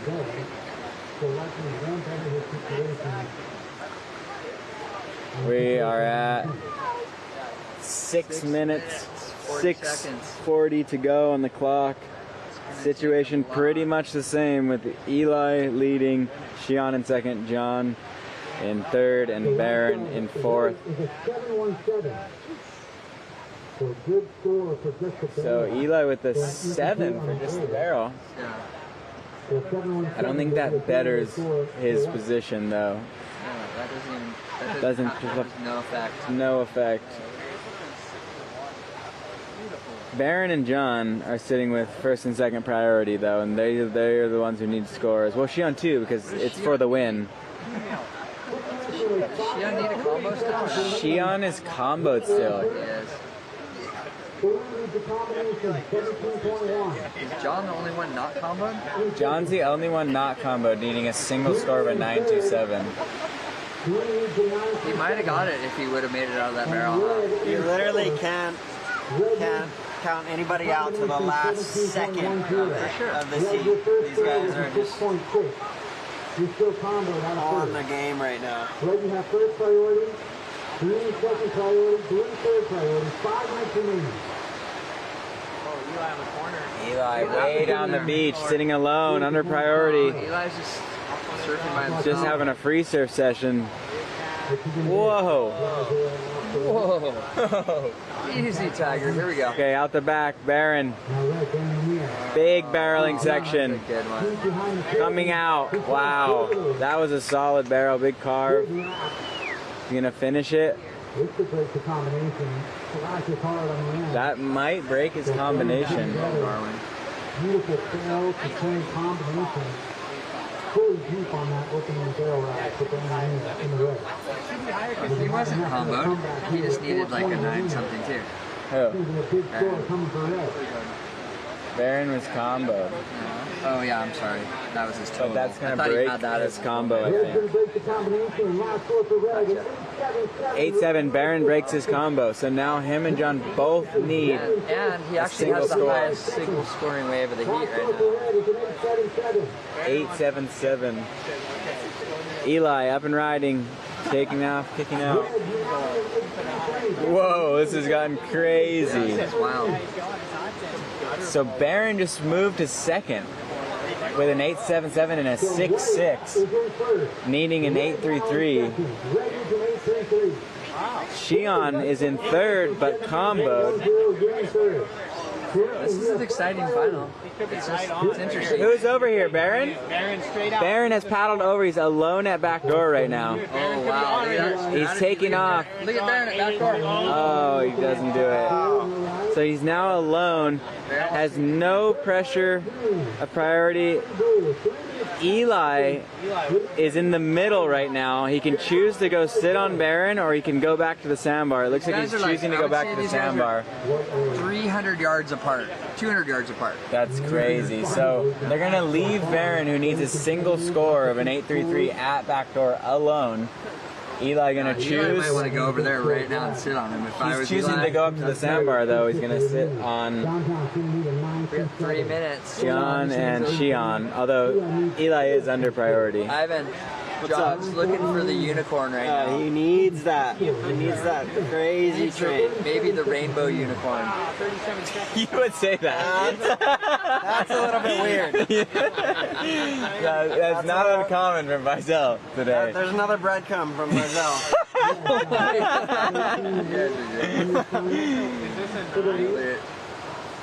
Here we go. It's gotta be a 9. Looks like John up and riding. He needs a 9-7-7. He's got a lot of speed. Huge air.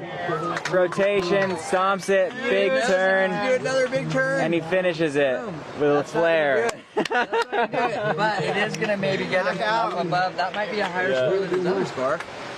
But he only has 2 minutes to get the rest of this done. Wow. Barron alone at back door, pulling in. Still going. He's still going. He comes out the front. He's still riding. He muscled through it. That's muscle. What did he need? The chat is fired up right now. John's gonna get an 8. Where'd the chat go? That doesn't matter. Barron needed an 8 something. Right? Yeah. Was that? I didn't really see it. Was it? It was a pretty small wave. We'll see. Oh,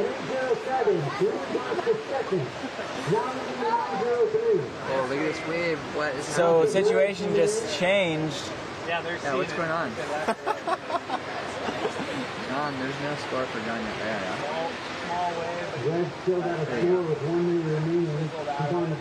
Oh no, situation unchanged. Yeah, John he must have got a score over 2. You got a 2.57 for that wave now. Oh, we're waiting. We're waiting on the score to drop. Oh, John's in second, needing a 9. You got it. You got it. Yeah, I know what's going on here. How much time? How much time? 1 minute. 1 minute to go. John just needs a quick. He just needs a quick 9 right now to win it. John needs a 9. Barry needs an 8-3-3. Shion's comboed. Shion called it first or fourth, but unfortunately. Barron's on the big tubes and 8-3-3. Shion needs 2 extra score. 20 seconds remaining. Boys, 20 going down. seconds remaining. Where's Barron? The wild west of Wow. Back out yet? here. Here we go. It's the countdown. But where's Barron? Here we go. 3, 2, 1. That's it. Eli Hanneman, your Florence Pipe Pro winner. John in second. Barron in third. Shion in fourth. That was a super exciting final. Wow, what a day. Thank you guys for hanging with us and watching the stream and hanging on the chat. Thanks to everyone coming down to the beach. We've had a really great time having this event. It's an honor for me and my brothers to have our name on it, surfing it, and John in the final. Congrats to Eli, the champ, and Carissa. Shion still doing airs in front of Eli out there. Shout out to the chat. Thank you everybody for coming down, all the surfers.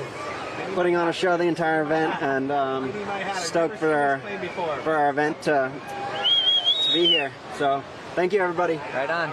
Thanks, guys. That was fun. Stay tuned. We're gonna head back to the studio, and then we're gonna have our award ceremony. All right, well, there you go. And there he is, Eli Hanneman, coming through with an 8.67, 8.43, 2 excellent scores, a monster heat total of 7.1. The Lahaina boy takes out the 2025 Florence Pipe Pro presented by HTA, Rocky. Yeah, what a great performance from Eli. Just did it mostly through the air. He knew the conditions were going to be tricky. Not too much barrels on offer, although he did get a barrel out there as well, showing that he's got the all-around game. #1 on the Challenger Series, now #1 at the Florence Pipe Pro 2025 edition. Great job, Eli. Congratulations. Yeah, what a good feeling. And he's been on a roll, you know, throughout competition. Last CS he was in Brazil, had a runner-up finish. The Sami Pupo comes back home, takes a win at Pipe. He's going to be competing again at Pipe at the Lexus Pipe Challenger Series CS. That's going to be January 29th style. Look at, he's already signaling for his hat. Eli Hanneman coming out there. Great surfing also by Shion Crawford coming up the beach throughout the entire event. Baron Mamiya put on a show, 8.77. He had the highest single wave total. And of course, John Florence. Can never count him out, coming very close to winning his own event. Yeah, and you know, he also realized it's going to be done in the air and had busted out a couple of his air game tactics, and it came up just a little bit short. It was this guy's day, Eli. It was his time, and it was his day. He's going to get chaired up the beach. Stoked. There's the Maui boys. Came over and conquered Oahu this week. Big win for Eli Hanneman. Gosh, dude. Where are we going? Just go straight up there. Watch the rocks. Watch the rocks. Straight to the white. Woo! Yeah, let's go. Haven't done this in a while. Feels good, huh? Kind of taking it all in.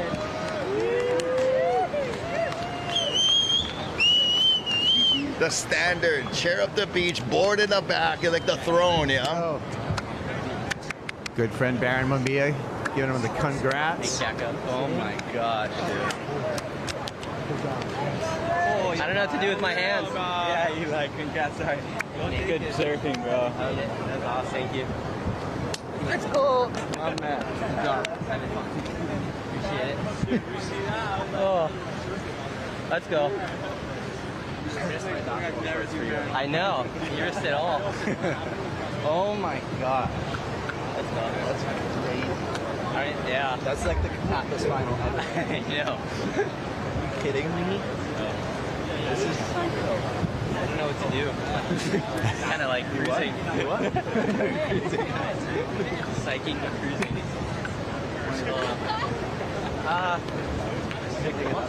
No, I'll use the thing. Snowboards. Oh, snowboards. Okay. Thanks, Riley. Thank you. So we get ready for our awards ceremony in just a little bit. Okay. Yep, that'll be happening on the beach right there. There's Joe DeMarco, beach announcer. All right, well, Thank you. Thanks. Blend 5 recap of a pretty high scoring final that we had here. It glassed off. We switched our attention over to gums. And this is what we got, Rocky. Start off with Shion Crawford. Yeah, there was some barrels to be had. Shion got in the barrel early, off to a good start. A lot of speed on this one. Found the little ramp action. Just couldn't hold on there. John Florence getting in the barrel. And then he found it was dangerous from the beginning. 7.83 right here for John Florence just to start off. So nobody else had numbers on the board. John took an early lead, but then coming back here with Eli Hanneman. And I don't know about this wave. Yeah, that's what he did there. Yeah. That was early on the 5.43, but then that big 8.67.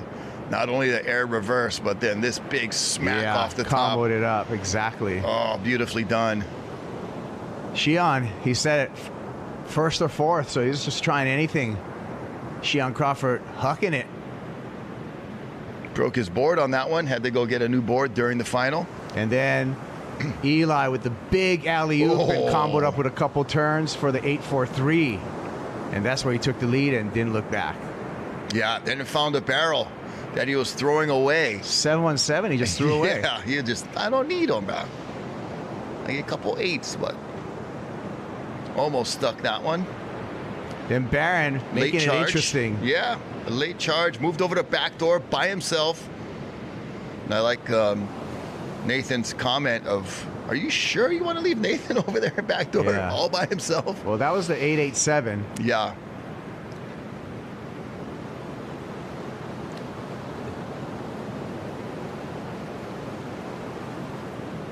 And there you go. Runner-up John Florence. Baron Mamiya in third. Shion Crawford rounding out the final. But it was Eli Hanneman, who's the 2025 champ. Thank you to H2O Audio. You can take your tunes with you out into the water, training. They got a collaboration going on right now with Florence Pipe Pro 2025. We're going to conclude it with our awards presentation when we come back to program.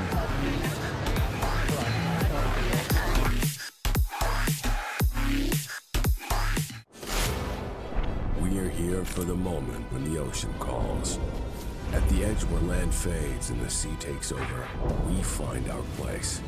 We take you to the world's edge, where legendary shores meet untamed waters, where raw power and unbound forces push every boundary.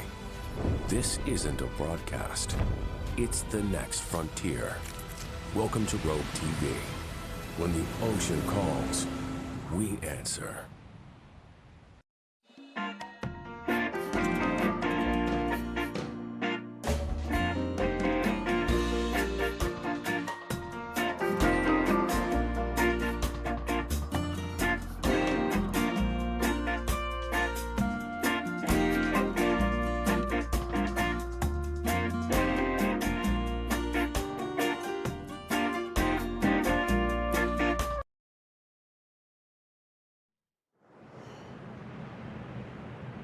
Of course, the North Shore community want to thank you guys for helping us bring pipe back to our regional QS calendar this year. Well, let's give our women's finalists a huge round of applause. Here's the Florence Pipe Pro.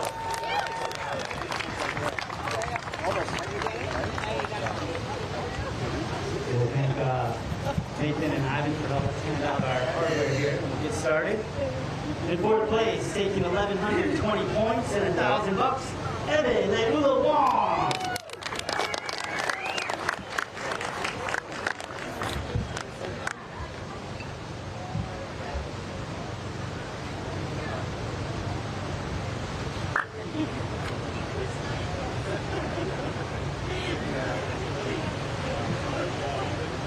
In third place, taking 1,220 points and $1,200. In blue, Ruby Berry.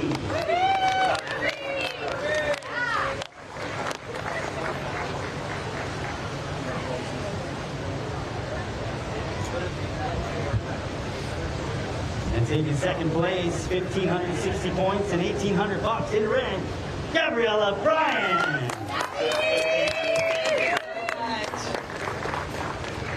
Congratulations. Thank you. Perfect. Big head. And your winner here at the Florence Pipe Pro, taking 2,000 points and $3,000 in white, Carissa Moore. She gets the board too.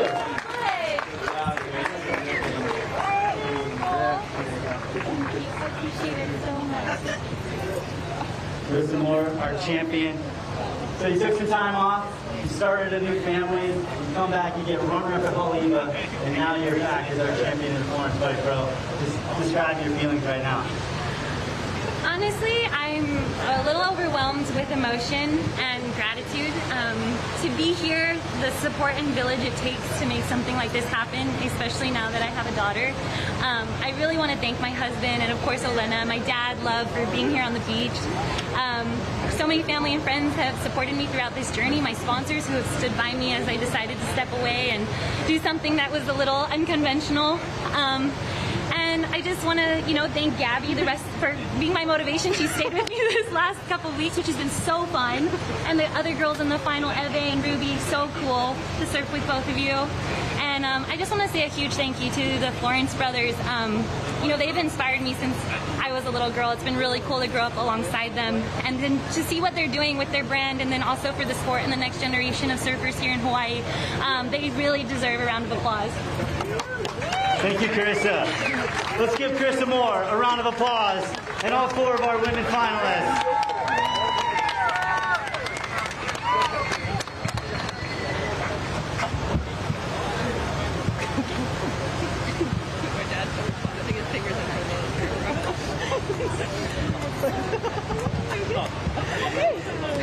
Thank you so much.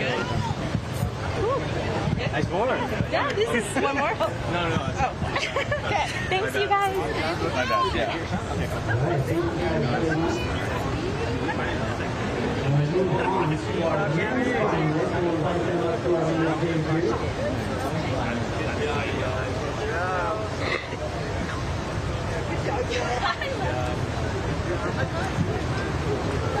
Made the Pipe Pro without getting barreled. I got barreled.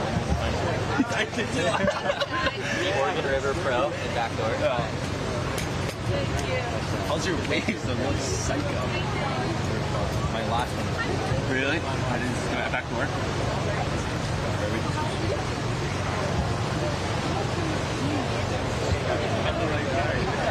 All right, let's give our men's finalists a big round of applause here at the Florence Pipe Pro.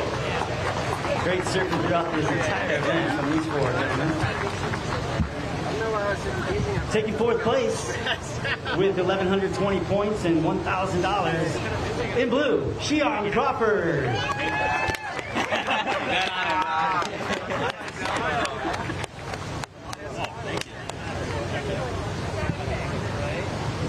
And finishing 3rd place with 1,220 points and $1,200 in red, Baron Mamiya.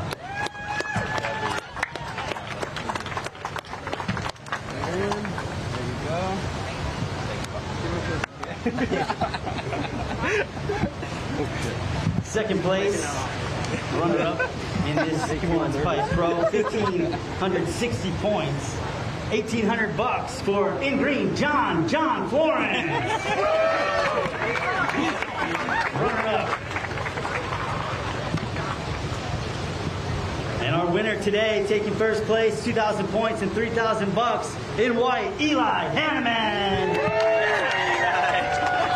That was bad. Thanks. Good surfing, Eli. Congrats. Oh, this is like my rhino chaser. Congrats. Excited to take this thing off to the next So Eli, coming off a couple of strong results on the Challenger Series, taking the rankings lead, coming into this event, kind of a warm-up for the Pipe Challenger, but taking it out in the final. How do you feel?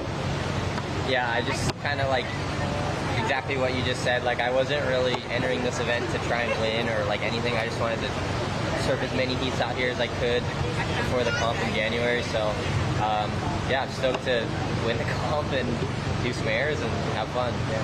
Stuck some fat airs in that final. Congratulations, Eli Hanneman. Congratulations to our men's finalists. Give it up.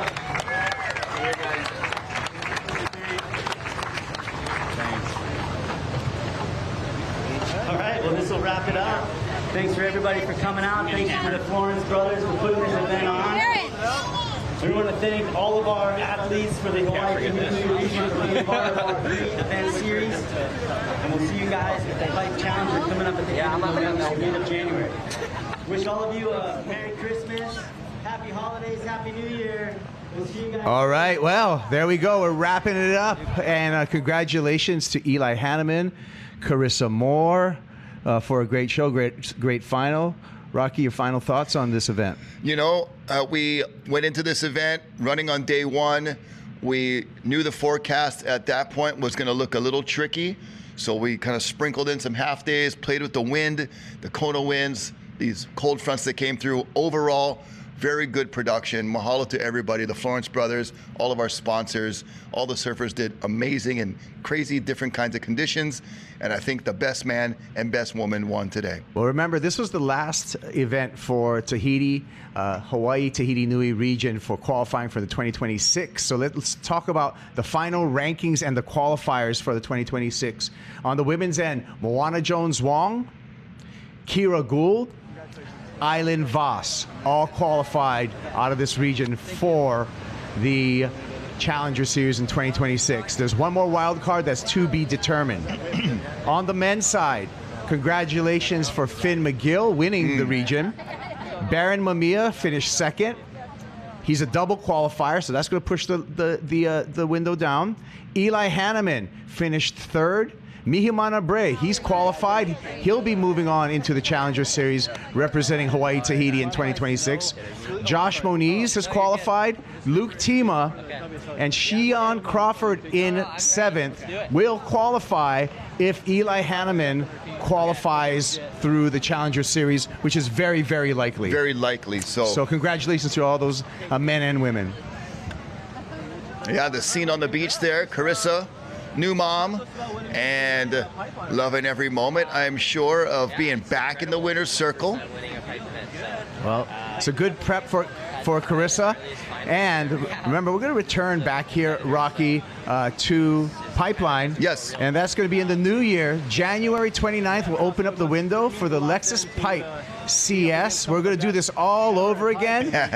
Check with worldsurfleague.com for all the updates. And thank you, especially to Salt and Air Production and all these people right here. Mahalo. Thank you guys so much. Aloha. You know, competing with 2026 coming up, and it was just a cherry on top to win. All right, well, congrats. Thanks for your time, Eli. Thank you. Gabby, can I steal you for? Yep. The board.